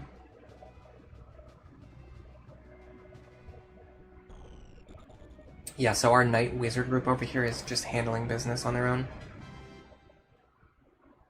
Alright, this guy's alive on 1 HP. God, he almost one-shots my Chemist. Crazy. She's gonna have to heal herself. And then he moves into a corner, so it's gonna be harder to get rid of him. We should be able to hit him from this position, though. Yeah, we're fine. You don't regen MP unless you have move MP up. Okay. Good to know. Thank you. In Tactics Advanced, they changed this. You just, like, passively regen MP every turn. It's kind of interesting because your MP starts low, and then you passively gain a little bit over time, like, each turn. Which means that, and I think it's percentage-based, too. So, like, having high MP makes it so you start the battle with a higher MP value, and then also regen more per turn. It's kind of interesting. It's like more about sustain. I think I can kill these two right now. No, they're going to get a chance to act before I can cast again. Let me just back up then. Okay, so if we want to get some crystals, we're going to have to think about what we're doing. Probably I will leave the archer alive and try to trap him so that he can't get to the crystals himself. The problem is they're holding up in this fort. It's going to be hard for us to get rid of them. Okay, he can shoot over walls.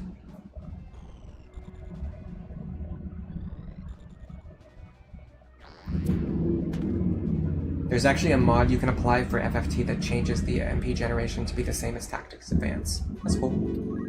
I'm usually the type who doesn't really like use mods unless like I just generally prefer like the vanilla experience for most games.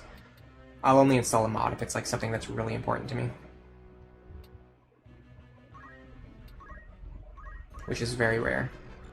Because there's usually just not anything that I care about that much. I can deal 21 damage to this guy. I'm pretty sure I can deal more to him. Same question though is, okay, so this one will go off before his action. He is guarding. I don't know if that'll reduce the damage of a spell. We'll find out. Yeah, we're only dealing 20 damage.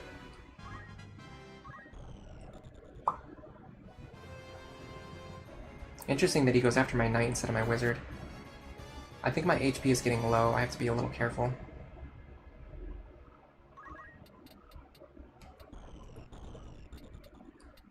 Let me deal with this archer. Or at least get his health low. That way maybe he'll back off. Alright, yeah, my health is getting low. I need to be careful.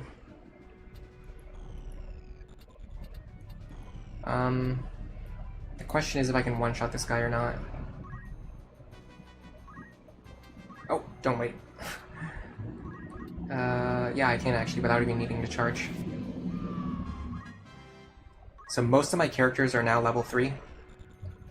It's good. I'm keeping all of my levels similar on my characters. Okay, this is good. Alexei is just like standing inside of the fort and just like hanging out, which is going to mean that that's going to give us time to go around and pick up these crystals before we end the battle. This guy's running into the corner. I don't think that matters. Ramza taking a little chip damage, not too bad. I'm actually going to go over here and heal my knight. I can't reach him, okay. Well, I'll just wait here then. Can I hit him with Protect? No, I can hit myself with Protect though. What's my level? Yeah, I might as well do it. As you can see, casting spells like Protect has like a % chance in this game. It doesn't automatically work. It's kind of a little bit wonky. Just a little bit, but...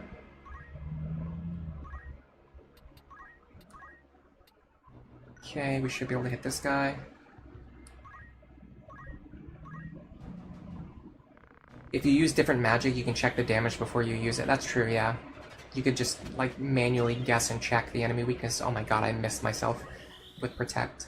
You can manually guess and check the enemy weaknesses if you wanted to. That would be one way to do it. But it's actually really cool that you can go in and, like, check it in the menu. I just never knew that was possible before.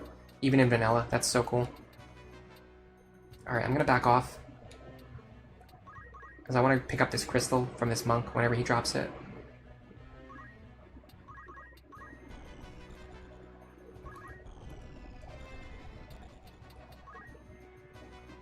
And I want my characters to be in position to grab these crystals when they drop.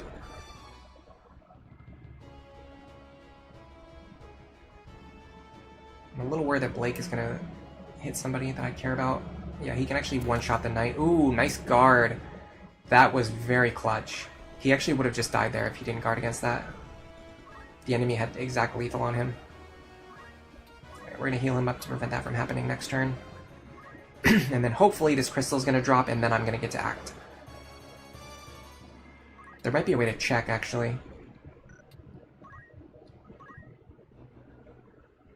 Alexei, Blake... No, okay, so it doesn't track the characters who've already died, unfortunately.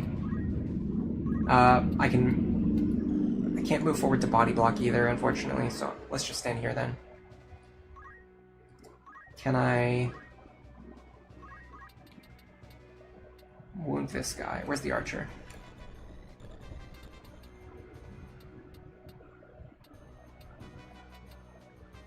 How much damage do I do to him? Okay, let me get rid of this archer.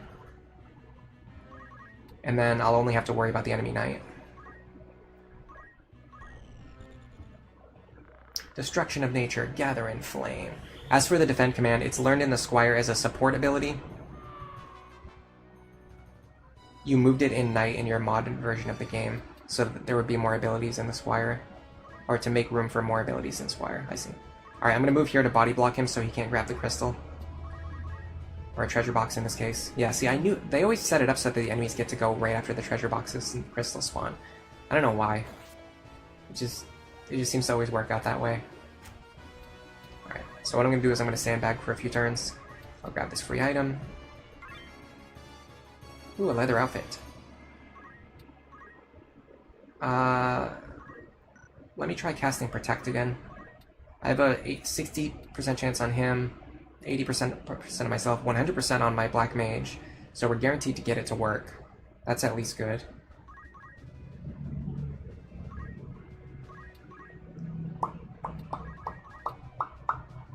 I can start chipping this guy down, maybe. I couldn't remember if Defend was something that costs like 0 JP either. You know what I should actually do is move out of the way. Yeah, this is smart, because now that knight can't kill me. So I don't get any MP back, so I can't actually do anything for the rest of the... Well, I mean, I can swing my staff, but that's it. Alright, so we got a hit, and a guaranteed hit. Cool.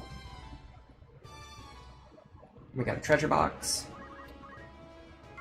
And inside is another leather outfit. What we really want are crystals. Okay, if there's any crystals that are going to spawn soon, I'm going to sandbag for like another few turns. But if no crystals are spawning anytime soon, then I'm not going to bother. Maybe I'll also check to see if there's any move find items on this map while I'm doing this anyway. Okay, so this crystal's going to spawn soon. And so is this one. So yeah, it's worth it to just wait for like an extra turn. Let me go to the move find item page.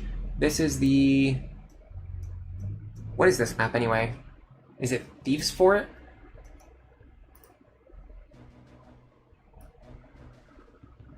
No, that's a future map. I don't know what this is.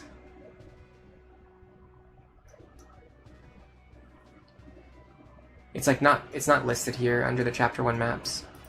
There has to be a better there has to be a better page for move find item. I just have to find it. I'm sure a page exists somewhere where somebody has like a good guide. Unfortunately, people are just linking the GameFAQs one, which is like impossible to read. It's like a hex map. I don't know, maybe let me look at it. Slums in Dorter. Seklos Desert. Okay, here we go. This map is just so hard to read. Because it's just like a bunch of numbers on a chart. 10. Okay, hold on.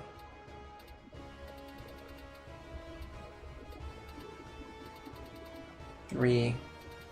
Like, it says there's a 10 elevation in the corner, but there's just not. Unless... Okay, never mind. That's part of the guide. Okay, I see. Okay. So, over here is... This is square 10, 9. And for some reason it's marked with an asterisk. I don't know what that's for.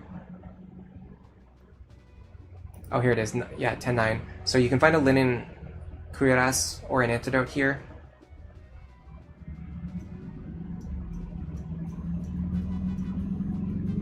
There's an item over here on Elevation 3, which once again, Ramza has move find item equipped and he's not finding this stuff. So there has to be something. It's like it's not guaranteed to get items. Because over here is supposed to be a leather outfit or an eye drop. I mean, I got one, but it was from the boss who died, or from the enemy who died. And then there's a couple things over here on Elevation 0 and Elevation 2, which are like kind of hard to figure out exactly where those tiles are. It's not in the corner though, it's like something... I guess... Where would it even be? Is it inside the fort? Yeah, this map sucks, I'm sorry. Okay, it would be here then. It would be this one. Elevation 2. This is a feather hat and a high potion. And then there's something nearby.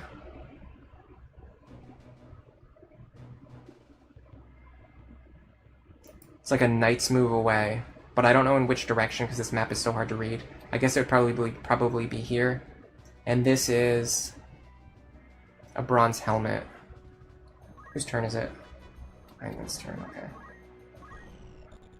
So she has move find item. If she moves over here, there should be an item in this spot. We didn't get anything. That's what I'm saying. We're just not getting items on the tiles where it says that there are items. And Ramza didn't get anything over here. He only got anything from the boss, from the enemy who died.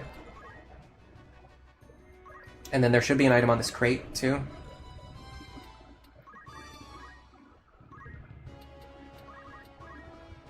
Okay, treasure box. Is he gonna one-shot her? No. Another treasure box. Don't really care about these. I want crystals. Why are they not dropping any crystals? I mean, I guess getting free items is good. I got a buckler. Is that better than an escutcheon? I wonder if it is. Okay, so if I move here, I should get an item. Okay, we got an item there. Finally, we got one, but it still feels random to me. It doesn't feel like I'm getting them consistently. Because there should be another item a knight's move away from here, which should be the tile that she was just standing in. And she didn't get anything.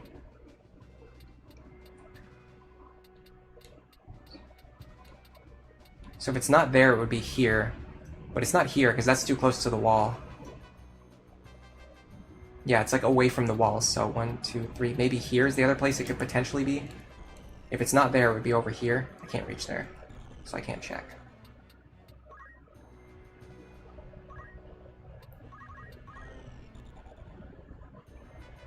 I'm like one turn away from getting a crystal from this archer, too. Free linen robe. That's cool. Our protect wears off. It doesn't last very long. Knowing my luck, the archer's going to turn into a crystal and then the enemy's going to pick it up and get fully healed. Okay, so our knight just went down, so we have to make sure we end this battle fast. Okay, we finally got a crystal, so that's good. I'm going to have Ramza pick it up. And get an ability, and we're going to get, I guess, Antidote. It's the better of the two. Neither one is really that good.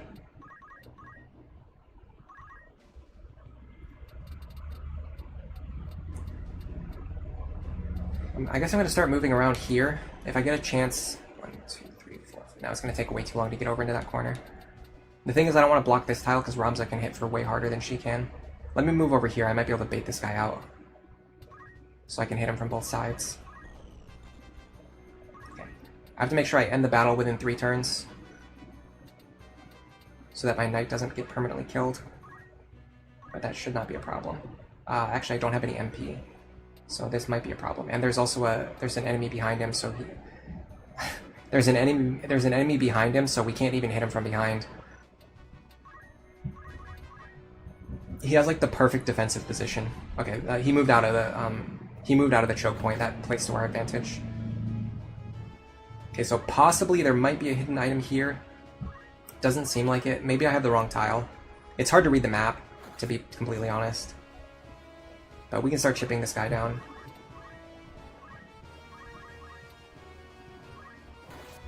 If we get unlucky with our accuracy, we could potentially lose out here. I'm going to move here so he doesn't get a crystal, which might spawn in a second. Or I'll just go like this and hit him. Sure, why not? If we get unlucky with our accuracy checks, it could potentially take more than 3 turns to kill him, which could be bad. He might be able to move after attacking. Yeah, he can. That's going to allow him to run into the corner. Luckily, because of our boots, we can still hit him from the side. To be honest, our accuracy from the side still isn't that great, as you see.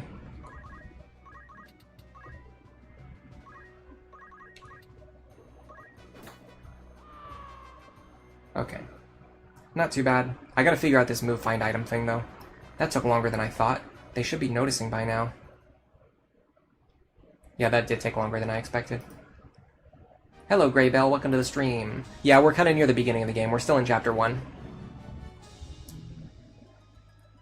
You're going to be back later. You're going to try to find your way to your computer. You didn't realize I was streaming today. Oh yeah, I just decided to stream on a whim. Well, the thing is, I've been wanting to stream Final Fantasy Tactics. I just had to find a good day for it. And today is that day. You found a guide video that helps with Chapter 1? With move, find item stuff?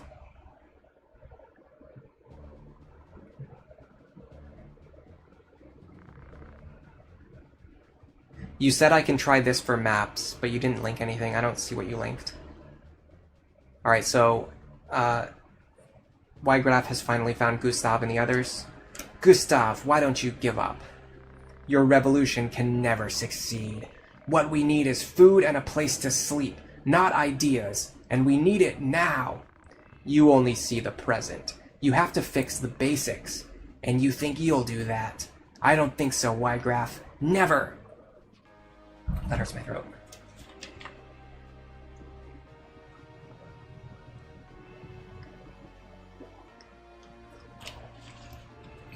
I think what's happening, and this has happened before, you're sending links in chat, and then YouTube's autofilter is like deleting them, so I can't see the links that you're sending, unfortunately.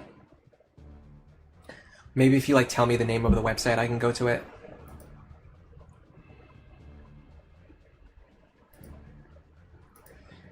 Is that all you want to say? Gustav, goodbye. Oh.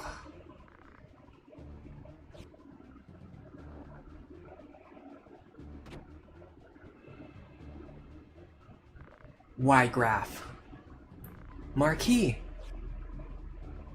Freeze. You bastard.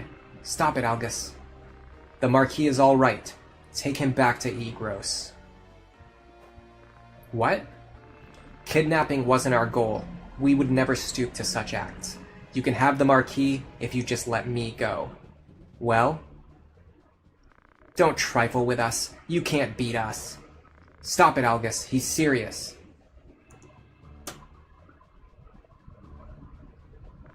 Ugh. Let him go, Algus. Why do you stop me? The Death Core is going to destroy itself. You don't have to risk this. Ugh. He's alright. Weakened, but no serious wounds. Let's go back to Egros.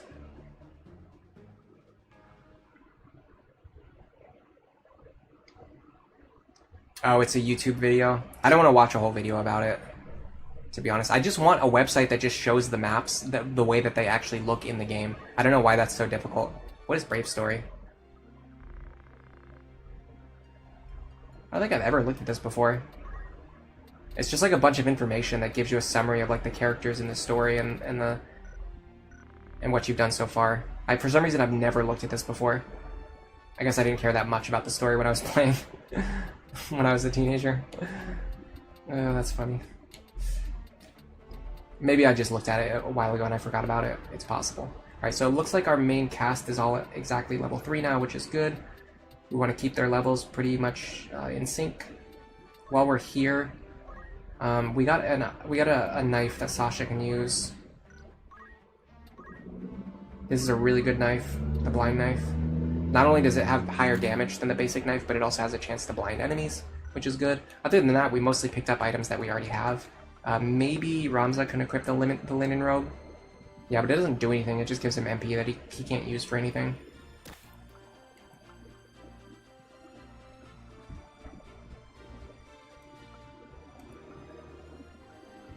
The next thing I'm going to do is I'm going to go and check my abilities. So Ramza is still not quite back up to the point where we can either get move +1, accumulate, maybe even throw stone.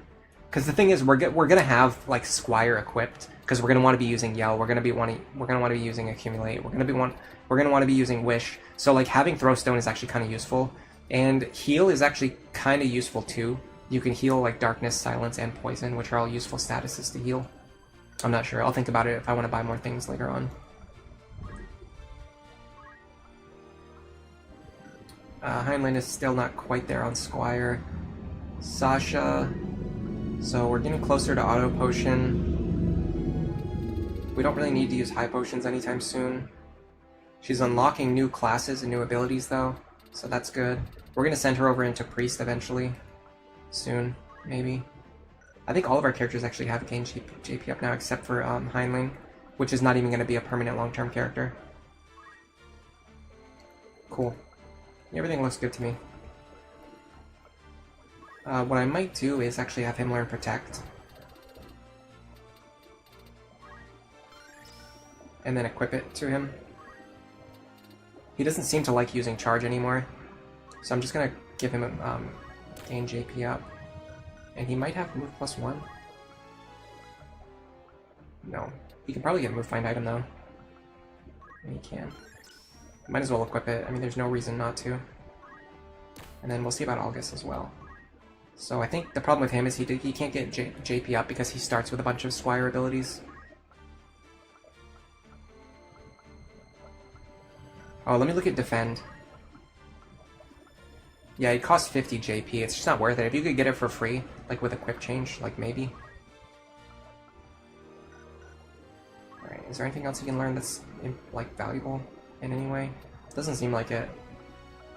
Yeah, there's just nothing to give August, really. I could give him Charge +1.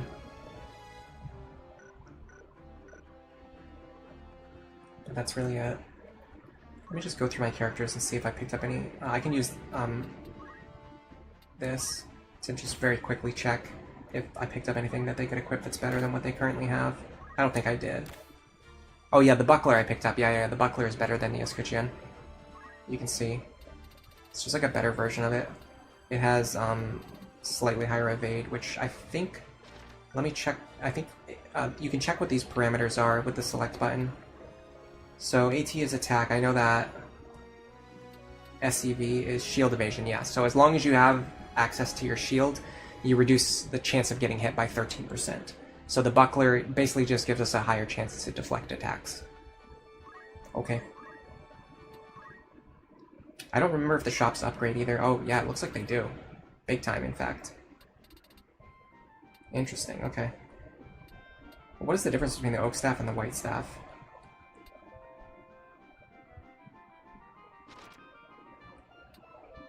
You can use the White Staff to cancel Death.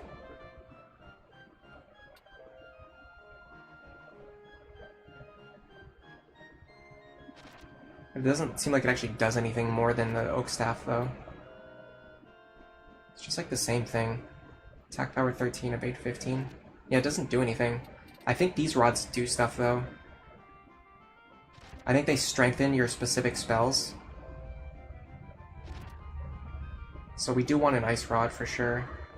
Oh, hold on, let me do it in the fitting room. And then there's also, yeah, there's like new armor and stuff we can get to increase our HP and things like that. I want to give him the best possible HP increasing gear, because we really don't want Ramza to go down. Kind of the same thing, yeah, okay. So the thing is, I want to do the Ice Rod. And then I'll see about upgrading his gear if I need to. The thing is, we can get him more MP, which is nice. I think we have linen robes already. We don't need to buy him one. He should have one already.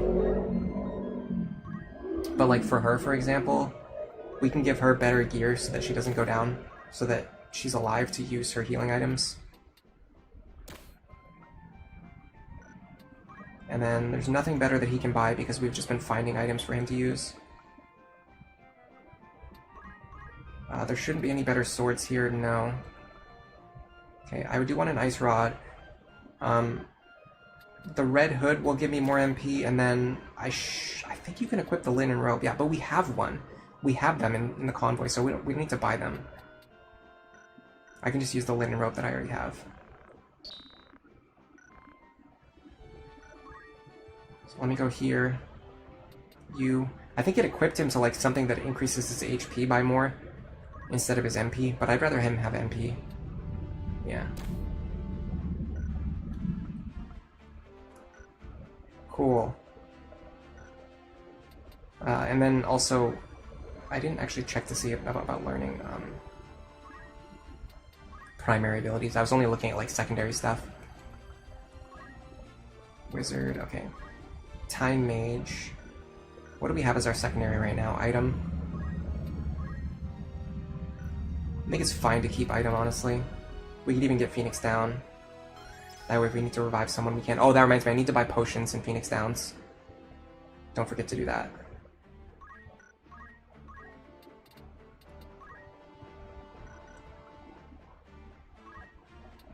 He can actually get equip armor. No, sorry, he's not quite there yet.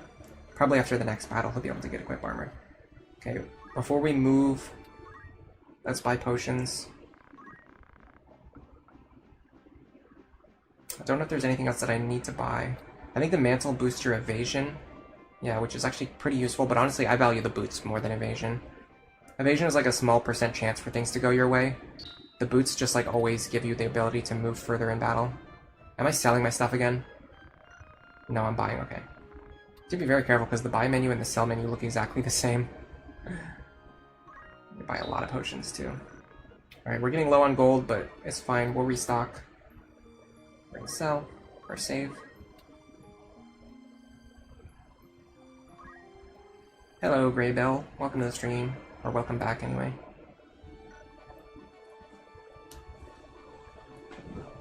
Oh, Random Connection is the name of the channel. Alright, I might check it out later, but it's not. I'm not gonna like watch a whole YouTube video guide while I'm playing the game. Throwstone is also good for knocking an ally out of being charmed or put to sleep. Oh, that's a good point. If you're a stat maxer, Throwstone can be funny. You can deal triple-digit damage. That's awesome. Oh, and it goes through Blade Grasp. That's actually noteworthy. Alright, so we have a chance for a random battle here. Didn't get it. We're gonna go to Gairland. Excuse me. We're gonna check the shop here, because this shop should also be upgraded. More of like the rods that we already have, the blind knife which we already have, armor sets that we're already wearing. Okay, so there's nothing here that we need to buy. I'm gonna save again. Because of the random battles, it can be helpful to like save after every step. Because otherwise you can get thrown into a battle that you're not expecting. Okay, so we're gonna go to Mandalia. No random battle here, and we go back to Igros, and this is gonna trigger some more story advancement.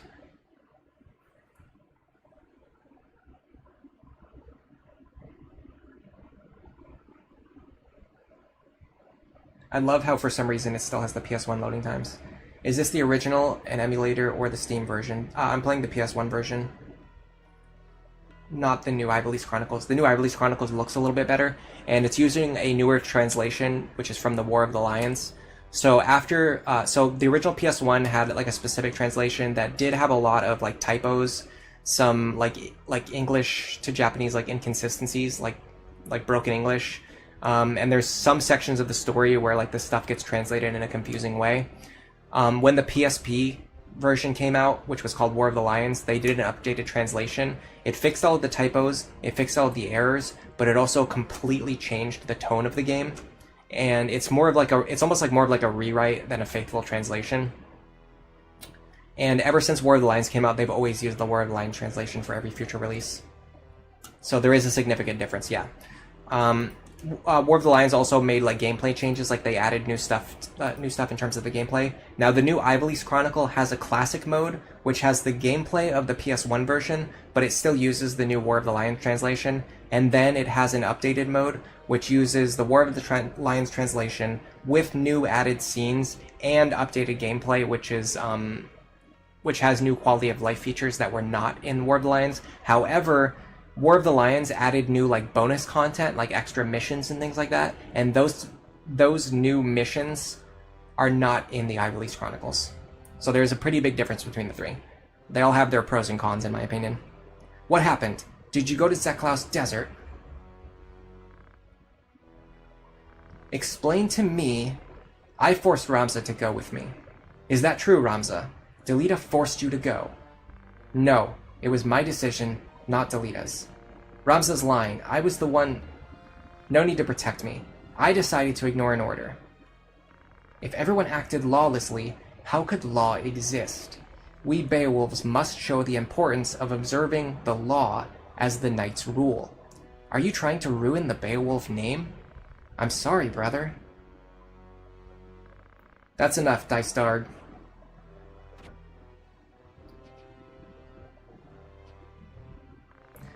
He was a great help rescuing the Marquis. I know young soldiers are eager to succeed. So were we. Don't spoil him. There's a line between right and wrong. So, you are Dystarg's younger brother. Relax. You look exactly like the late General Balbanes, a fine-looking young man. I'm sure that youthful energy didn't come from just guarding the castle. So, interesting thing to keep in mind, the character who just entered the scene, Prince Larg, is one of the two people who's fighting over the right to rule over the country. So when the king passed away, his son was only 2 years old. His cousin and his brother, Prince Larg and Prince Goltana, are fighting over who's basically going to rule while the prince comes of age.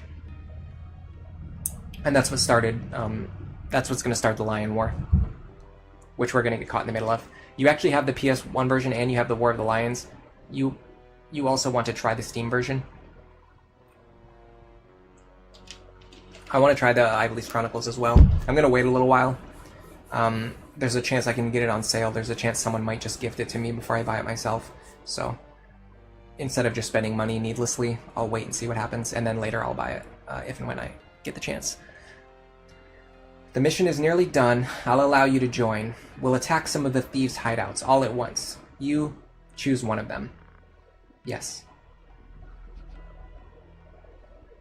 I love all of the little subtle things in the character's behavior, like you see them bowing and things like that in the scenes. They move in slight little ways. They honestly put a lot of effort into making these sprite graphics look good.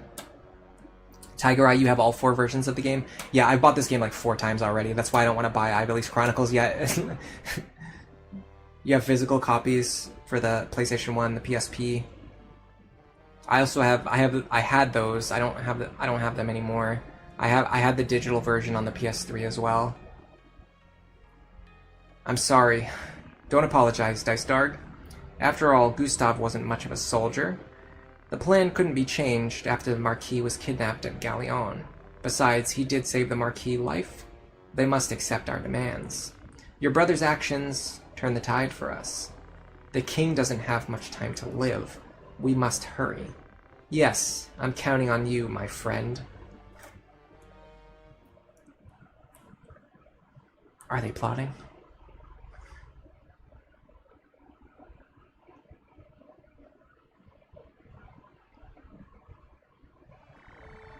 This opens up a new area in the Thieves' Fort, where we can get another battle. I'm going to check to see what they have for sale in Igros Castle.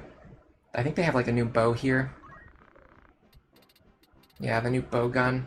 It can't fire over walls, but it hits pretty hard. Or maybe the longbow is the new one. I can't... Let's see. This has 4 attack power. This is 3 attack power. Yeah, the longbow is the new one, so the longbow can shoot over walls. But we're not using any archers right now. Now, we could upgrade our armor for our knights, but we would have to find a way to generate some cash. We would need to make about 1,800 cash. Let's see if we can do that in some way. We can sell like the old rods and stabs that we aren't using. We can sell the escutcheon that we're not using, although if we keep it, it might be better, because someone's going to eventually want it. Well, no, maybe not. We can start selling like the extra swords that we're not using anymore. Oops. We can definitely sell the daggers. Mithril knife, maybe keep, unless we have to. Sell. We're done with these old leather hats. We're done with these feather hats, because the red hoods are just better.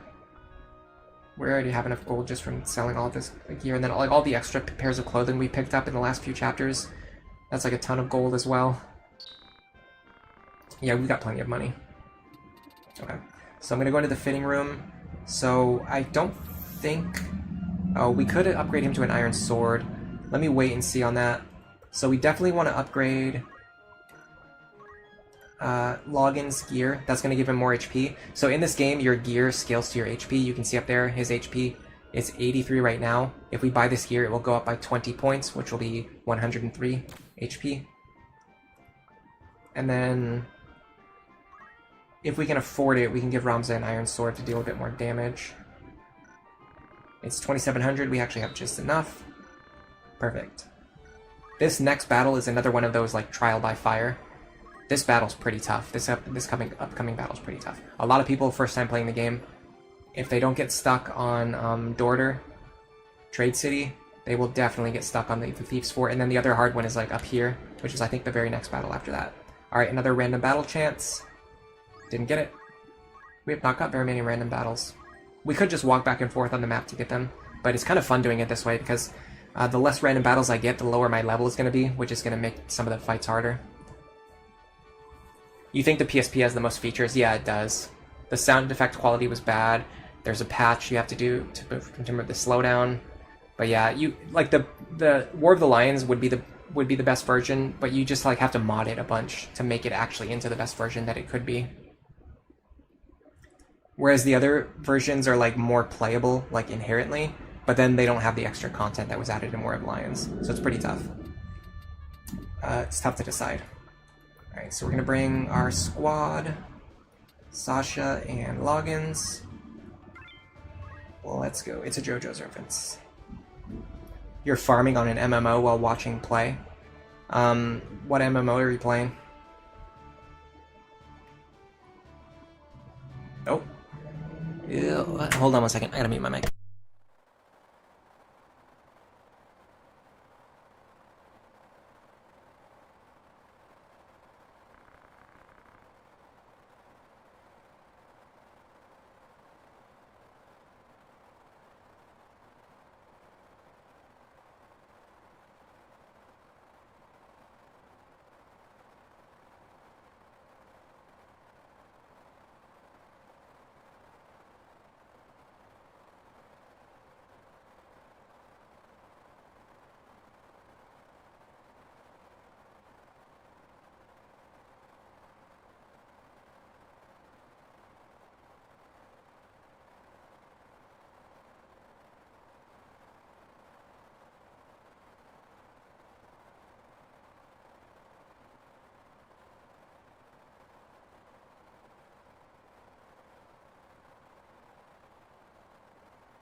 Okay, I'm back. Sorry about that. Millie just showed up. I asked her if she wanted me to end the stream soon or not. She said she doesn't really care. She wants to play Persona anyway. So I can probably stream for a while anyway. You're playing Dungeon Fighter Online. It's a 2D sprite-based beat-em-up with RPG elements. Oh, I've actually seen that before. I didn't realize it had 60 to 70 classes, though. That's crazy. I thought it only had like four or five classes or something. Communication. This is one of the best chapters. This is one of the best battles in Chapter 1, by the way. It's really tough, though. This battle can be really tough if you're not prepared. Communication with the main unit's been cut off. It's over. No way. It's not over yet. I agree. It continues until the nobles apologize to us. My brother. His views are too optimistic. Enemy attack!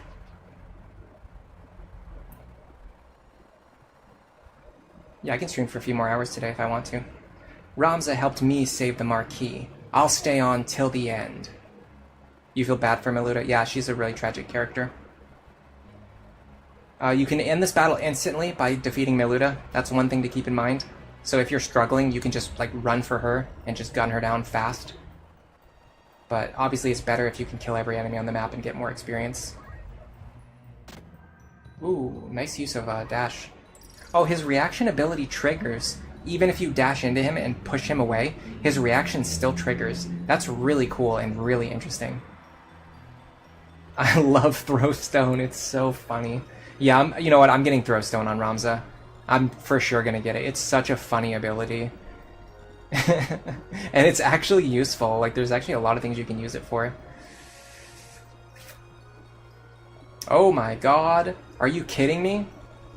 She's about to nuke us for 60 damage, my entire party, before I get a chance to move or do anything?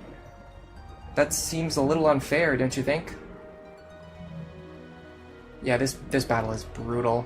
It's because they have fixed levels of level 5, and if you don't get any random encounters, which we didn't, it means they're going to have like a pretty high level advantage on you. Okay, I need to get Ramza out of the way of that attack, and possibly, if we can, I'd like to get him to... I'd like to get him to maybe kill this character before they get a chance to do anything. I don't know if we'll be able to, though. Maybe if my knight can get over there fast enough, but I don't think he can jump up that wall. I sincerely doubt it. The good thing is my other characters have time to move out of the way before the spell goes off. So possibly we might be okay. I should also cast Protect on these two if I can. No. Unfortunately, because of the height difference, I can't really target two characters except for the two that are about to get nuked. Well, hold on, I can do this. Yeah, okay, the bolt is going to go off after they move. Okay. So what I can do is... I can protect this square here. No, I'm going to protect... The problem is he's going to die when the bolt goes off. Let me protect here. I actually can't figure out what I should do here. It's because of the height difference, it kind of screws with the whole plan. And I can't move now because I already moved to this square. Alright, let me just protect myself. That makes the most sense, right? In the worst case scenario, I'll protect myself.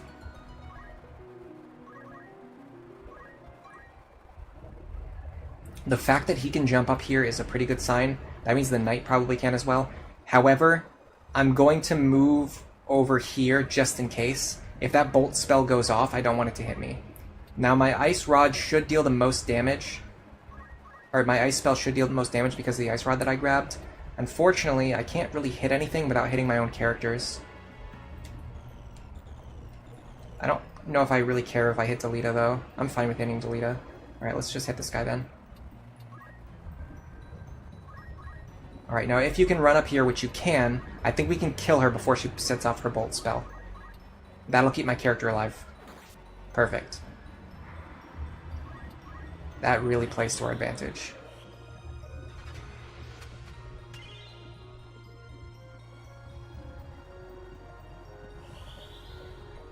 And then we're going to ice these guys.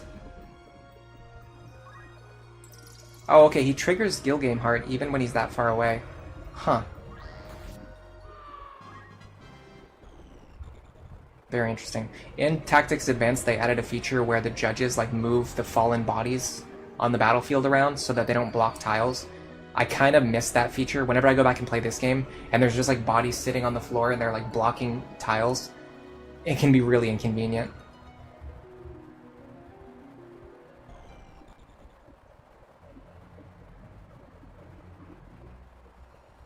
In your mod of the game, you made it so all of the enemies have increased level. Yeah, typically one of the most common forms of modding games is difficulty hacks, because typically the people who have played the game a bunch already and they want to like play a modded version, they typically want to play a harder version. Like that's generally what they're looking for. They want something different than the version that they've already played a bunch of times. Okay, if I can hit him for 30 damage, I can kill him before his charge goes off. I don't know if I can hit across that elevation, though. I can, and I can hit him for enough. Okay, good. Cool, that's one down. Honestly, my group is looking great. We're still all on full HP.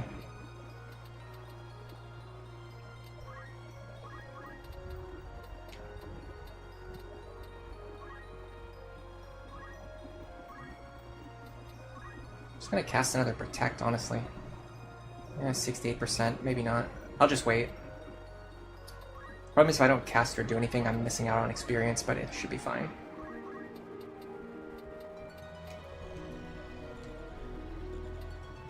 If I can hit both of these enemies with a single spell,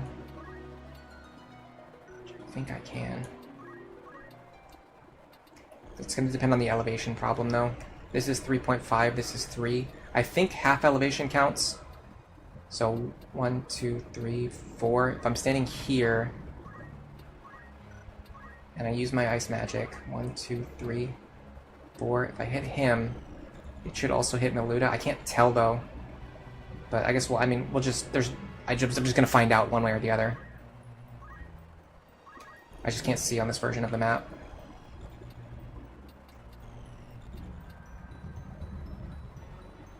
If we stand here, we can actually block them from coming out, because they just don't have any like valid tiles to move onto. Alright, let's see if we hit Miluta as well. 1, 2, yeah, we hit both. Okay, cool. So you can hit up half of an elevation, but you can't hit up a full elevation, I think. Or it might even be like 1.5 is the cutoff. Now, unfortunately, they're casting Cure 2 right after we did that. Whatever.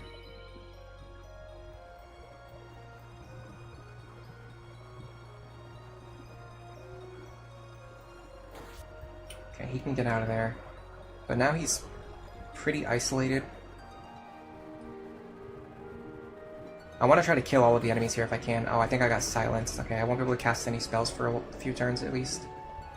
Okay, let's see what Miluta does. Okay, she can get out too. So blocking did not work as well as I thought it would. And now we're starting to actually take damage, so now we need to think about who we're going to heal. So you're on 37, you're on 51. Algus is on 35. I don't care that much about Algus. I'll potion you. This is why Chemist is so good, because they can throw items. You can just have them stand in one spot and throw. And then because you're using the wait command instead of the move command, your next turn also comes up faster, so you can spam items more quickly. Alright, let's get rid of this thief.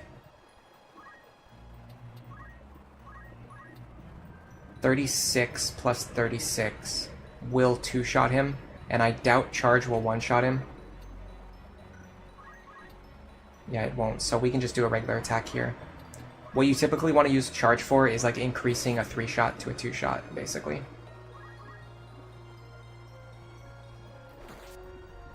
They're stealing all of our gil. We actually don't really have any, though. We spent like all of our money before we came into this battle, so it doesn't even matter. Okay, we need to be very careful about her. I think she has offensive magic. I don't know what she's casting or where she's casting it. I didn't really get a chance to see. She's casting Cure 2. Okay, that's fine. I don't care about that. In fact, because she casted it on a panel instead of a specific target, I'm pretty sure we can steal the Cure from her by going like this. Going here. We kill this guy, well, hopefully if we hit him.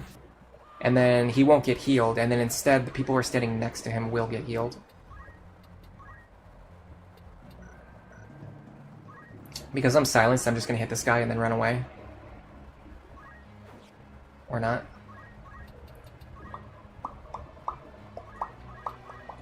I'm interested to see where this Cure goes. I hit it Ramza, yeah. So we just got a free Cure onto Ramza that way.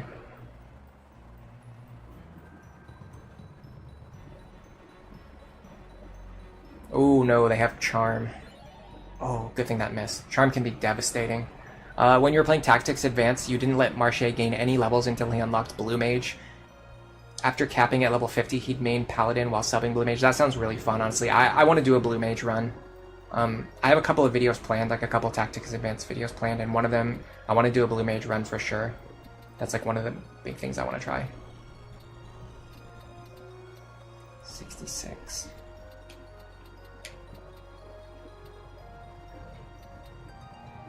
Can I hit up 2.5 elevation? I don't think I can. Alright, let's just attack from here. We can potentially blind him. I don't think it happened. I think it's percentage based. I don't know what the chance is.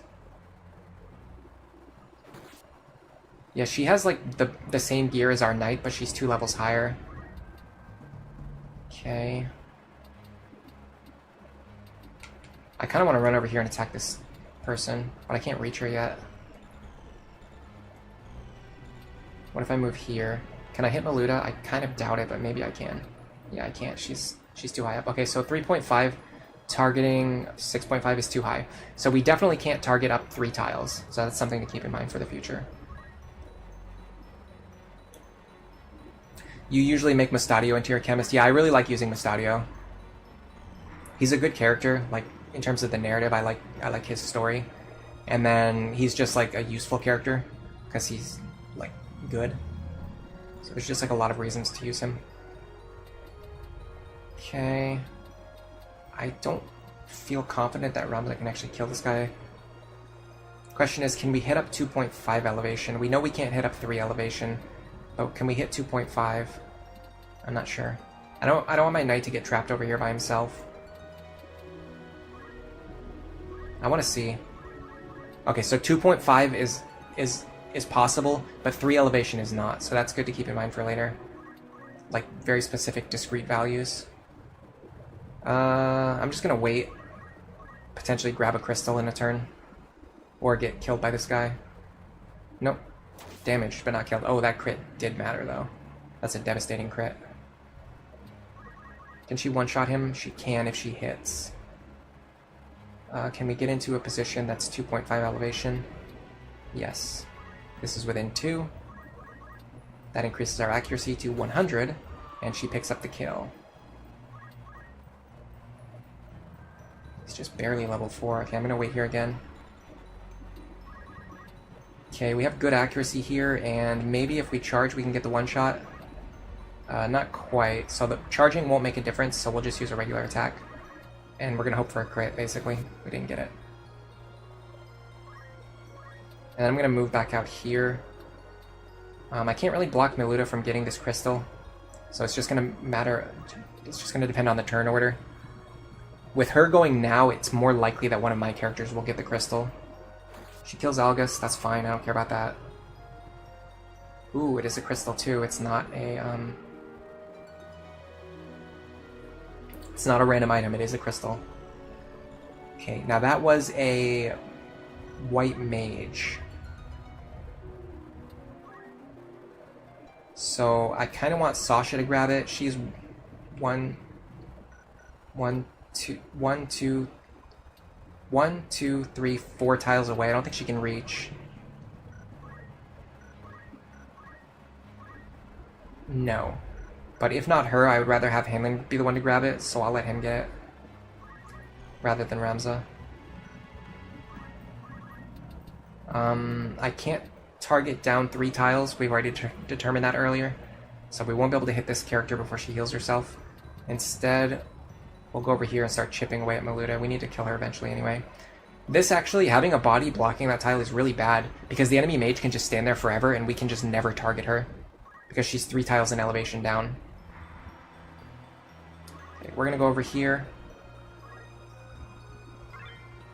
We're going to get an ability, and it's going to be Cure. And that's, I think, 300 JP we just got for free. Is it 100 or 300, something like that?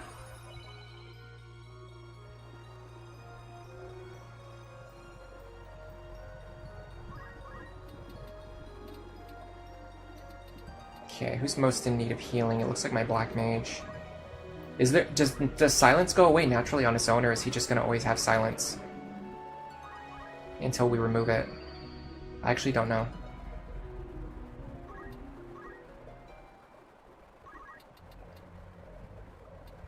Yeah, we can't actually get into a position where we can attack her because this body's in the way. What I'm going to do is I'm going to wait, because that body's going to turn into a crystal, and then I can move on to that tile to attack her. Gotta be careful though, Ramza's health getting low. I can Phoenix down him later though if I need to. Okay, this is really good. She came out of there on her own. They killed Ramza with a random staff attack. We can pick up this treasure chest. Free feather hat. Okay. Again, I'm pretty sure we can't actually one-shot her. But we can at least get her health low. Oh, crit mattered. Big time. And then crystal, and then nice. Sasha gets to move first. Okay, so Sasha can move here. She can grab this crystal. They don't have any ability that we can learn, unfortunately, so it was a little bit of a waste, but we can still use a Phoenix down on Ramza. This will prevent us from getting a game over, and we successfully defeated every enemy on the map instead of just killing Miluta, which means we generated more experience and more JP for ourselves. She's level 7, by the way, that's crazy. She immediately knocks Ramza back down, that's funny. And she's running into the water to sandbag. Can we not attack her? Because if you're in depth 2, you can't attack, right? So if she just stands here forever, we just get a game over, or what?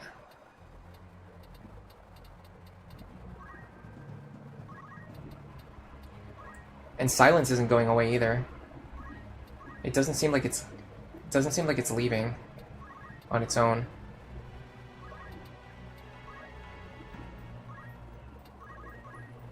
I'm pretty sure when she's standing in the water, we can't do anything to her. Alright, I'm gonna have to use another Phoenix down, because I don't want a situation where Ramza's timer expires and I get a game over.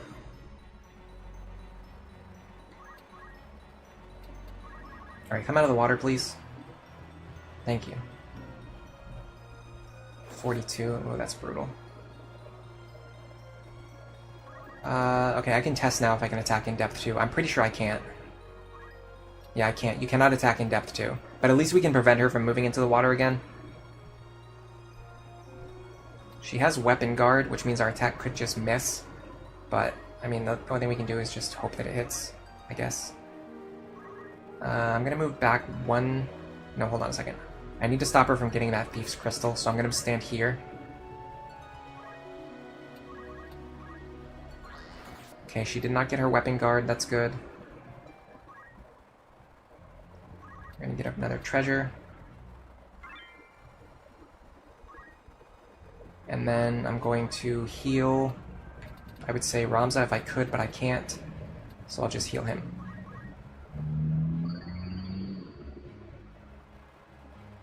You think Chapter 4 Ramza looks a little bit weak on the surface, but he's good if you understand the game well. I don't know what seems weak about him. Does he get nerfed going into Chapter 4 or something? I don't remember anything like that. Alright, we can hopefully end the fight right here. I mean, unless she triggers Weapon Guard, which she did not.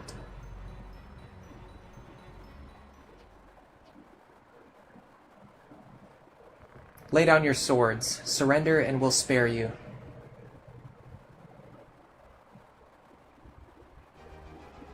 Congratulations. We got Gil. Some free equipment.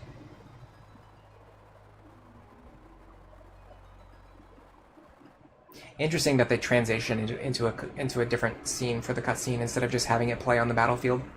Go ahead, kill us then. We're just animals. Kill us! You hate us that much. Ramza, kill her now. She's your enemy. An enemy of the Beowulfs, understand? Your enemy.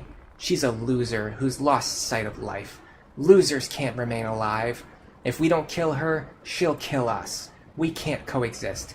Kill her, Ramza, with your own hands. Ramza, I don't see why she's our enemy.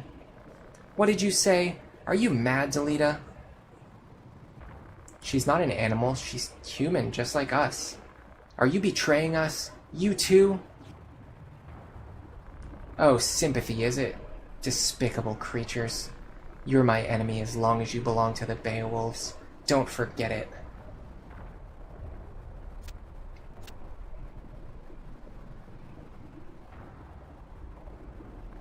Delita, we are...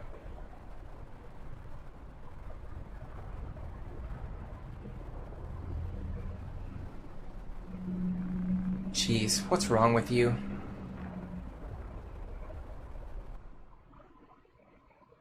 He's a special quiet squire who can equip night gear. Yeah, I just mean, like, I don't understand why you would say he seems weak on the surface. Meanwhile, at Egros, capital of Galleon. Where's my water? I just set it down. Beowulf Castle. Oh, his skill set doesn't look as flashy as the other characters. Yeah, I guess I understand that.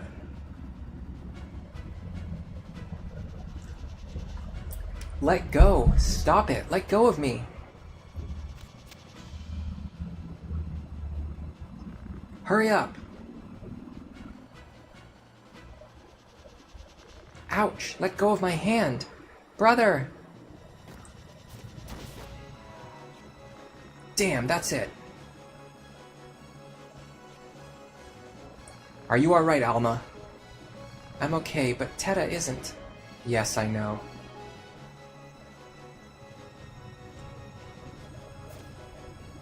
Brother. I'm alright. What about Alma? Yes, I'm fine. What an awful wound. I never thought they'd come here. They're after me.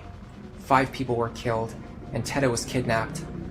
After them. Leave no stone unturned until you find them. Please don't talk anymore. Deathcore bastard. Are you alright? Hey, anybody there? Yeah, even just like yell alone is one of the best skills in the game. No, I understand what you mean about Ramza being good. I've always understood that. I just didn't understand what you meant about him like seeming weak.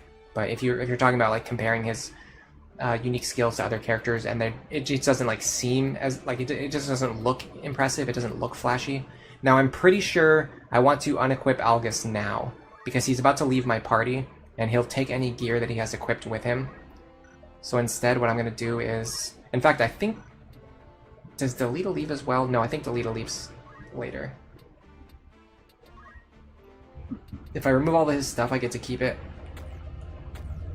If I keep him equipped with items, I think he takes them with him. I'm not 100% sure. I don't know. It's a vague memory from years ago. We might be done with Gaston pretty soon.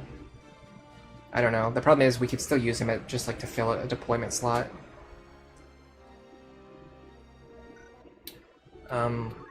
Let me also do some ability stuff. Okay, so we could pick up... I really want Throw Stone, but let me make sure I don't have anything else that's important first. I want to keep Move Find Item instead of Move +1, so I'll pick up Throw Stone now. I'm really considering, like, honestly, the utility of, like, Dash and Heal. The fact that Dash has 100% accuracy. Heal, I care less about. Still might be useful. And then, like, Accumulate is going to be good for later. Now, correct me if I'm wrong, but I think the way Yell works, you probably know this, Tiger Eye. If I remember from back in the days, when I used to do this, the way Yell works, if you have Ramza use it a bunch of times in battle, not only does his speed go up by a lot, like in that battle, but I think it permanently increases his speed by like a portion. So like if you gain like 10 points of speed, you get 1 point permanently, or something like that. Yeah, he doesn't have special sword skills like Orlando and Agrias. I see what you mean now.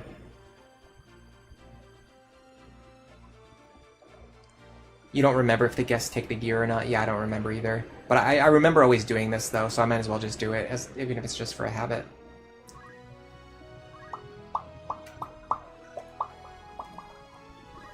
Wizard. Can't really get anything new. Chemist. Okay, her chemist abilities are starting to look really good. It might honestly be time to just pick up Auto Potion now. That way we can switch classes later whenever we feel like it, whenever we feel it's time. And then we can switch back to Chemist later if we want to. Like, honestly, this might be a good time to switch classes. Like, we can bring Auto Potion with us over to the Priest class. Like, what else are we going to learn in Chemist? It's basically going to be stuff like High Potion. Ether, actually, Ether would be really good. But I don't know, I feel like by the time you get Ether, and by the time you can afford to buy a bunch of them, you already just like have a bunch of MP, so you don't really need it as much anymore. Oh, also, let me go to Heinlein. He's still not quite at the point where he can get JP up yet. I guess that's fine. We'll wait. Items. He doesn't have anything new he can use. Okay, so we'll look at logins. So we could put logins, we could give him equip armor, and then switch him over to a monk now. The good thing is, not only does that save money, because we don't have to keep buying items for him, but we also just like have the armor already.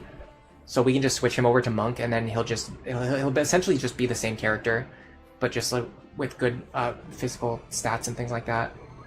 I think it's time to, because like what else are we going to learn in the night class? Like if we're not specializing in the night abilities, like the break abilities and things, equip shield is kind of good for later, but like for right now, equip armor is better. What is the requirements for Lancer? I think you need to level as an archer.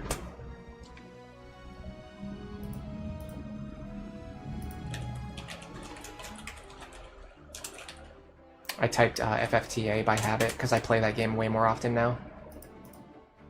Which is weird because I think I like this game more, but I just play that one more for whatever reason.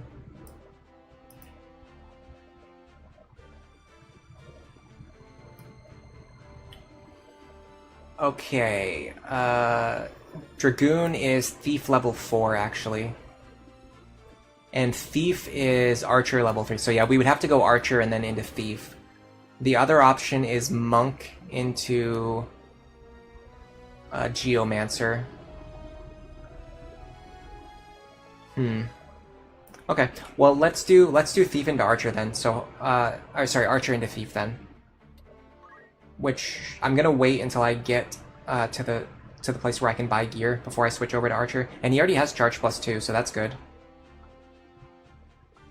What does Concentrate do? I think it improves, yeah, accuracy. So we could put him in Archer until he gets Concentrate.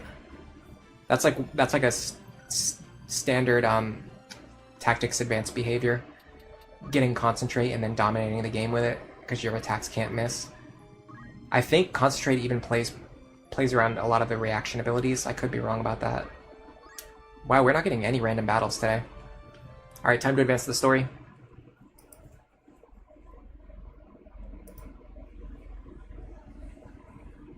Ninja is handsome good. It doesn't give the permanent speed increase? Okay. For some reason I thought it did, but it might have just been a placebo effect or something. Probably because, you know what it is? I probably gained a bunch of levels from spamming Yell, which caused my speed to go up. Deleta stays until the end of chapter 1, okay.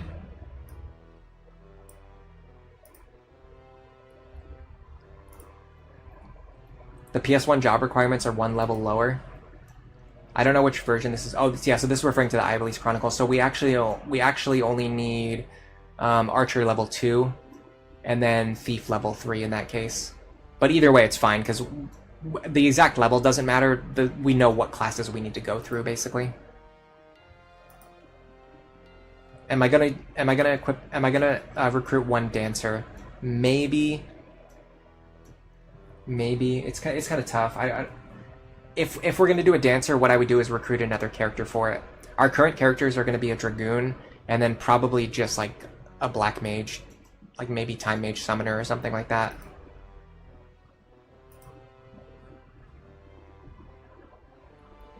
Yeah, it's easier to unlock new classes in PS1. That's good to know. I heard you destroyed the enemy's hideout. Good job. Leave the rest to Zalbag and relax for a while. No need to worry. It's not that bad of a wound. Teta. What about Teta? As soon as we find their base, Zalbag will attack in force.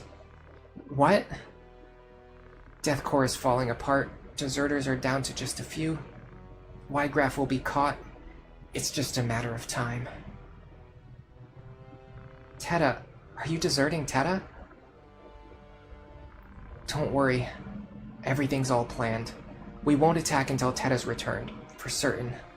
I'd never abandon Teta. She's like a sister to me.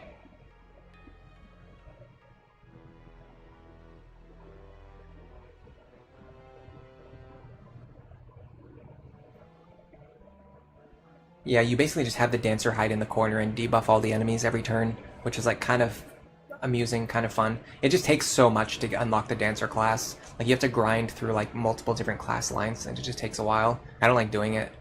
Wait, Delita, where are you going? Just calm down. Calm down? Are you kidding? I can't calm down. You don't know where she is. Don't waste your time. Waste my time? She's my only sister. Remember, Dystark said he'd never abandon Teta, so don't... I can't breathe. I'm sorry, Ramza. Are you alright? Yeah. Never believe in never. You mean my brother's lying? If I were him, I'd never save a common girl. What did you say? I said I won't send troops to save you commoners. How dare you? Stop it, Delita. Let go of me, damn you, let go. Heh, commoners are all alike. You'll never be nobles. Delita, you don't belong here, understand, rascal? Damn you. Enough, Delita, and you too, Algus. Ramza, don't you see? He's not one of us. You see, Ramza, we nobles can't live with them. Lies. He's my good friend. We're like brothers. That's exactly the point. Don't act like friends. You are the son of a distinguished family. You cannot be with him. I'm sure your brothers would agree with me. Not all nobles are like you. I trust Ramza.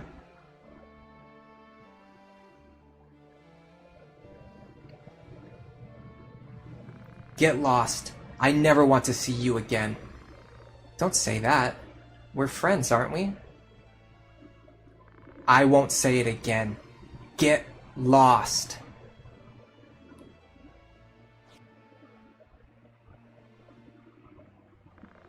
I want to tell you guys something really interesting about Algus that I noticed the other day. If you've ever seen the show Breaking Bad, he really, really reminds me of the character Todd from Breaking Bad. He even looks kind of similar to Todd, but they both have this quality where they have like sociopathic, like psychopathic tendencies. They don't really empathize with other people, but they completely lack self-awareness. Like Algus really believes that Ramza is still his friend, and he really believes that like Ramza would just side with him over Delita, even though he's been friends with, like, Ramza and Delita have been friends since they were kids. But he, like, in his mind, he doesn't understand, like, that friendship is a thing. He just thinks that Ramza will just automatically side with him. And he doesn't realize that, like, his own lack of empathy, like, is different from other people. He just doesn't understand. It's really interesting. It's what makes him such an interesting character. He's not evil because of the fact that like he's like choosing to be evil. It's because he just literally like doesn't comprehend like other people's like feelings. He doesn't have any concern or any care for other people, and it would just never occur to him. And even when he's behaving like a complete psychopath, he doesn't think that he's doing anything wrong. He doesn't think that anyone would judge him or consider him evil, because he truly believes that what he's doing is right. He just doesn't see anything wrong with his own behavior. Yeah, the truth hurts. The truth hurts when you get punched in the face. Their base is at Fort Zeekton. I heard it from your brother. There are several cordons, so you can't attack them from the front, of course. The only way is to attack from the rear. Well, do your best, you spoiled, rotten brat. Get out! Whatever. He's very zealous, yeah. But just that quality of him, like, not understanding why other people would consider him a psychopath is what's so interesting. It's what makes him, like, more dangerous, like, more scary. In a lot of ways. Alright, so we've got 3 story battles coming up, potential random battles on the way, and we can finally change our classes and upgrade our characters. So the question is, Chemist or White Mage. Actually, what we should do is look at the growth rates. Because we want her to eventually be a magical character, right? So we want to switch her into a class that's going to give her magical stat growths. Which is probably going to be White Mage. More than Chemist, surely. Yeah, so male and females have different raw physical and magical attack powers, which is kind of interesting.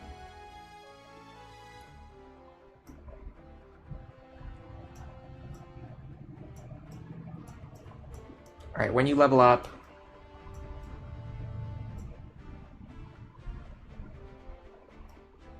it's determined by the following equation. Right, but like, what are the class... Okay, here are the class comparisons. Stat growth rates. Okay, here we go. I mean, these are just stars. They're not really, like, information, but I guess that's better than nothing. Okay, so White Mage and Black Mage... Magic attack. They actually don't really give that much magic attack. Actually, there's not really any classes. I think it looks like Mime and Onion Knight are the only classes that have boosted magical attack. That's really weird. Every other class has the same magic attack growth. Thief has a small advantage on speed. That's important to keep in mind. We want to get into Thief quickly if we want some speed. This is really weird. White Mage and Black Mage give more physical attack than Chemist. They don't actually give more magic attack. Is that true? That seems so off. It seems weird that none of the magic classes would give boosted magic attack rates.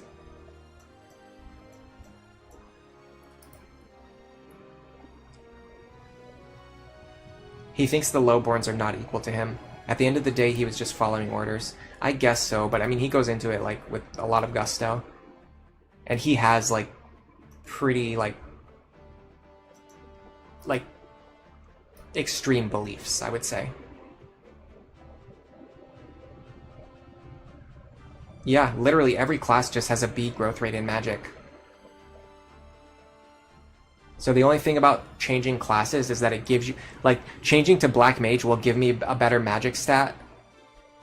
Like base Magic, but it won't actually make my Magic growth rate go up. The only way to make the Magic growth rate go up seems to be...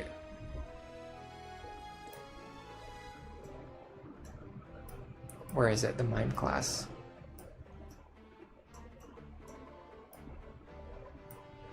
I don't know, this is so weird. I never would have guessed that it worked this way. Let me see, there has to be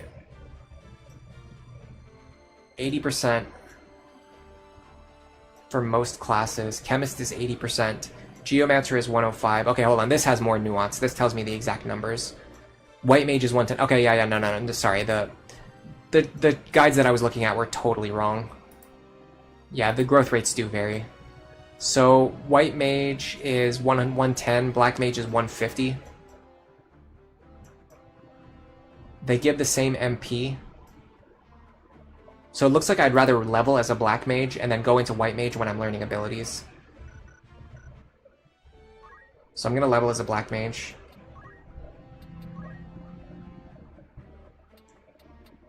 I can actually go directly into Time Mage too. Time Mage gives less than Black Mage though. Less magic power. So yeah, we'll go into Black Mage. We'll gain a level because we're very close to leveling up. We'll gain a level.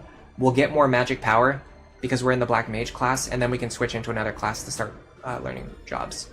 So while we're here, let's grab... oh, interesting. We can actually get a level 2 ability. Let's just grab Fire 2 or Bolt 2. Fire 2. Let's grab Fire 2. And then we'll make sure to get a Fire Staff.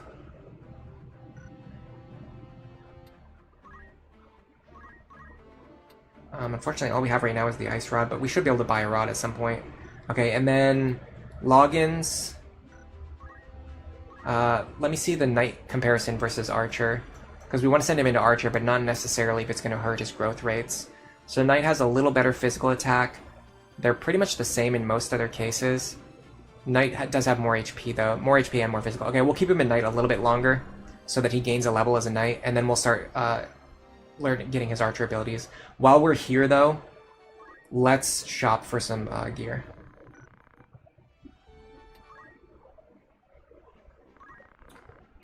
They don't sell stabs here, so we're gonna hang out. We're gonna hang out in the chemist class for one more chapter, or just in case we get into a random battle. I'm gonna buy the bow gun, or no, sorry, the longbow while I'm here, and then I have to see which armor an archer can equip. So it looks like the archer can't equip the knight armor, but we can learn the armor ability, the equip armor ability.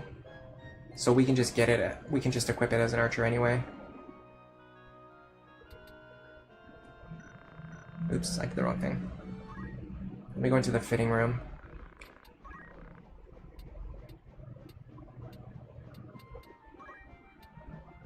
Yeah, he's already got all the best gear. So does Ramza. I could upgrade Delita's gear a little bit, maybe. Switch him to a knight.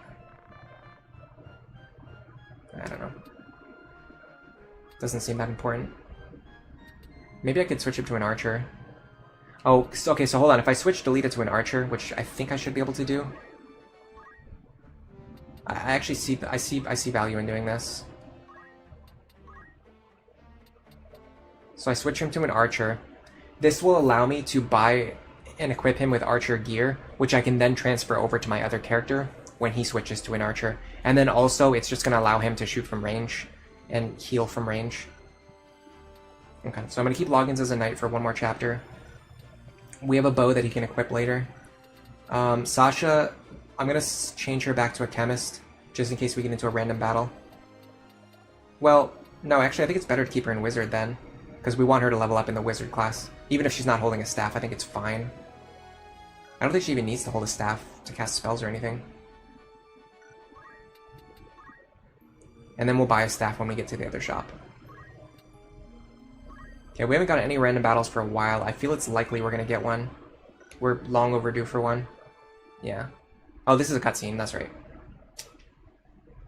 I'm gonna keep this page open so I can check the growth rates too. Oh, hold on a second. You wanna check out the Discord? I have the wrong file open. Give me 1 second. I have a file that has like a link to the Discord and other information. So this is the link to the Discord if you want to go there. I'm not looking at the page right now. I'm not looking at the chat right now. I don't look at it while I'm streaming, but I will look at it later. If you want to post like game-related screenshots and stuff, you can just post it in the... there's like a gaming channel. It's just called like gaming. Hold on a second. I'll tell you exactly what it's called. I guess I will look at it while streaming. So under the community tab, there's a general chat, and then there's a gaming chat. You can post it in the gaming chat, or you can post it in the general chat. I don't really care. I'm not like that big on topicality. I think conversations tend to evolve naturally, and I think like wagging your finger at people and telling them that they have to talk about a certain subject in a certain chat, typically doing that just like kills discussions. Like somebody will be talking about something, they'll be really excited about it, and then like some like Discord janitor will come along and be like, you know, you can't talk about that here, you have to talk about it in the other channel because of topicality. And then what happens is they don't actually go to the other channel, they just stop talking about it. So the only thing topicality does is just kill discussions. You're just asking where to post it. Yeah, just post it in the general chat or the gaming chat. Either one's fine.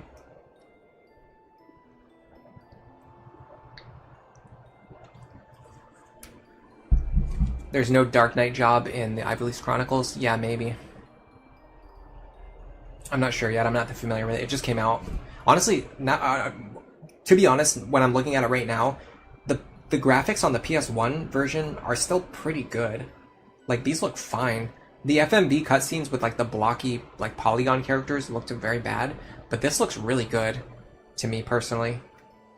Beautiful. Somewhere Ted is watching the same sunset. Don't worry, Delita. I'm sure she's okay. I've felt out of place for a long time. Are you thinking about what August said? I guess there are things you can't change, no matter what. Don't say that. If you put effort into it... Could I be a general if I tried hard enough? I want to rescue Teta on my own, But I can't do a thing. I'm useless.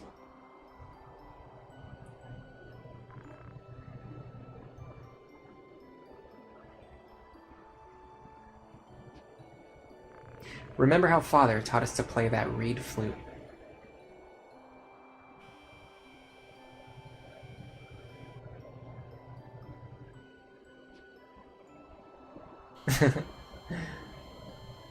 Yeah, that's a flute. That's supposed to be a flute sound effect.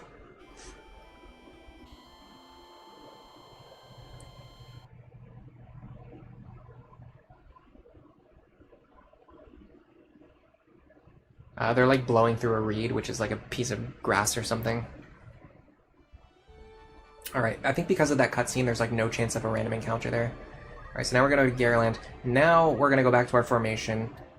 Okay, we have her in Dark Mage. Or Black Mage. Or I think it's even called Wizard in this game. It's not even called Black Mage. I'm going to go to the shop, and I'm just going to buy her, she needs a Fire Rod. Flame Rod to boost her fire power, and then I think everything else she actually has the best gear already, best in slot. Other than the linen robe, which we can actually, once again, we have linen robes in the convoy, so we can just equip the one that we already have. It's weird that for some reason, I guess it's because of the way the game determines like quote unquote best equipment. I think what it does is it scans the items in order and then just equips the thing that gives you the highest HP. So even though the linen robe literally gives MP, which she cares a lot more about, it just gives her the item that has the most MP. And then the other thing is that when we have the option to equip the leather vest or the linen robe, it actually equips the leather vest first, just because it's higher on the item list. So you have to manually go out of your way to equip the linen robe. Or whatever the other one was that had like similar MP. Anyway, with 38 MP, that'll give her a few casts, and if we start leveling her as a wizard,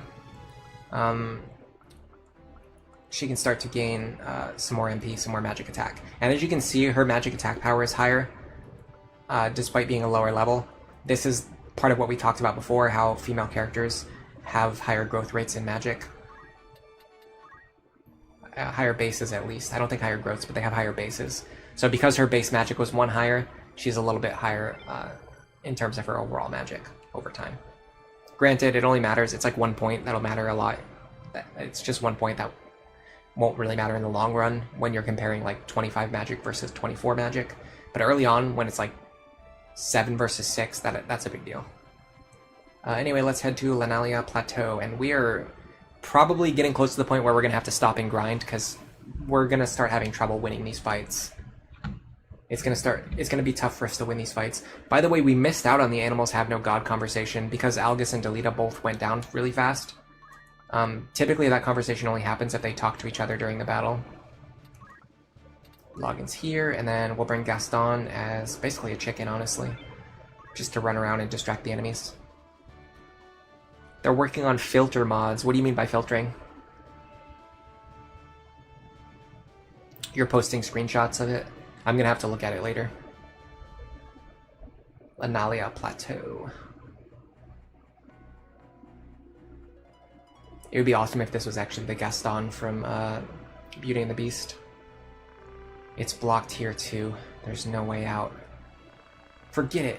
We might as well surrender. I'd rather die here than get taken prisoner. Besides, if we get caught, we'll be executed. Fighting is the only way out. With 2 black mages, my team should be really powerful. I think so too, yeah. Hello, Neff Champion. Welcome to the stream. Good afternoon. How are you doing today? Where's Ygraf? Where did you hide Teta? Teta? You mean that Beowulf? Golagros took hostage. Teta's my sister. She has nothing to do with them. It's pointless to hold her hostage. Please, return my sister. And what about you? Will you nobles give back all you took from us?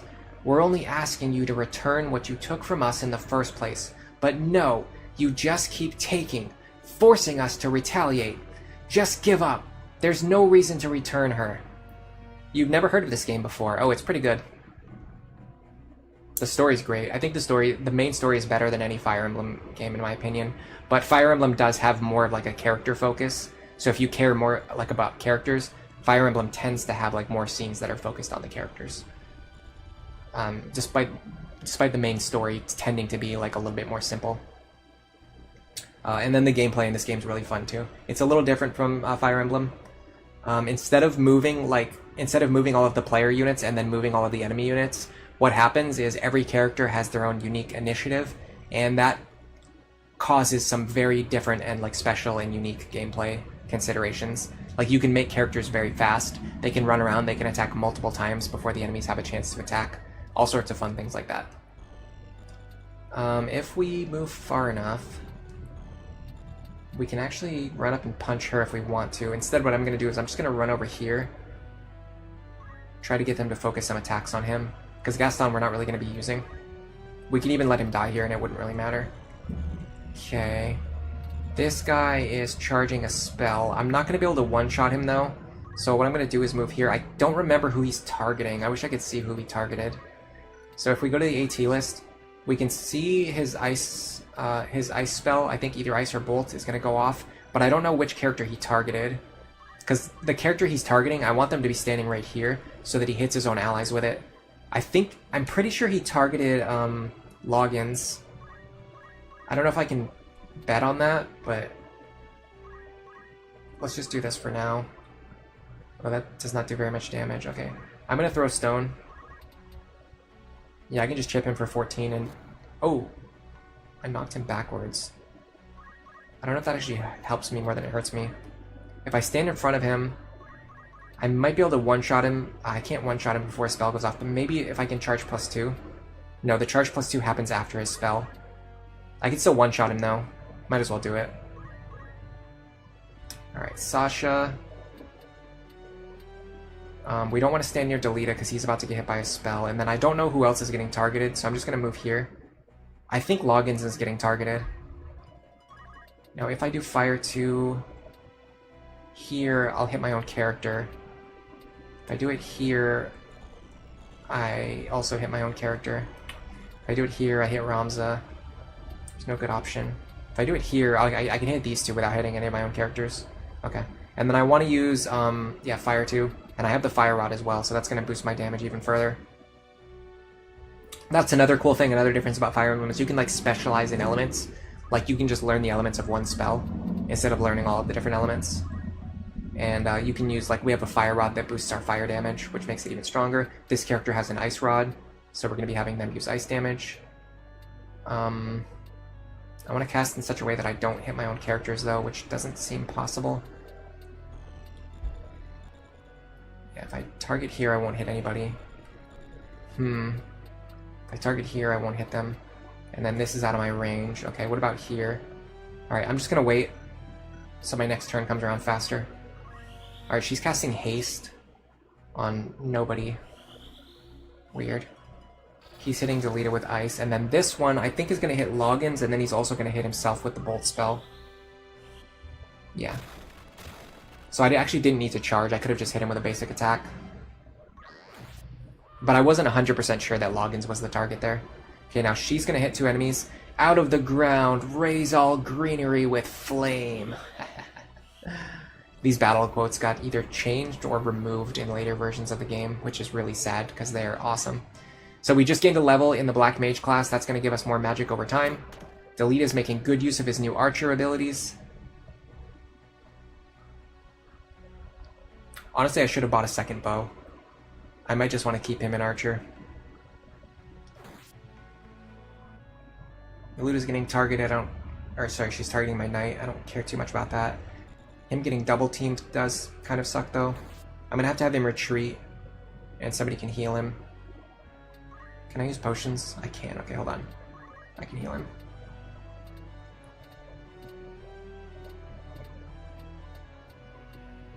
Stand here, I can heal him. Look at that, Gaston's being useful. The music that plays during this story battle adds to the lament of the situation, yeah. Does this track get used again later? You mentioned there was a track that only got used one time. I'm curious about this track. Man, this would be such a great spot if I wasn't hitting 2 of my own allies in the process. Okay, hold on a second. If I charge it properly, I might be able to move... No, I can't move my own guy out of the way. Okay. What about Miluta? Can I hit just her? I can't tell because of the stupid screen rotation. Oh, here we go. I can hit... I can hit Gaston, who I don't really care about, and then I can hit Miluta as well for 46 damage. Yeah, sure, why not?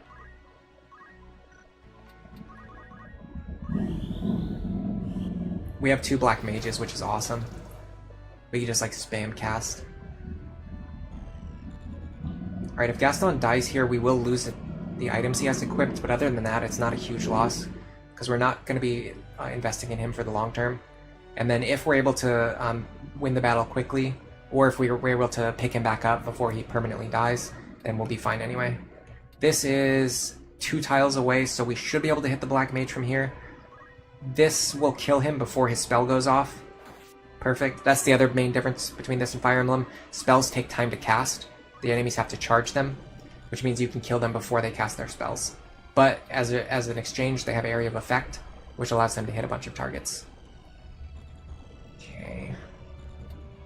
I'm going to start working on this one. Basic attack will not 2-shot. Charge attack will 2-shot, so I'm going to charge attack. And then Sasha, I think she should be able to double target here. I think I'm only going to cast her spells if she can double target because she has limited MP. So I don't want to waste her MP. Yeah, I can double target these 2. Or I can double target, I think, these 2 as well. I don't love the isometric map, if I'm being 100% honest. Oh my god, she almost one-shots that character. What about this one? 42. Okay, 42 plus 48 won't kill, so I'm actually going to hit these 2 instead. To potentially set up other kills.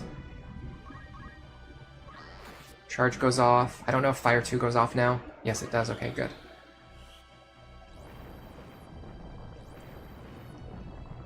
Yeah, we almost one-shot that enemy with a single cast because our Fire Rod and everything, it just stacks up to be so much damage. Now, I think if we cast Ice, the enemies are going to move out of the way before we do, yeah. So we can't cast Ice here. What we can do is we can actually just run over and hit her with a physical attack.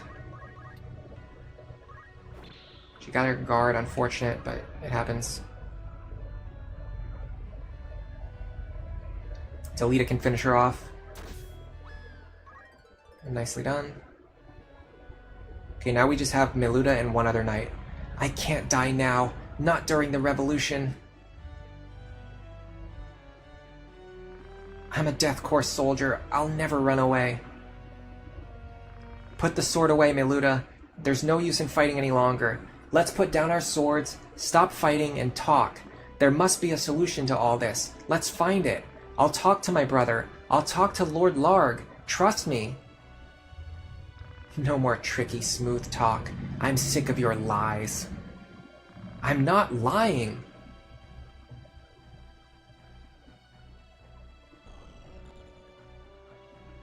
She hits pretty hard. Okay, if I can get another charge attack off on this character, I can finish her off before she can finish me off. You say revolution. Is a revolution even necessary? Is it our fault? Are we making you suffer? What's the problem? Ignorance itself is a crime. What you think is right is only what you can see. But that's not everything. It's not your fault, but I'll keep blaming you until there's change. As long as you're a Beowulf, you're my enemy. I can hit her for 30, but my chance is pretty low. If I can get behind her, I can't. I can get to the side. That's something. It increases my accuracy a little bit. Delita might be able to finish her off. Okay, if I can land a charge attack here, which I should be able to do. Okay, I can finish her off now. Sasha gets to act here. I'm actually just going to use, maybe Protect.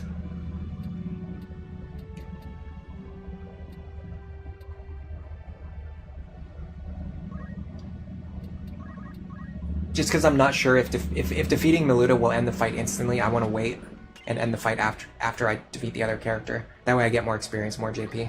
Because we have not been getting very many random battles, which means we're like pretty behind on our experience, JP and other characters. Okay, because we waited last time, now when we cast, it's only going to take 1 turn to charge, which means we can hit her before she has a chance to move. So we should be able to win with this. Single ice cast with boosted ice rod damage, and she's gone. You do think this song is used more than once? Chiaman, you say it's kind of good that we can save her. Oh, you think it would be good if we could save her, but unfortunately they have another plot for her. The fact that he's even asking these questions means he's trying not to be ignorant. Yeah, I agree, actually. I think Miluta is very stubborn. Like, it's very clear that Ramza is actually trying to like, you know, affect positive change, and she's refusing to work with him. This is one of the big problems with revolutionaries, is if you're too firm in your beliefs. So you're fighting for change, right? Like, you're fighting because you want the system to change. But then, when the people in charge say, like, okay, what can we do? What can we change to make things better? You have to actually talk with them. You can't then just continue to fight against them and refuse to work together with them. Because if that happens, then you're never going to get what you want. Like, nobody's ever going to get what they want if you just keep fighting forever. Brother, I'm sorry. Why? What went wrong? Damn it, who the hell am I? Who? I mean, she wouldn't stop fighting. She literally would not stop fighting. There's nothing you can do in that situation. It's her, it's like, I genuinely believe it's her own fault. If she surrendered there, she could have survived. But I don't know. There's other people who will have their own opinions on that, obviously. With any character, with any game that has like a story that's meant to be taken seriously, there's always going to be people who have their own interpretations of it, which makes things interesting, because then everyone, you know, gets to have their own take, like their own version of the story and things like that.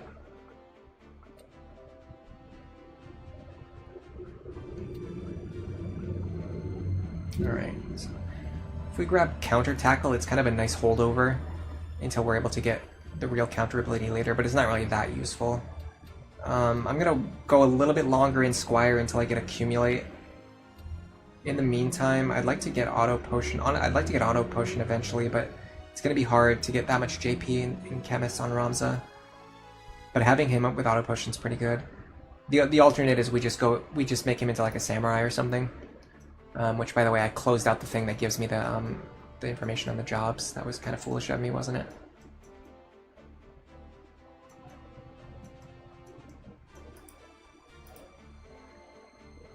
Yeah, you have to give them a list of what you want for the change to actually happen. You can't just rebel for no reason. You have to rebel with demands. If you rebel without making demands, then nobody knows what you want. You're just destroying property for no reason.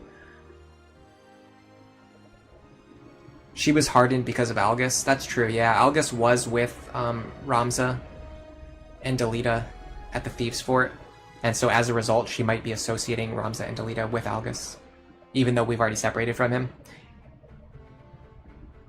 If you don't tell the other side what you want, they won't even know what the problems are with the system. Yeah, like, this is a good example. Like, he's saying, what are the problems with this system? And then she just says, you're ignorant. Well, yeah, he's ignorant. You have to... So tell him, what are the problems with the system? And then he won't be ignorant anymore. You know what I mean?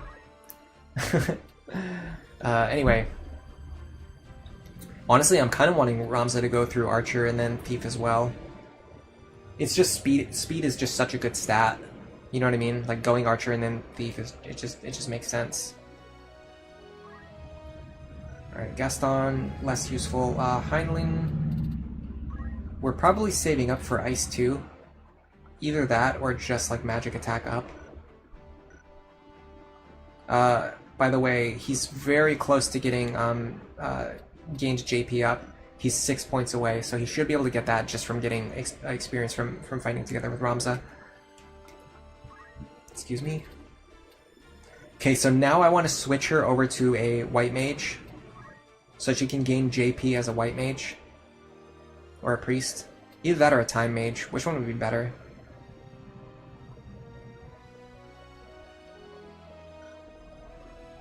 Let me look at their abilities. Because I think there's an ability in Time Mage that I want. MP Switch is pretty good. Short Charge is really good, but it's very expensive. Teleport is really good. Float is really good. Haste, Slow, Stop are all good.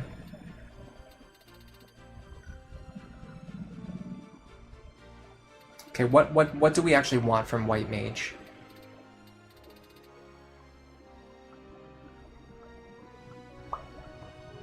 Maybe I just focus on her as a magical attacker, and I'll recruit someone else to fulfill the White Mage role. Especially because I'm probably gonna have like a more dedicated chemist later. Whereas for Sasha, she was just going through chemist so that she could get access to Black Mage.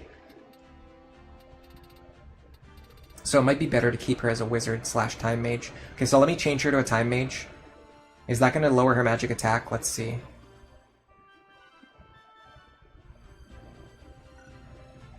It did lower her magic attack by 1 point. That is something we have to keep in mind. It also seems like she can't equip the Fire Rod anymore, which is kind of a big deal.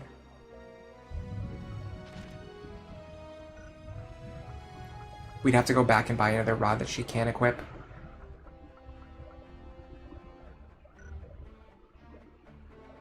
So the increased firepower of just like being in the Black Mage, you're getting more magic. You're able to you're able to equip the Flame Rod. You get a higher magic growth rate, so you get more magic damage over time. Makes me want to stay in Black Mage. But the reason I want to be in Time Mage is so that I can learn JP, so that I can get the good abilities from Time Mage, and then I can switch back into Black Mage when I'm ready to level up.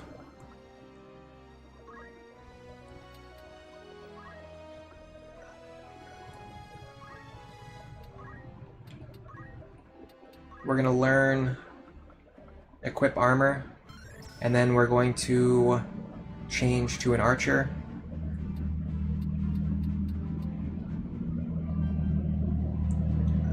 That's going to allow him to...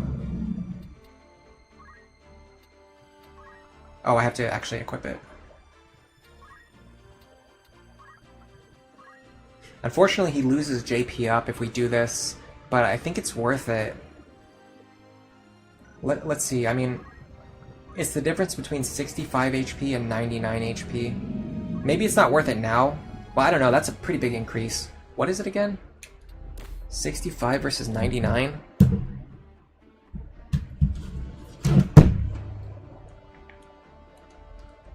Yeah, that's a 50% increase in his HP. That's really going to help him stay alive in the next battle. But then the JP up will make him gain more abilities faster. You know what, let's go with JP up, and then we'll save Equip Armor for later when we get access to, like, really good armor. What abilities do I actually have?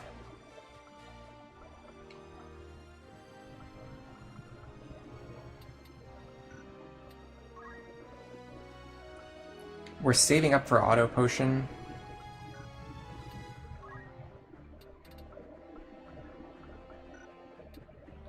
We have Charge. Chakra is really good, by the way.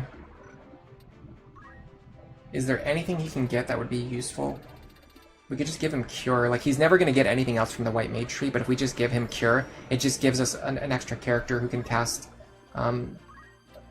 healing spells in battle if we need to heal our characters. Yeah, let's do this. Problem is I need to buy him a bow now because Delita has his bow. Or I just switch Delita back to a Squire. Or even a Thief.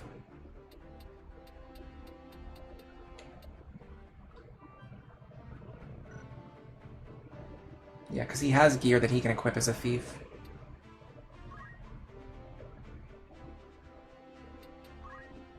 And then if we don't teach him any Thief abilities, he won't waste turns doing random crap like stealing items and stuff.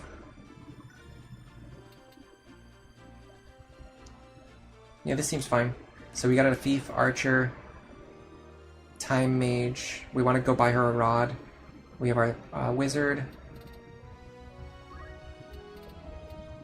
Maybe we switch him over to a White Mage. That might be the play. But we're gonna need we're gonna need a black mage in this battle though, so let's keep him in black mage for now.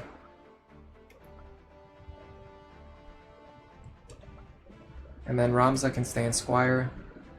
Okay, this seems fine. We have to go back though, we have to buy some stuff. In fact, did I even equip my bow yet? No. Let's equip that while we're here. That's better than having a shield equipped, because we can actually deal damage.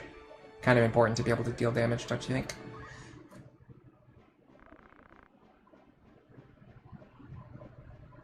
Yeah, haste is really good from Time Mage. Hold on a second, you never use... Yeah, Monk. Monk is really good. They have like almost all of the Monk skills are good. And they have like good stats too. But the problem with Monk is it leads into the Geomancer line, which is kind of a dead end for physical attackers. The good thing about going Archer and Thief is that you eventually get into Dragoon, which is really good for physical characters. Chain Vest. I don't want the Chain Vest because it's going to lower my MP. But I do want, I guess... Honestly, I'm just going to use the Oak Staff. The White Staff doesn't really do anything. And I'm going to look at the armor pieces individually to see if there's like a robe, a better robe. There is. Silk Robe I have. Okay, so no. You should be able to equip the Silk Robe now. Yeah. Ice Rod's fine. You don't need anything new. I could equip him with the Chain Vest. It'll give him more HP. Silk Robe is 2. Yeah, Chain Vest is more HP. Red Hood is all he needs. We still just have an option between a Mantle.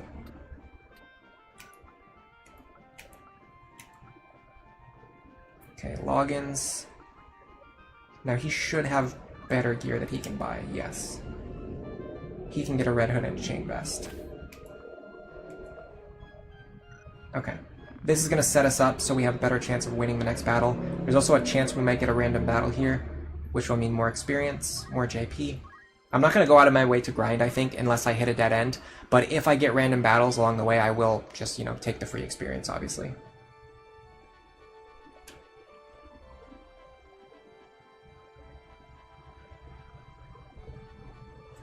You made JP boost a passive on all jobs. It's probably a good idea because it's really important to have. But on the other hand, like every character can just get it from Squire anyway. And because of the way JP trickles down into other classes, what's going to happen is that we basically just like you basically just give enough. Like all of our characters are eventually going to get gain JP up just from inheriting it from the JP that Ramza is generating. This is also the reason why I put Delete It into Thief.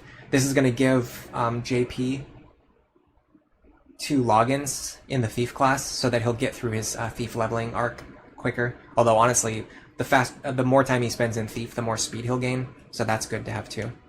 I'm not going like super extreme like the way I do in my Tactics Advance runs, where I'm like optimizing my level ups and stuff. But I'm at least thinking about the growth rates of the classes that I'm in. Why did you kidnap the girl? I needed a hostage to escape. If that was the case, you could have let her go later. What? Now you, Golagros? Are you putting me with Gustav? Think, the Death Corps lost most of their men, and now are surrounded by the Hokuten. She was our only ace in the hole to get us out of this, because she's a Beowulf. What good is escaping? Or were you even thinking that? Even if we do escape, we'll get caught sooner or later, and be in their power. We must make it so our children don't have to go through what we did. A small stone may only make a small ripple at first, but someday it will be a wave, even if we have to rust away here. So you would have us die. Not in vain. Take as many nobles with you as possible. Ludicrous. We'll die like dogs. No. There may still be survivors at Fort Seekton. If you join them, you may get something. They're probably dead already. What? Miluda was killed? Miluda... It's just a matter of time before the squad gets here. What should we do? Alright, retreat! You heard Golagros. Go to Fort Zeekton. Leave the girl here. They're here! The Hokuten are here! Damn, already? I'll stop them here. Golagros, you head for Fort Zeekton with the others. I'm not going. No way I'm going to die.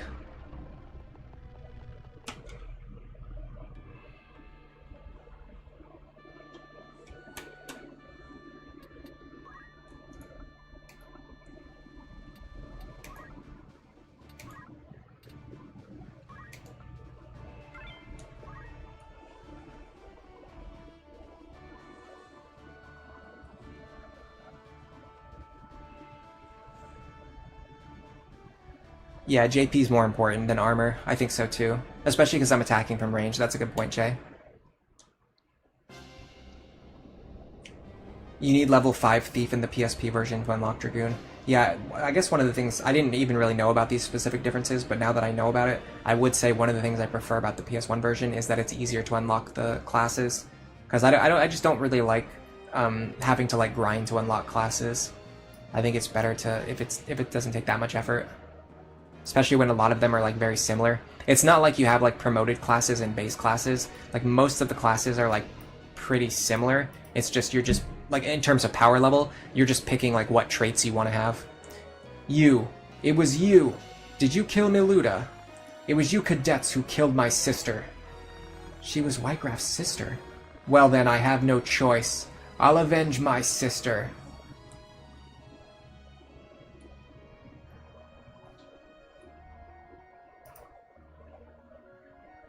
Defeat Whitegraph. Ready? This battle's pretty tough, too. Honestly, a lot of the battles in Chapter 1 are pretty tough. Give Teta back! Teta. Oh, that girl. So you're a Beowulf. He's not a Beowulf. I am. Then Golagros was wrong. But he is with you, correct? It doesn't matter who he is. You have his sister. Correct me if I'm wrong. Either way, the girl was to be released anyway. We had no intention of keeping her. But first things first. If you want the girl back, you'll have to beat me.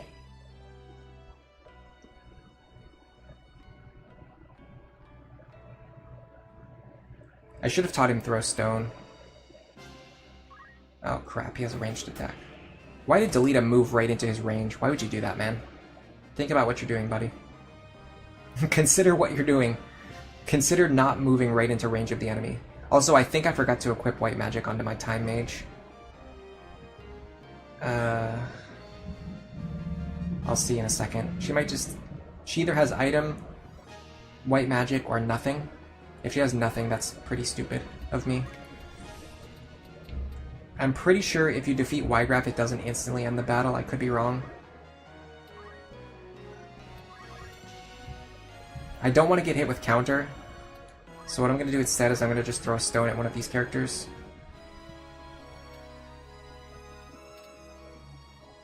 I guess this one. I love throw stone. It's so funny, guys. Alright, I got my archer in play now. He can launch a charge attack before anyone else has time to do anything. This plays around counter, which I like. The hit rate's not great. If I move forward, I can target one of the other characters.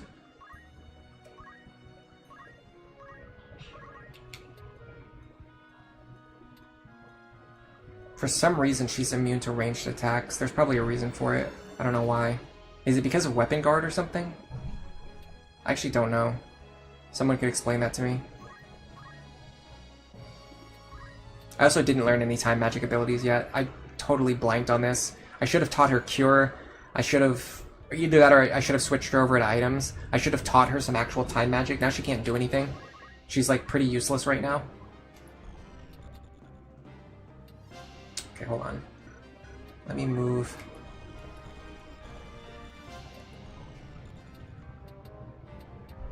Here. Cast Protect. That won't hit Delita. Man, Protect has a really strict limit on height.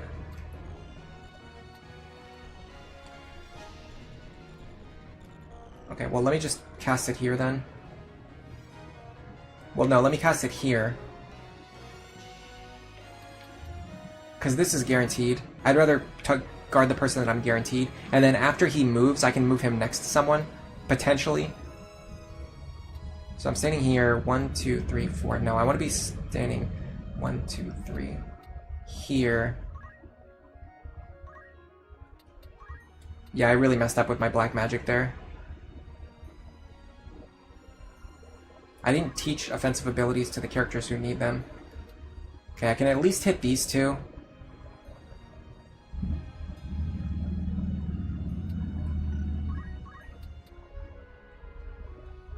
I need to chip down Y-Graph as well, though, but still, two is better than 1. Honestly, we saved before we went into this battle, right? You only have to bring Y-Graph down to critical HP. Does that end the battle, or does that just cause him to retreat? Did I ever use Throw Stone in Dorter Slums, knocking an enemy off the building edge, and it does fall damage? I don't think I've ever seen that before, no. You win okay, you do win instantly if you defeat Y-Graph. So I want to focus on attacking the other characters.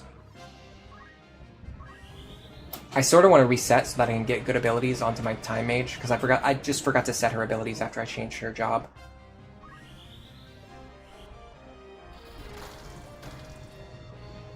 So in theory, I could win this really quickly just by rushing at Y-Graph and hitting him a bunch of times. Like with all of my characters. But I kind of don't want to do that. I have no idea what he's doing. Casting Cure, maybe? He did something. Oh, he's using Choco Cure. You don't see that very often. It doesn't trigger counter either, which makes sense, but still. Okay, she's gonna hit him.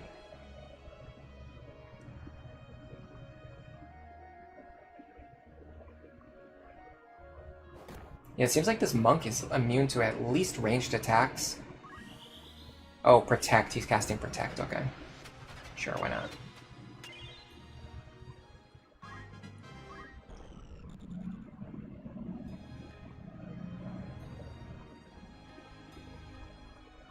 The Doom of a Planet. Crush Punch.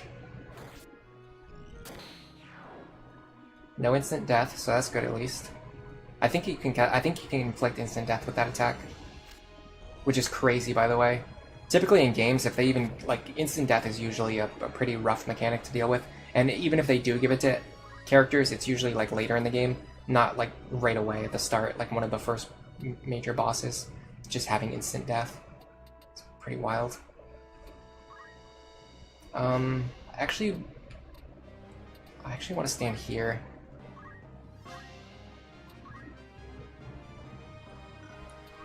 I am opening myself up to counter damage. Man, he guarded and countered. That's rough. We might end up resetting this one. This might be our first roadblock, but it's not going to be a case where we need to grind. It's just a case where I forgot to do my prep. So we can hit this one, but for some reason we can't hit the other one. We need to make sure we're 3 tiles away from a target we're trying to hit. 1, 2, 3.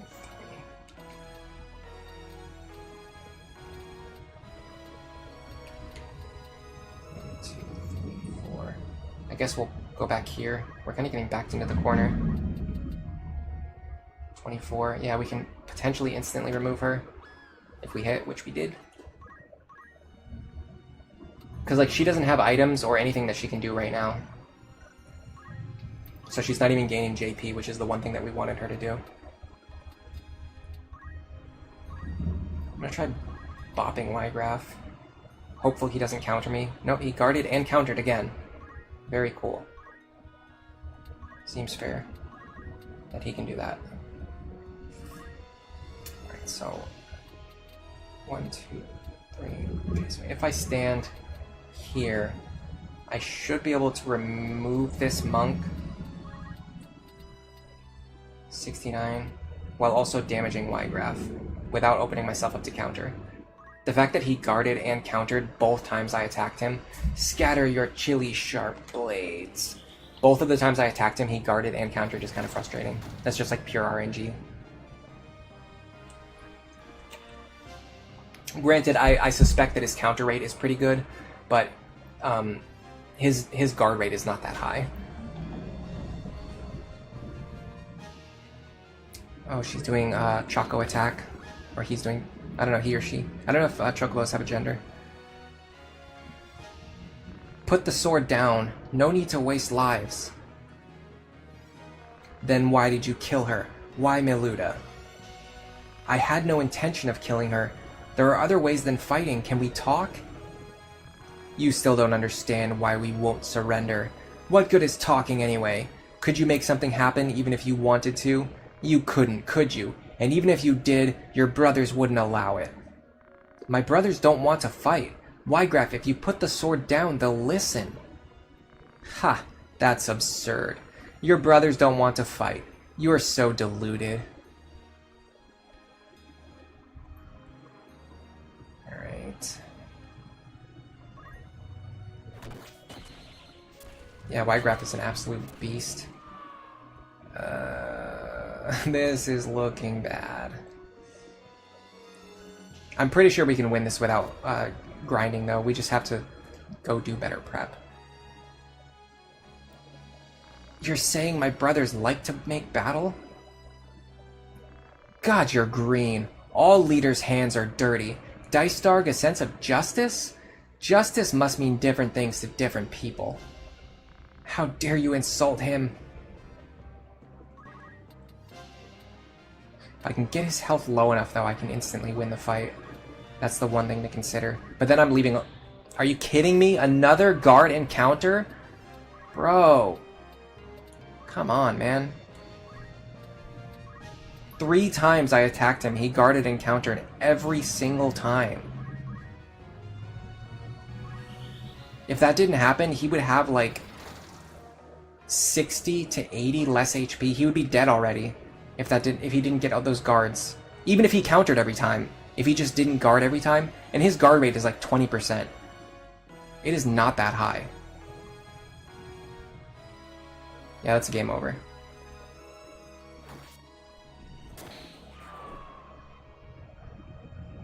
Yeah, we're running... It's the same problem. He's not telling us what his demands are. So how are we supposed to affect change? If he won't tell us what he wants. Alright, we can easily win that if we just, number one, prep our strongest magical attacker before going into the battle. And number two, don't get the worst possible RNG. I'm going to look at what his guard rate is, because I know it's not that high. It's like 15 to 20% at most. And that's not even counting, like, when we attack him from the side or attack him from behind, his guard rate is even lower.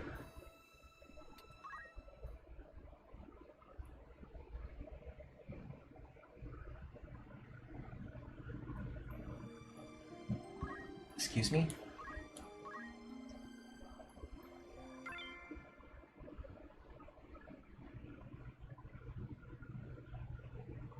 We've all been there, says Che. Oh yeah, I mean, it happens. I mean, I'm doing a Lunatic plus Iron Man right now. Like, I'm no stranger to, like, having to play around extreme bad luck.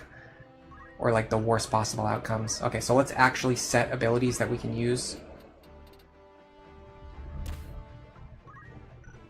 We also want Auto Potion. Like, why did we not equip that? We learned it and then didn't equip it. And then we're going to learn Time Mage ability, so we can actually use our primary. Which, Haste makes the most sense to me. Just because you have a better ability to position your own characters, whereas Slow depends on the positioning of the enemies. So we'll do Haste. There is one reason why Slow, I think, is technically more powerful. It's very interesting, but it gets into, like, ideas that aren't exactly intuitive, but once you think about it, it actually makes a lot of sense. So with Haste, every time your turn comes around, you get closer to haste ending. So you cast haste on yourself, then you get like 3 actions, and then after the 3rd action, the haste goes away, right? I think it works sort of like that. But because you're acting faster, the haste goes away faster. Whereas slow is the opposite. When you slow an enemy, it takes time for their turn to come around. It takes time for the slow effect to fade. So they end up having slow on them for longer and taking less actions. I'm going to skip through the cutscenes this time, just because we just watched them. Summary is that Golagros is the one who kidnapped Teta. Ygraph disagrees, again, with kidnapping and taking hostages. He tells Golagros to let her go, but then they show up and tell him that we killed Miluta, which is his sister, so he's going to go outside to confront us.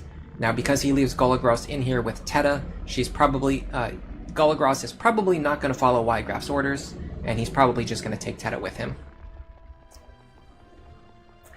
Neff says it's impossible to work with people that don't want to communicate. That's 100% true.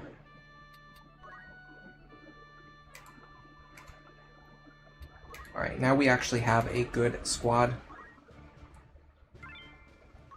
And maybe Delita won't run into a position where Ygraph can instantly attack him, but let's not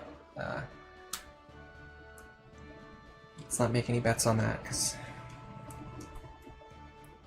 he's effectively the FFT equivalent of a green unit, so we know he's going to be a complete idiot. Yeah, this guy doesn't even want to communicate. He just wants to tell us that like we can't do anything to change the problem. So if we can't do anything to change the problem, then what is his goal? Just to cause problems? It just doesn't make any sense. Okay, so yeah, they did highlight Ygraph right there. I saw him flash, so that does indicate that once we defeat him, or once we get his health low enough, the battle will instantly end. I'd like to avoid that and try to get as much experience as I can from fighting other enemies on the map. So let's see if we can generate some experience and some JP here. He is doing the same exact thing. He's moving right into Ygraph's range, and then Ygraph is going to hit him. What a genius.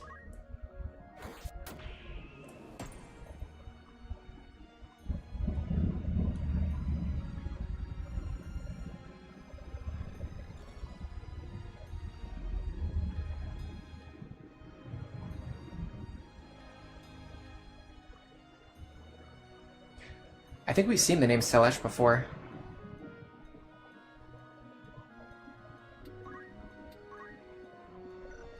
Okay. We know... In fact, hold on a second. I can check status. Yeah, we can check her Time Mage abilities. Haste has a vertical effect of 0. Okay. So we need to make sure all of our characters are on the same elevation so we can cast haste on them. So what we need to do is find a tile where like most or all of our characters are on the same elevation, which looks like it's going to be like around here. We can put a bunch of characters on 2 elevation. And I'm also going to check Ygraph's guard rate while I'm here anyway. So yeah, it's like a 30% chance to guard, and he hit it 3 times in a row. A little bit excessive, don't you think? I'm actually not going to attack him because I don't want to get countered. Instead, what I'm going to do is just hit this character with Throw Stone. Generate some JP. Okay. Now, if you go here,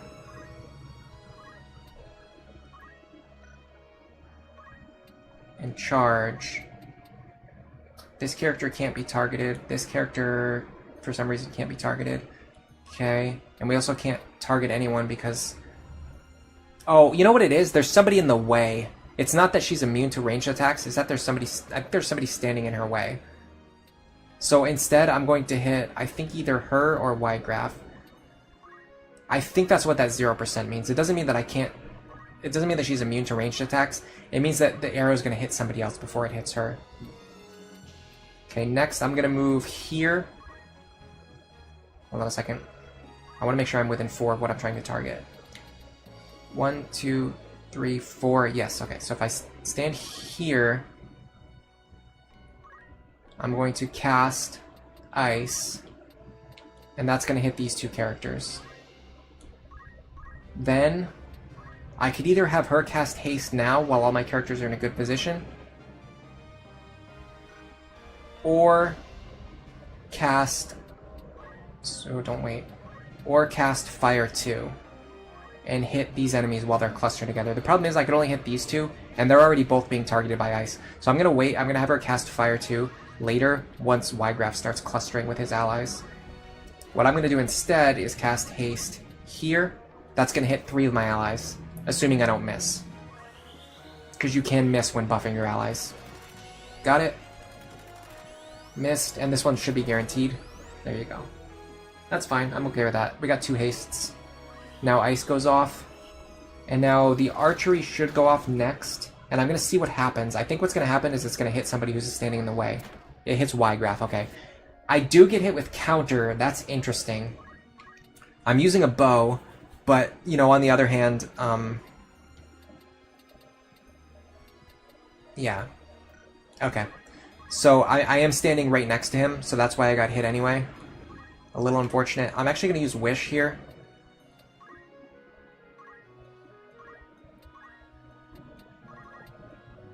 Oh, let me check the attack order.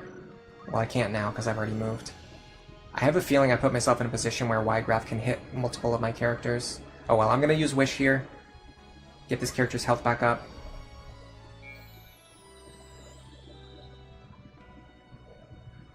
Ramza takes less damage than he heals. So it's generally a favorable trade. Now, unfortunately, I can't cast Ice until after the enemies get another chance to move. But what I can do is cast here, because the Ice will go off before Ygraf moves, and then if any of the enemies move into these positions, they will get hit by it. So if any of the enemies move down here, they will get hit by the Ice. So Lita's just going to cast Protect on himself and run away. Sure, go ahead, do your thing, man.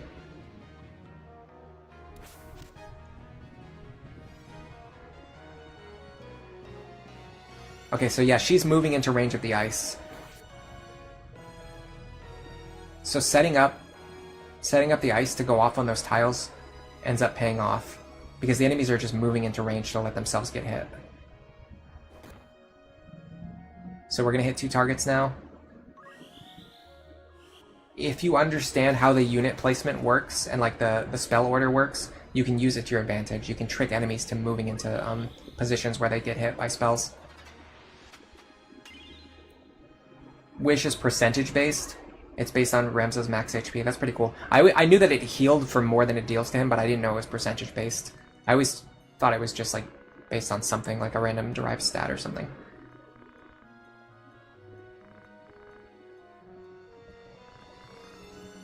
Yeah, he's refusing to tell us what he wants, so we can't really compromise. Now I think he's going to hit 2 targets.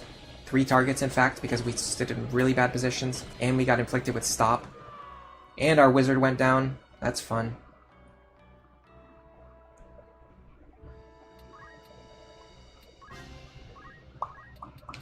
If I move forward, I'm pretty sure I can hit all 3 of these targets with Fire 2. And then that should instantly end the battle. Do I want to do that? I mean, our group just got devastated. We kind of need to end the battle right now. But this is why having your best character actually have their abilities equipped kind of matters. This might not even drop him to critical HP, I'm not sure. Yeah, so standing clustered together allowed us to buff all of our characters, but it also allowed us to get devastated by Ygraf's AoE attacks. And then this should end the battle. Ha, tough one, eh? Meluda, I'm sorry, but I can't die here. Wait, Ygraf, running away? Who do you think had Gustav kidnap the Marquis? Your brother Dicedarg, and I'm sure Zalbag knows too. Don't be ridiculous, why would he do such a thing? 2 lions are fighting for power after the king died. One is a white lion, Larg. The other is the black lion, Gultana. Both want to know who their allies are, but it's hard to read strangers' minds. So why not kill 'em all and bring in your own people? Gustav was deceived by Dice Darg's silk tongue and kidnapped the Marquis. Lies! A Beowulf would never do such a thing. You should see for yourself. Goodbye, Beowulf. And then I guess he can just teleport away. Wait, Wygraf, take that back! After you target with your mages, you can move away. Yeah, I didn't want to move, though, because if you use the wait command, your next turn comes around sooner. But I didn't realize that Wygraf was just going to just smash all of my characters, so that was a mistake on my part.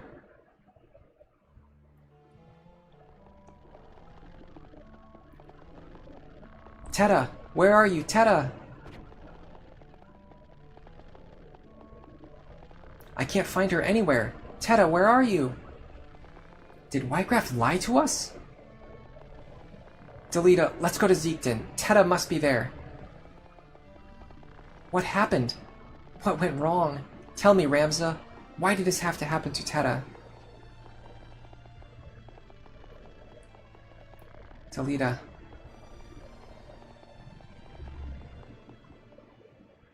One more fight for chapter 1. Yeah, I'll probably do the next battle. Let me just let me check something really quick. Actually, I haven't really taken any breaks today. Let me take a quick break. I'm gonna check something really quick. I'm gonna see what our plans are for dinner and what time we're doing that, and then most likely I should have time to play one more chapter, and then we could finish up chapter 1 for today's stream. So give me just a second. I'll let you guys look at my characters, and I'll be right back. Noasis, Crom and Robin look weird today. It must be the wrong timeline. Yeah, we're playing Final Fantasy Tactics today. I'll be right back.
Okay, I'm back.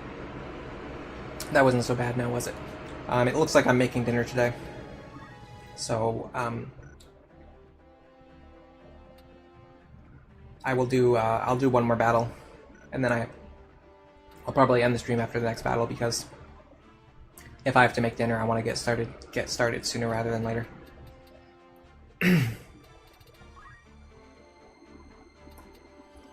Does anyone else just love Throwstone, by the way? I know I keep gushing about it, but it's just so awesome. I love it.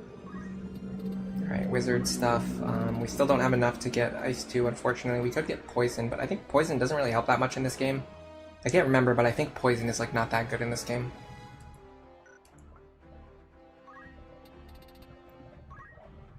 Sasha can get slow now. Could be worth it, but it's also might be better to save up for Short Charge.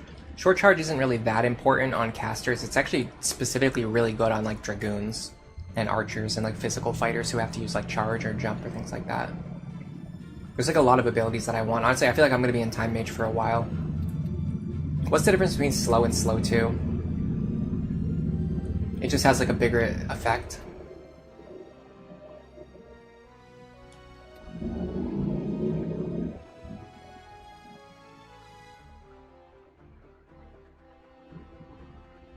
Tiger Eye, you think it's useful and it can produce moments worth clipping.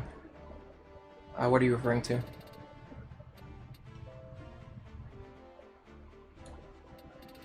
It seems like there's not really a difference between these, other than the fact that they hit like a higher vertical layer, and I don't think 500 JP is worth paying for just to hit a higher vertical layer. I'm gonna learn Slow, because I can make use of it right away in this next battle. This is another really tough battle. Oh, it has a better success rate. Okay, I didn't know that. The better success rate is probably worth considering then. We still don't have Thief, interestingly. So we'll have to stay in Archer for a little bit longer.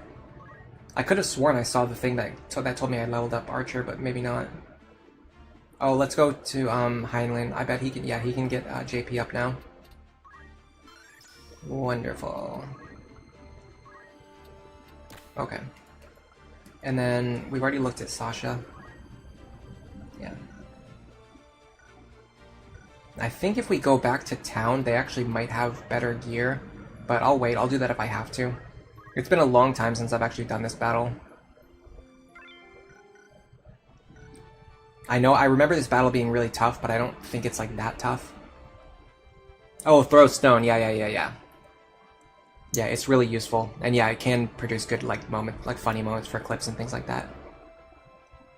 Oh, we're one action away from leveling up Archer. Okay, fair enough. I mean, Archer's a useful class anyway, so being an Archer for this battle is not a bad thing.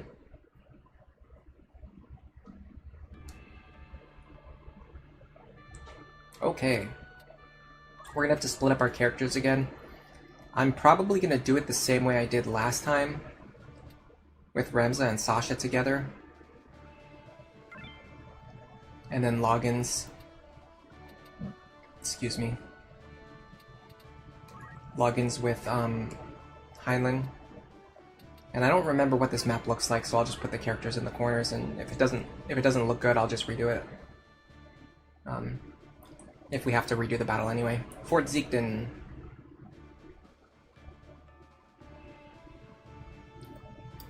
Ideally, I would like for Loggins to end this battle just short of level 5. That way we can switch him over to Thief, and then he can level up in the Thief class to get a speed bonus. Get out of here now! What if something happens to her? And don't do anything funny. There's tons of powder inside the fort. More than enough to blow all of you to hell and back. Got it? Then get out. The Hokuten will never be threatened by you.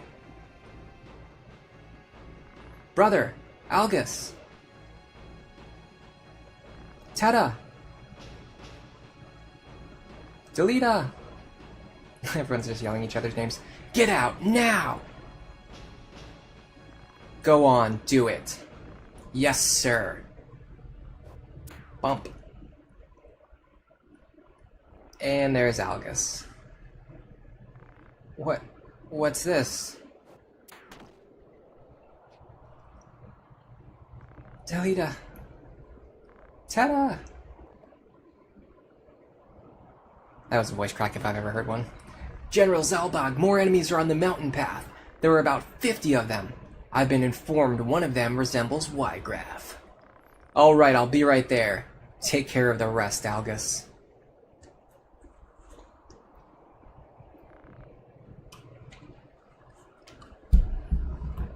Damn it.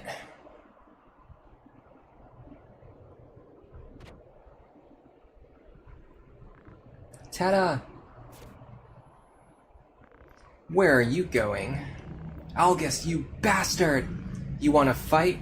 Fine then, let's go. Brother, why? Teta, come on. Animals are animals. I'll prove it to you.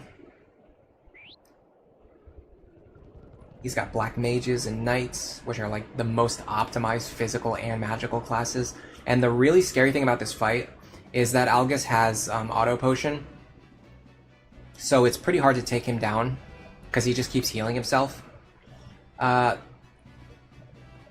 said that, because you only need to defeat him to win the battle, it can be not as bad as it looks on the surface. And I think he focuses mainly on Delita. He has like special AI where he just goes after Delita, which we've sort of already seen. The tricky part is that your characters are separated like across opposite sides of the map, and so it can be pretty tough to like get into a winning position. Especially because the Time Mage, who we specifically wanted to start with Ramza, ends up getting started even further away from him. So it doesn't... Yeah, there's just like a lot of reasons.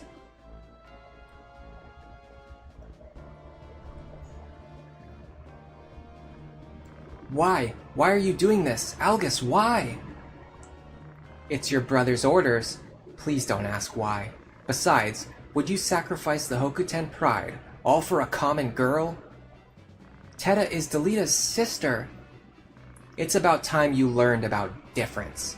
Different birth, totally different life. It's fate. Neither should have been here. Should have been flower sellers somewhere. Okay, if we can kill this mage really fast, we can stop her from casting. If not, we can just make her hit herself with whatever she casts. So either way, it's kind of a win-win for us.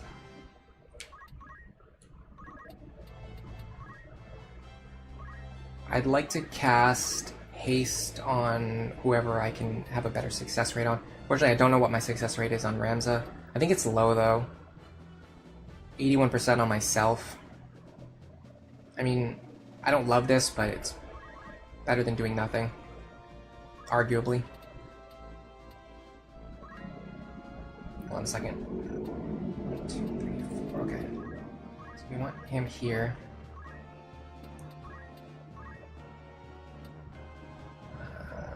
Ice here. Man, really does not do very much damage.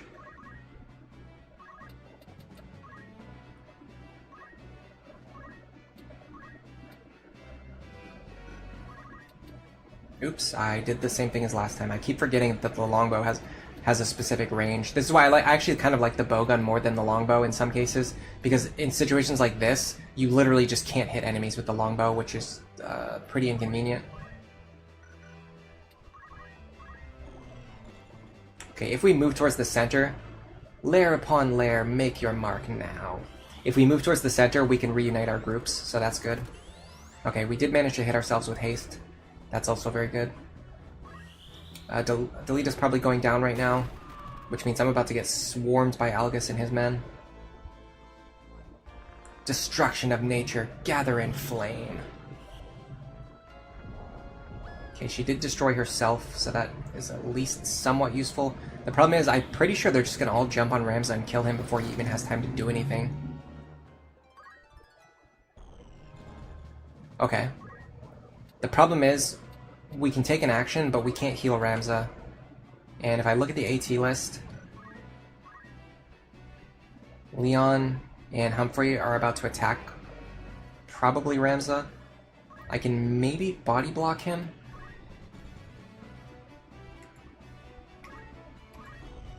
No, I can't get in front of him. What's the soonest I can cast Fire 2? It would be after they move.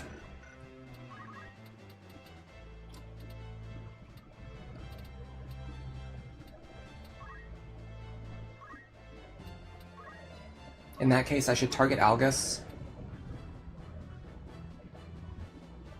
Granted, he's just going to auto-potion himself. And it's not guaranteed, though. It's like It's like some kind of rate. I don't know what the rate is. It's actually only a 30% chance for him to auto-potion himself. It's either that or target one of these guys, but if I target these guys, they're going to move. And then when they move into other positions, they're going to be standing next to us, and then I'm going to hit myself with fire too, which I really don't want to do.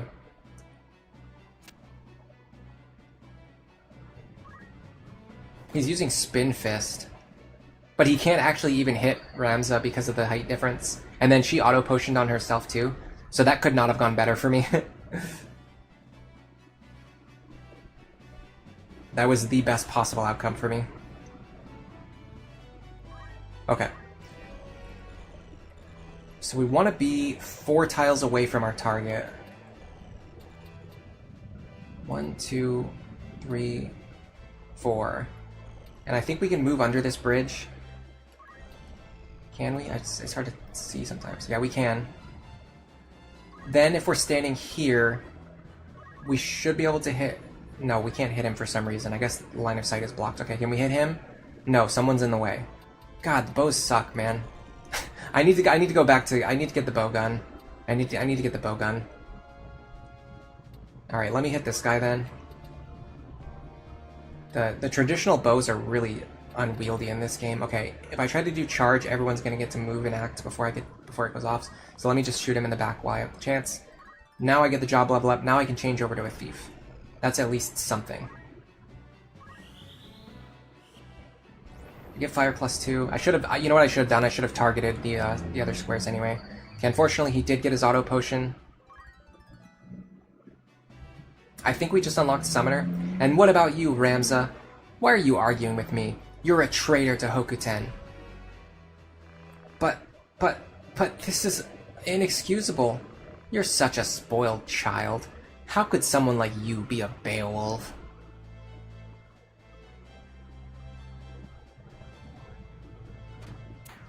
Ooh, nice dodge. Okay, the enemies are spreading out. They're not focusing their attacks on one of our characters, which is kind of playing to our advantage. The problem is this wizard. She's gonna hit somebody, I don't know who. I can't see who she targeted. I didn't have a choice! You're such a baby. Don't pamper yourself. Beowulfs are leaders of warriors. You have a certain responsibility as a leader. There are many things that only you can do. You must do them for those who can't. I don't want to live life just being used by others. Just being used? Don't talk rubbish. Beowulfs are used because of who they are. We ourselves have survived under their wing, used their protection. That's right, it's a give-and-take relationship. That's how you survived. Just being used. You've even been using your best friend, Delita. Me? Using Delita? Are you alright, Delita? Leave me, Ramza. After Algus, you're next. Delita? Okay, I can finally take an action. I could heal myself. Or I could just run up and attack someone.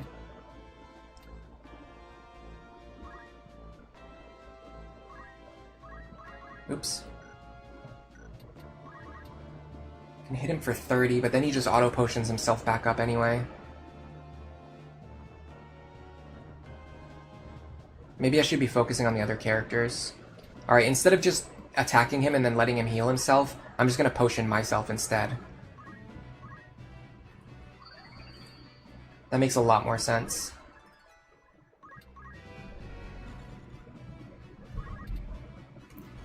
Okay.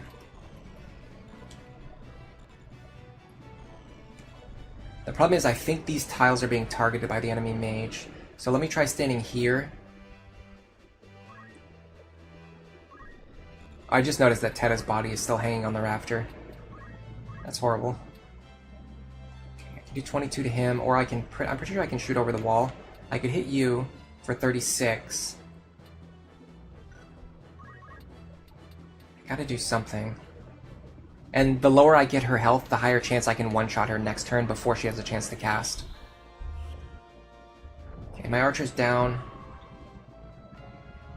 So if I am going to win, I have to do it fast now. I have to do it within like 2 or 3 turns.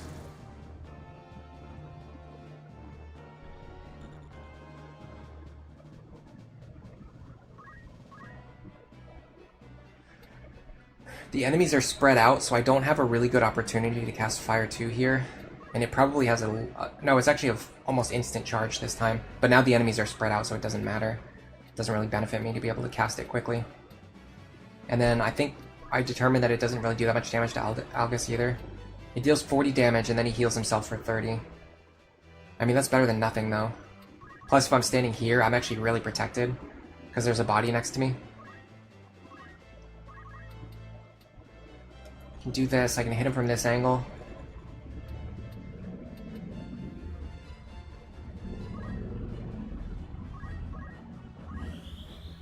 Yeah, I have to focus on Algus. And he didn't get his auto potion that time, that matters a lot. And they love attacking Delita, so that will kind of take the pressure off my other characters. This guy's probably going to kill my Black Mage. No, never mind, I have plenty of HP. Okay, my haste has officially worn off. You saved me to use me. Ridiculous. I couldn't just leave someone in trouble. Well, next time you'd better. You never know if they'll be friendly or not.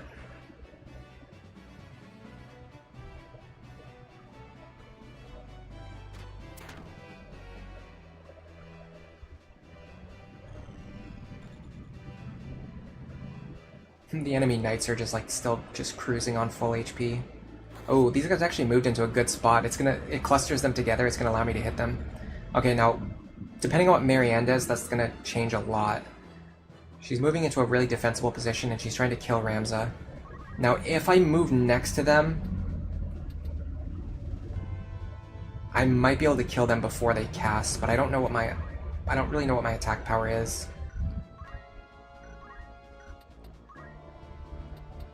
So my attack power is like 6 or 5 or 6 plus 5, so it's like 11. And then, but I don't know what like the combat formula is.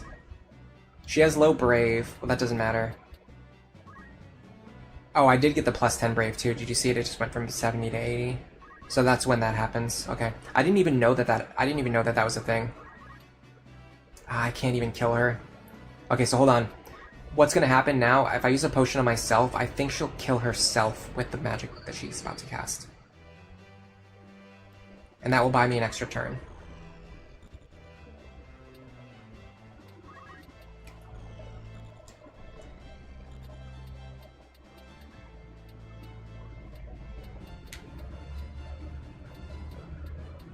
I can't get close enough to target Algus, so instead I'm going to target these two guys.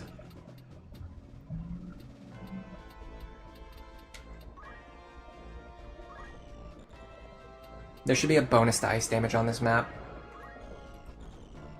That would be cool. How much am I dealing? Not really that much, but it's better than doing nothing.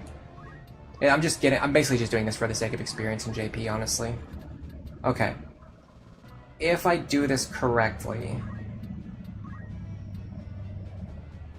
her fire will go off after the enemy bolts, or after the enemy charge attacks, but before any enemies have a chance to move and reposition. So if I hit Algus, and he doesn't auto potion, he'll be on very low HP. This enemy I think is going to take herself out. No, she's going to injure herself. Now my spell should finish her off and weaken Algus. I'm injuring these knights, it doesn't really matter. I did get a level up in Black Mage though, that's good. Out of the ground, raise all greenery with flame. Now this is going to be a good action. Awesome. Awesome. We got rid of the enemy Black Mage. Problem is the area is still swarming with knights.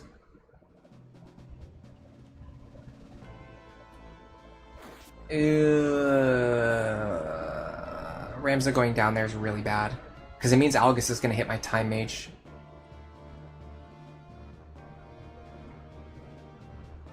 Or nothing, he's just going to stand in the corner and do nothing. Okay. That works too. If that's the case, I might be able to actually kill him before he gets another action. Hold on. We might have just barely won this. Oh, we have no MP! We have no MP! We can't do anything. Oh no. I mean, I can wait. But if one of my characters gets turned into a crystal, I'm going to have to reset.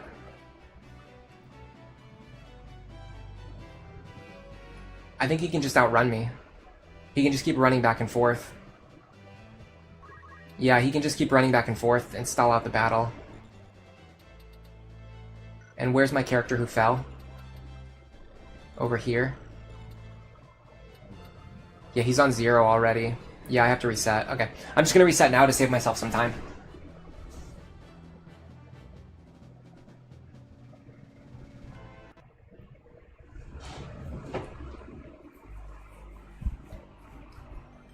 He's outrunning me. Why does he have so much more move than me, though?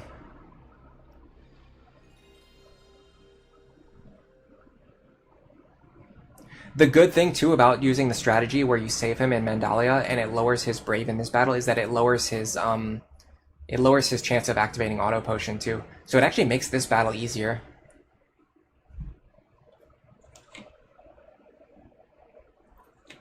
Yeah, I need more healing. I specialize too many of my characters out of their healing classes, like, all at the same time. If I did them, like, one at a time, if I, like, slowly transition my characters out of healing while keeping others in healing, it would work better. But I just moved, like, all of my characters out of their healing classes all at the same time.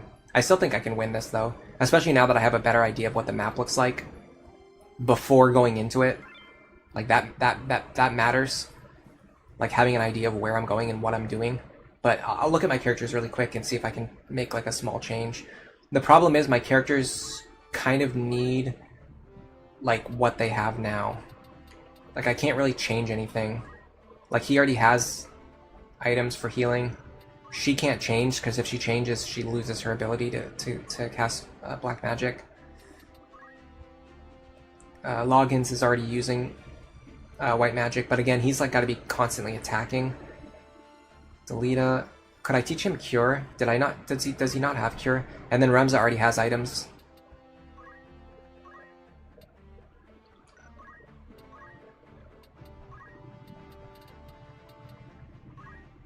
Okay, he didn't have Cure for some reason. I just only taught him Protect, but not Cure.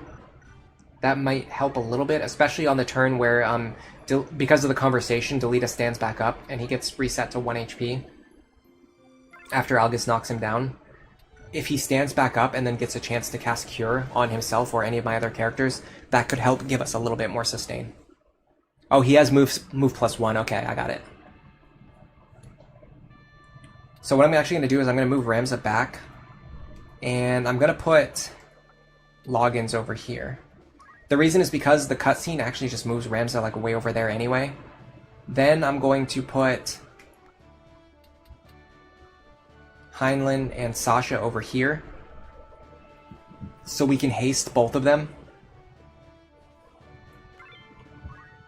And then we can try to swoop into the middle and take out the enemies that way. While Loggins can just attack the enemy, like, he can just pelt the enemies with ranged attacks. Instead of us needing to rush forward with characters who are in less favorable positions. I think this is going to be better. Alright. I wish there was a skip cutscene button, that's the only thing. Because we have to mash through all this dialogue that we just saw. Every time you get a game over.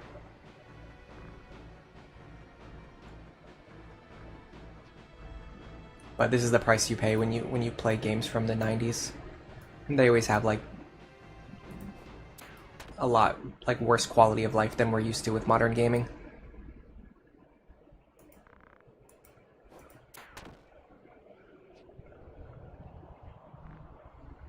Yeah, Delita and Algus are scripted to attack each other. Neff says because neither side wants to talk to each other, that just makes the situation worse. I mean, just the views of like, Zalbag and Algus are just, like, way too extreme.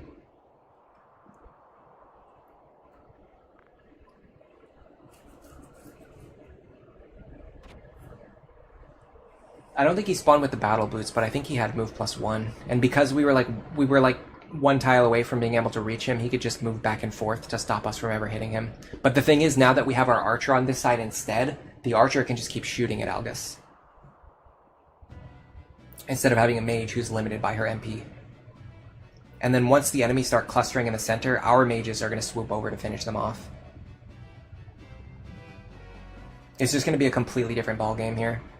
We're also going to be able to hit both of our mages with haste early on. And Delita didn't get blinded this time. That's a small change.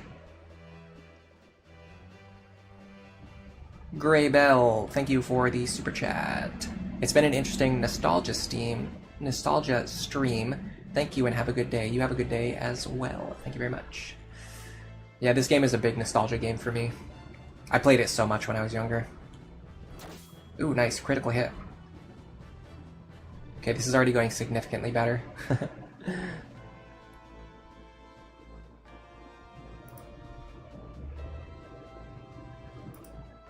Heading out, I suppose. I'm ending the stream soon anyway, myself. Oh god, they're targeting Ramza again. Yeah, I have to make dinner. So, 1, 2, 3, 4. Let me make sure I actually stand 4 tiles away. I have to make dinner, which means I probably want to end the stream at some point. Okay, I don't want to let her cast fire before my charge goes off, so I'm going to just attack her. And then this might lower her health enough to where Ramza can finish her off before she can hit Ramza with Fire Spell. Yeah, if we were going to go out for dinner today, I could stream for a little bit longer, but I have to end the stream soon enough so that I have time to actually cook dinner and then eat it. Oh god, we're just short on damage. And there's no way to boost our damage either. Okay, well, because she's going to hit herself anyway... Well, no, because she's not going to hit herself for 46 damage either. We just have to do this and hope for a crit, which we got. Okay, nice. Well, there you go. I gotta be careful about my my positioning, because remember that haste only targets characters on the same elevation. So I don't want to move here, because that will put me on a tile where I can't target my own character. But what I can do is move here, and let me see if I actually want to cast any spells on this guy. I mean, honestly, it's going to take me like 5 turns to chip him down. I don't think it's worth it. I think it's actually better to wait here so that my next turn comes sooner. And then you are going to go here, and then you're going to cast haste on yourself and your ally. Yes. 81% on yourself and then 100% chance on him. Perfect. And then that's going to allow them to run over to the other side of the field quicker. Hopefully she gets herself too. But if not, it's fine. Yeah, of course. Why do I even talk? Why do I even say it? Why do I even say it? You know what's always going to happen. Ability-wise, Algus is coded to have Auto Potion, Equip Crossbow, and Move +1. His secondary action ability is actually random. Oh, that's interesting. Oh, see, my mage got to go again right away. That's a huge deal. Because now I can run over here and I can actually hit the characters that I want to hit with ice.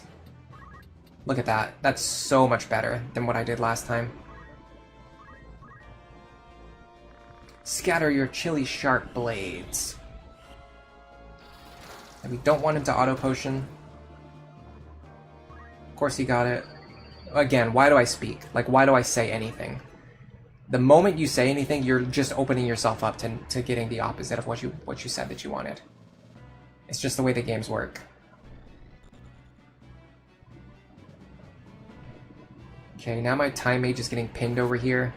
And she didn't trigger her auto potion. So Algus can trigger his with 30%. I can't trigger mine with 60%. I got it. I got it now. I understand. Very interesting. I don't really want to do a strategy where I focus fire him. I'd rather actually fight all of the characters. But it takes so long to kill the knights because they have so much HP. Also, my Ramza just got hit with darkness, which is going to severely impact my ability. Also, that just happened, so now we have to rush. So yeah, we have to rush on Algus now. There's no other option. Yeah, everything was going really well, and then everything just fell apart all at the same time. I can't really get into a good position to target Algus either. I mean, I guess I can go 1, 2, 3, 4 here. This is not great. Well, hold on. Can I actually reach him from here? No, I have to move 2 squares forward. So here, but then I lose elevation, which I think also possibly limits your range. I'm gonna move here just to be safe. The problem is this opens me up to getting attacked by the knights. I can only hit him for 20 damage, and then if he auto potions, he heals for more than I'm dealing. Even if I charge, he can heal for more than I can deal to him. Okay, so what about hitting these guys? I just don't deal crap for damage. Okay, what about white magic? If I cure... Problem is, the one character I want to cure already went down, so I can't cure them. I guess I can cure Ramza. I have to be careful, though, because whoever he moves next to is going to be cured as well. Although, if he has Phoenix down, I can use this to my advantage. I don't think he has Phoenix down, though.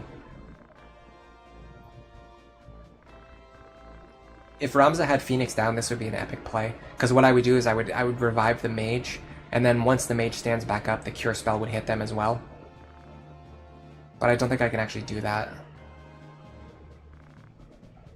Okay, Delita gets back up. This is good.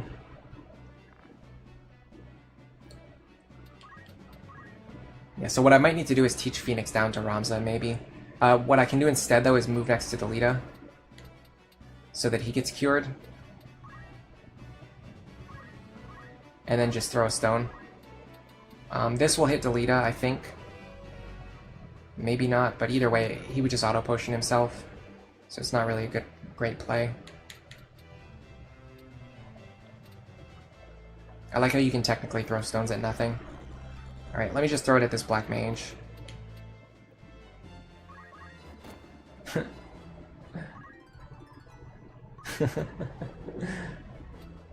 I don't really even know where I want to be facing. There's like no good direction to face. Okay, the good thing is if I cast Fire 2, it can go off before the enemies have time to do anything, which like sort of benefits me, kind of. But then my Time Mage is just gonna instantly get knocked out right after that, and I couldn't get her over to Algus in time to hit him even one time, which is a problem because she's my strongest damage dealer. So what I thought was gonna happen, like the opposite happened. Instead, the knights just moved into the center and blocked us. Oh, you cured for like nothing. Okay. Maybe I should switch him over to item so he can use Phoenix Downs instead.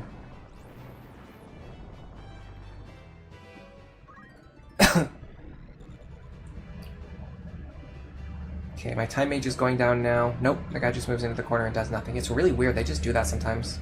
Okay, now she's going down. If she had triggered her auto potion earlier, she wouldn't have gone down here, but it is what it is. Okay, I don't think I can win from this position. My best damage dealers both went down, and Ramza is currently blinded, so even if I have him attack Algus, he won't be able to hit.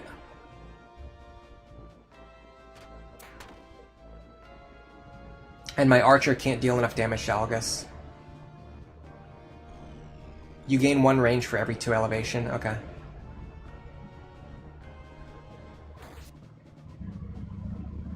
Yeah, I'm pretty sure I have to reset again. The thing is, I feel like I can win this battle. It's just like I don't think I need to grind, even though my level is very low. Like the enemies are all level 9. My characters are like level 3 and 4, and maybe 5.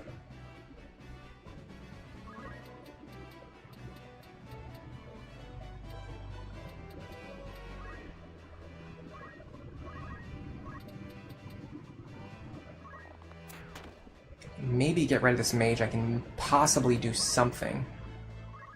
I can get over to Algus too, though, but like what's the benefit there? Well, the benefit there is that she hits him with her spell that she casts.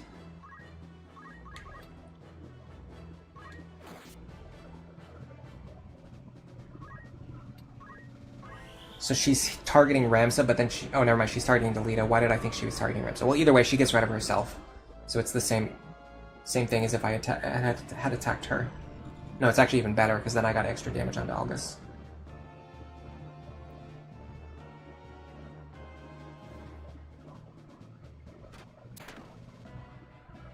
I think I'm not blinded anymore for some reason. I don't know when that happened or why. Okay, his auto potion chance is now... It's still 30%. I think I still have to go for it, though. Is this my mage, or is this the enemy mage?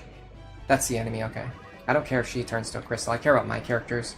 My character is here. He's still got 1 turn before he turns into a crystal. I have to make sure that I can actually target Algus. So 1, 2, 3, 4. From here, I should be able to. I could deal 20 damage, but then he could auto potion. Or I could deal 28 damage, and then still maybe he could auto potion. But maybe his health will be low enough that I can finish him off. Because Rems is about to hit him first. Oh, I am still blinded. Okay, never mind. I can't get behind him, unfortunately. If I target from here, is my own archer going to hit me? That's a really good question. I mean, I can't get behind him, so... And I don't think I can attack up that much elevation. Cool, he just auto potions anyway. Doesn't matter. Okay, at least that targets out. And then he just auto potions again. Yeah, that's a 30% rate, as you can see. Triggering it 8 out of 10 times, that's roughly 30%. For those who are well versed in mathematics. Okay, I think the fact that the enemies are level 9 and we're like level 3 is really causing problems here. We might need to do some grinding. But I'm not gonna have time to do grinding today, so not sure. Oh, blind doesn't work in the PS1 version. That makes sense, because it feels like my accuracy is still perfect. I still have 100% accuracy. Okay, I can possibly crit him here to maybe end the fight. Nope, he just guards anyway. I don't think I'm just losing to RNG, though. I think my levels are too low. Like, the enemies are almost double our level. Like, we just have to... We didn't get any... We almost didn't... We got one random battle the entire time we've been playing so far. We just haven't been getting enough random battles to level up our characters. Let me go do a random battle really quick. Gain some levels. Gain it, like, at least one level on each of my characters. Because level 6 is, you know, better than level 5 at least. And it's a close fight now, so if we get a little bit stronger, we can make it even closer. But I do think that I'm just outpowered here. I'm missing key abilities. I mean, I didn't have time to get any abilities, really. I haven't had time to do much of anything. We're still at the start of the game. That's the thing. It's like the game really expects you to grind to get really good abilities, like even as early as Chapter 1, but I don't really like doing that, necessarily.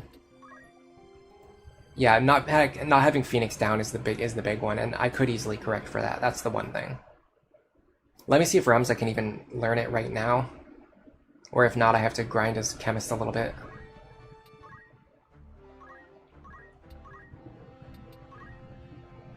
Okay, I can just learn it now. That alone is kind of a game changer. But also what I can do now, I still want to grind anyway. What I can do now is just go fight like one random battle. Get a little bit of JP, a little bit of experience on my other characters. That will also allow me to, well, actually, I don't know if I want to change from Archer to Thief now, because the utility of the Archer is really good. But then again, my bow's just not dealing enough damage anyway.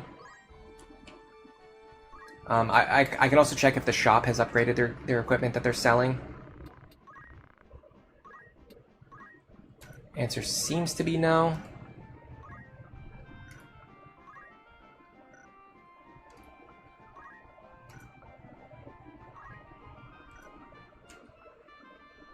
Technically, I could upgrade Delita's gear, but he's gonna take it with him when he leaves, which is kind of crummy. Oh, you know what I could do? I could take his boots.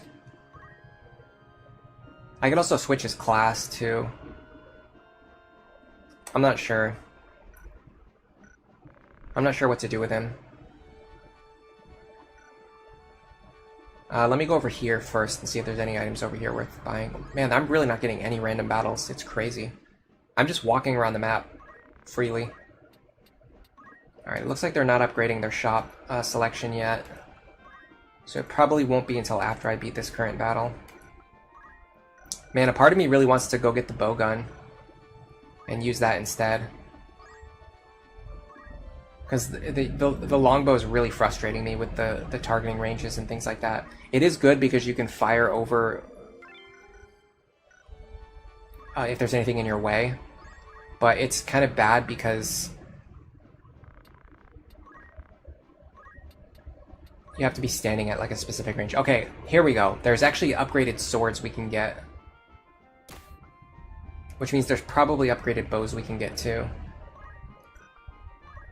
Yeah, there's a silver bow. Okay, let's see if there's a bowgun equivalent. There's a Night Killer, a bow gun, a silver bow, and a longbow. Okay. The problem with the Night Killer is that it has lower attack power. I do think the attack power is going to matter here. So we'll stick with the silver bow. But either way, that's a big upgrade over what we've currently got.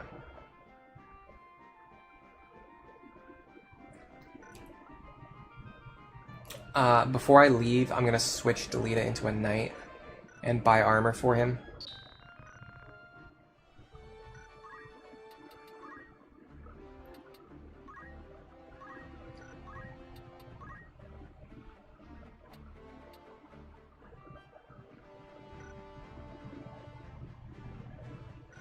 Because that's going to allow me to see if I'm already holding the most expensive armor, which I don't think that I am.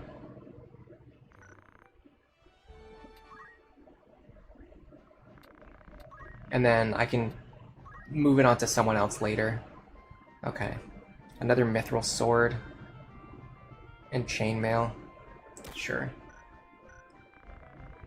I need to make some gold, which I should be able to do because I should have a bunch of spare items. Why did I unequip my flame rod? Oh, it's because I'm in the wrong class. I can sell the longbow. I can sell... I sold the escutcheon already. I want to keep the buckler just in case. No, I have a bronze shield. And I'm getting ready to buy a second shield, so this should be fine. I think I am, or maybe I'm not.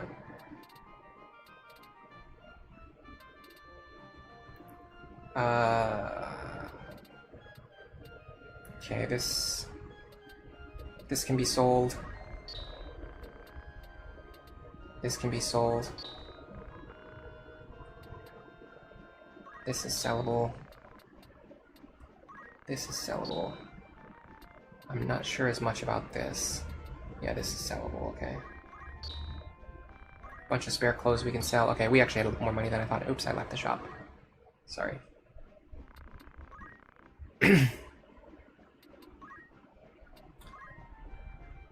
And I feel like... Okay, we do have the best shield already.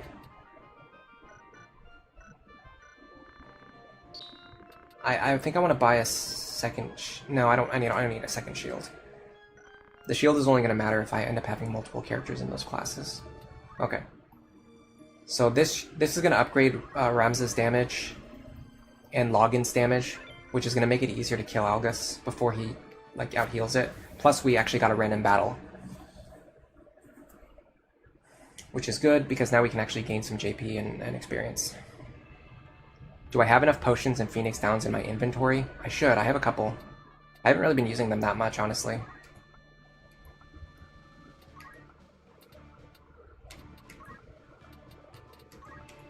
I'll bring Gaston just in case. So the enemies here should range from level 4 and below, I think, because my highest level right now is 4. Or no, 5.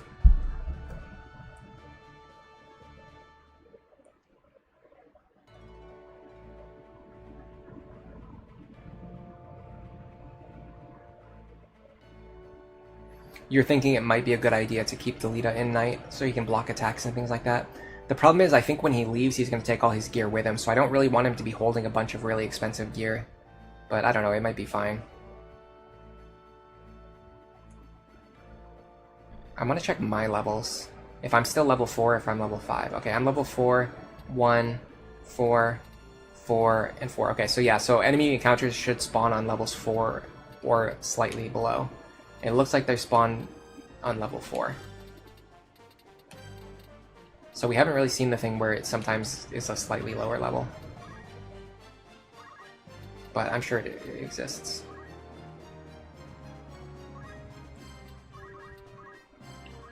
I could have used Accumulate there, but I don't want Ramza to constantly be using Yell or constantly using Accumulate and then gain a bunch of experience and then outlevel everyone else, because then that's just going to cause higher level enemies to appear.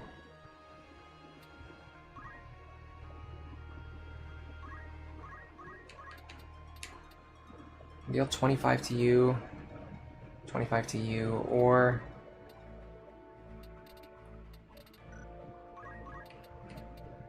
$35 to you.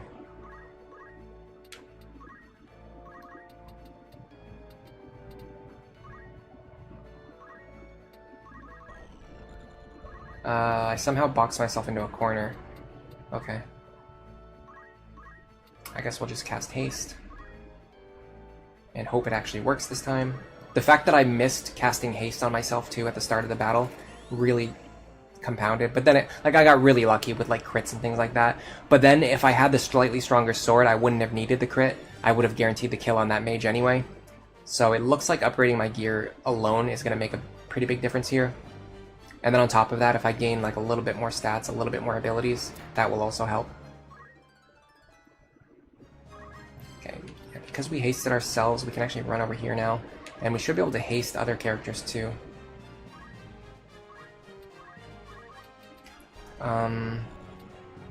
Yes, we can actually haste 2 of our characters. And if the Chocobo moves into a weird spot, he might get hasted. You don't know if guest level is used in random battles.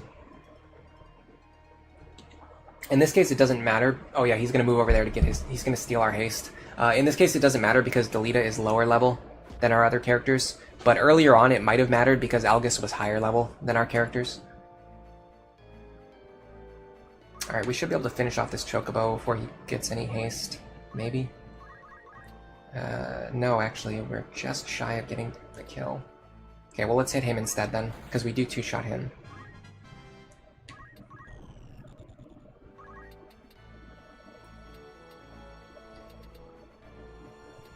I'll box this guy in. That way, if he casts Choco Cure, or Choco Cure, he'll actually cure us. Which would be kind of, I guess, a little bit amusing.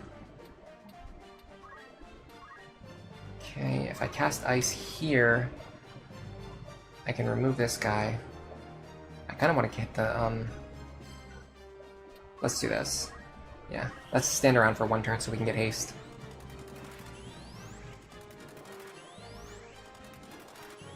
I could have just hit the Chocobo in the back, I guess.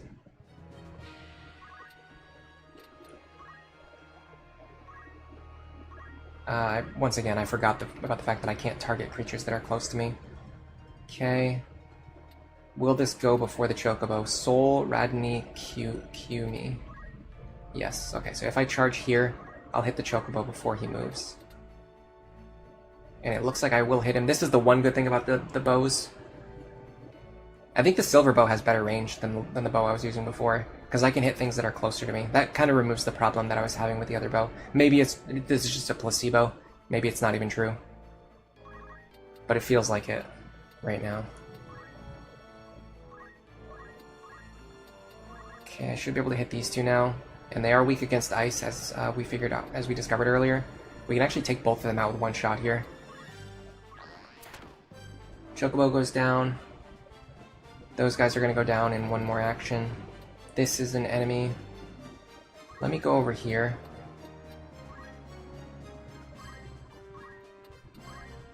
The other good thing about leveling up is I'll get more MP, so I won't run out again like last time. I actually want to hit him because because if his health is low, I won't have to worry about getting hit with counter, because then my attack will just kill him and then he won't counter me. It's actually the same principle as counter in Fire Emblem. I can hit him without killing him, which is good, because then I just generate more experience, more JP.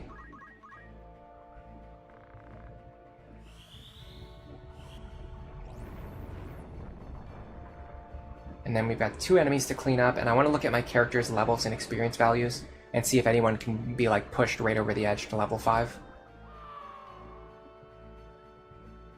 So Ramza actually just reached level 5. Our black mage is close. This guy's close. And she is also close. So I actually don't want Ramza to do anything, because he's not going to reach level 6 anytime soon. What I'd rather do is let the other characters pick up some experience.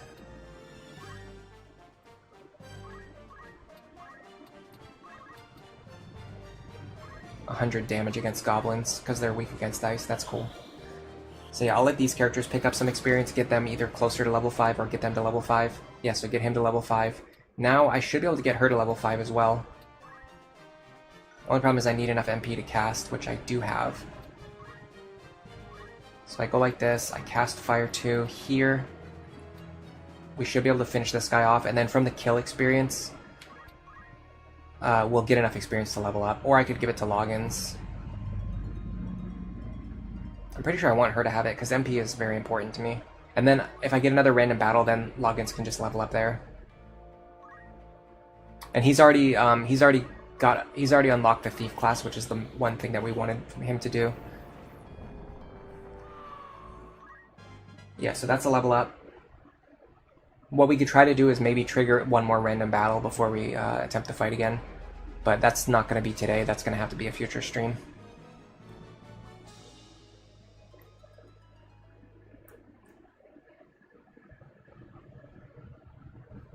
Another 6-hour stream today. I don't need to push myself too far. And it's getting late enough where if I don't start cooking now, the food's not going to be ready anytime soon. So I need to go do that.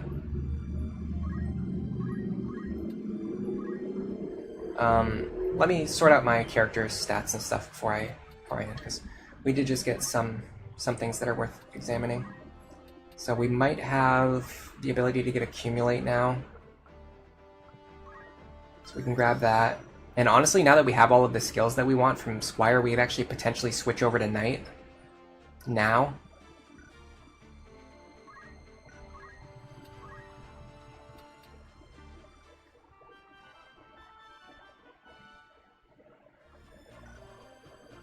I need to take the gear that Delete is holding. So I'm going to change his job. Back to Thief. Now Ramza. Equip all of the best gear. Yeah, this is going to make Ramza a lot stronger.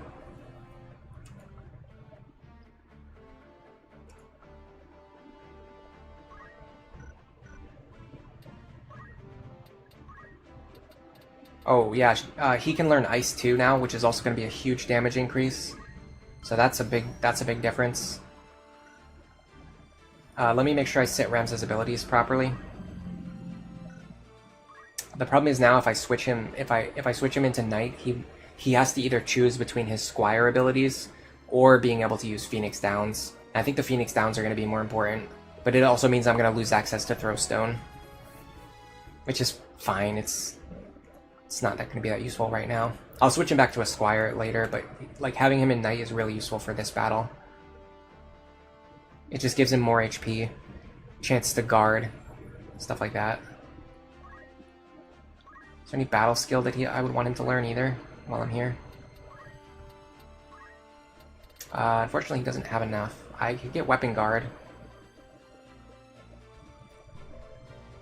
I mean, that would only increase my deflect chance by 8%, I think. It's not really that important. Okay. So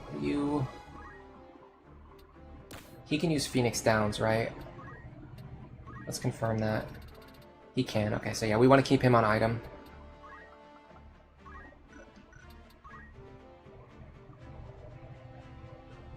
So Heinlein's fine.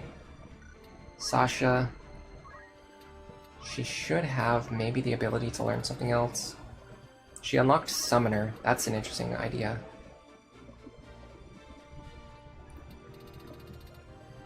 The only summon we have is Moogle.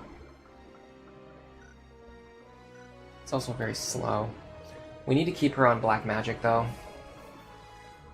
Yeah, I'm probably going to keep her in Time Mage for a little while, just gain some more JP and stuff like that.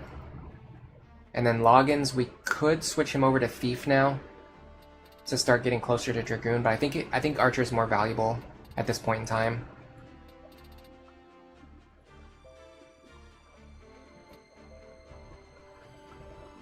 I think keeping him in Archer is more important right now. Potentially get Concentrate.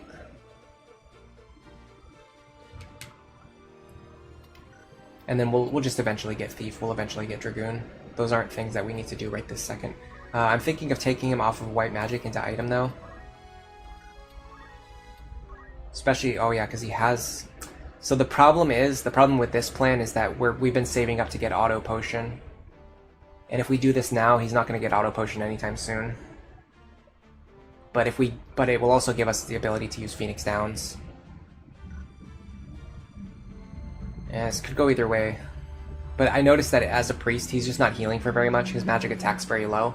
So like the amount of healing he's getting is significantly worse than what we would just get from using a potion.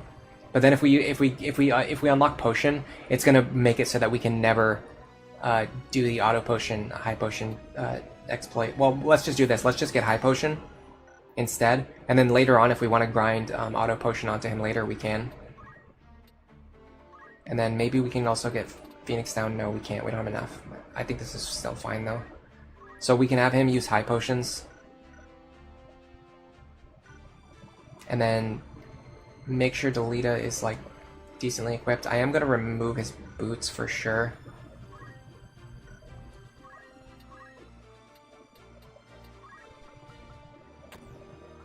Don't really need him to be running across the map at max speed.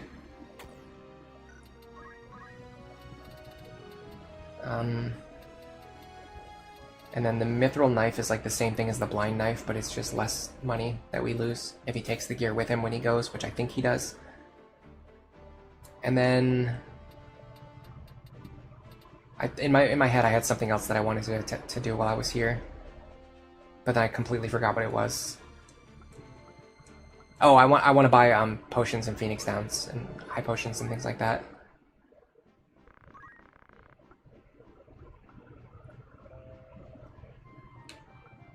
So I have 4 Phoenix Downs. I'll let me make sure I'm stocked up on potions and high potions first.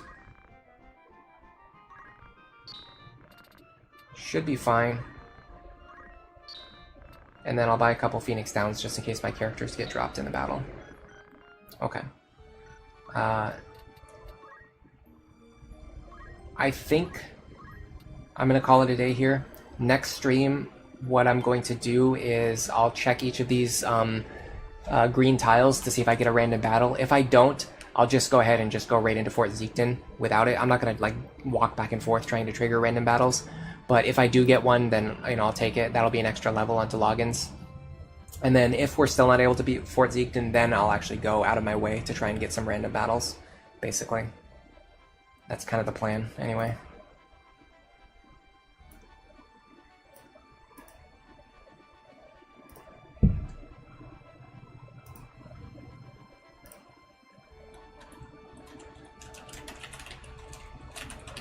I'm looking at something right now. I want to check a couple things out. Unsurprisingly, I'm not the only person streaming Final Fantasy Tactics today. I will read all the messages in chat and say goodbye to everyone in just a second.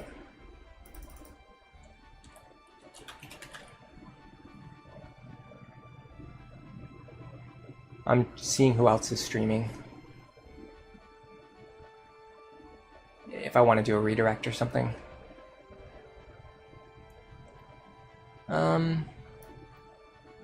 I don't see anyone that I personally know, and I don't necessarily want to like raid another channel of someone that I don't know very well. So I'll just leave it for today. Tiger Eye says, enjoy cooking and eating. Thank you very much. I haven't decided what I'm going to make yet. Probably just whatever Millie wants. If you're talking on the modding side, you can apply a change called Smart Auto Potion that chooses the potion based on the damage you took when it triggers. Yeah, like I said, I'm usually not really going to mod games unless it's something that's very important to me, and like, making auto potion slightly better is not something that's very important to me. It's fine the way it is. Nef Champion, see you later. Thank you very much. See you later as well. Yeah, I'll look at your messages that you posted in Discord at some point in the future. I might not look at Discord again until tomorrow though. Just a fair warning, depending on what we end up doing tonight. But either way, I'm gonna head out now. Thanks for all the messages in chat. Thanks to the lurkers. Thanks for the people who liked the stream. And for now, enjoy the rest of your day.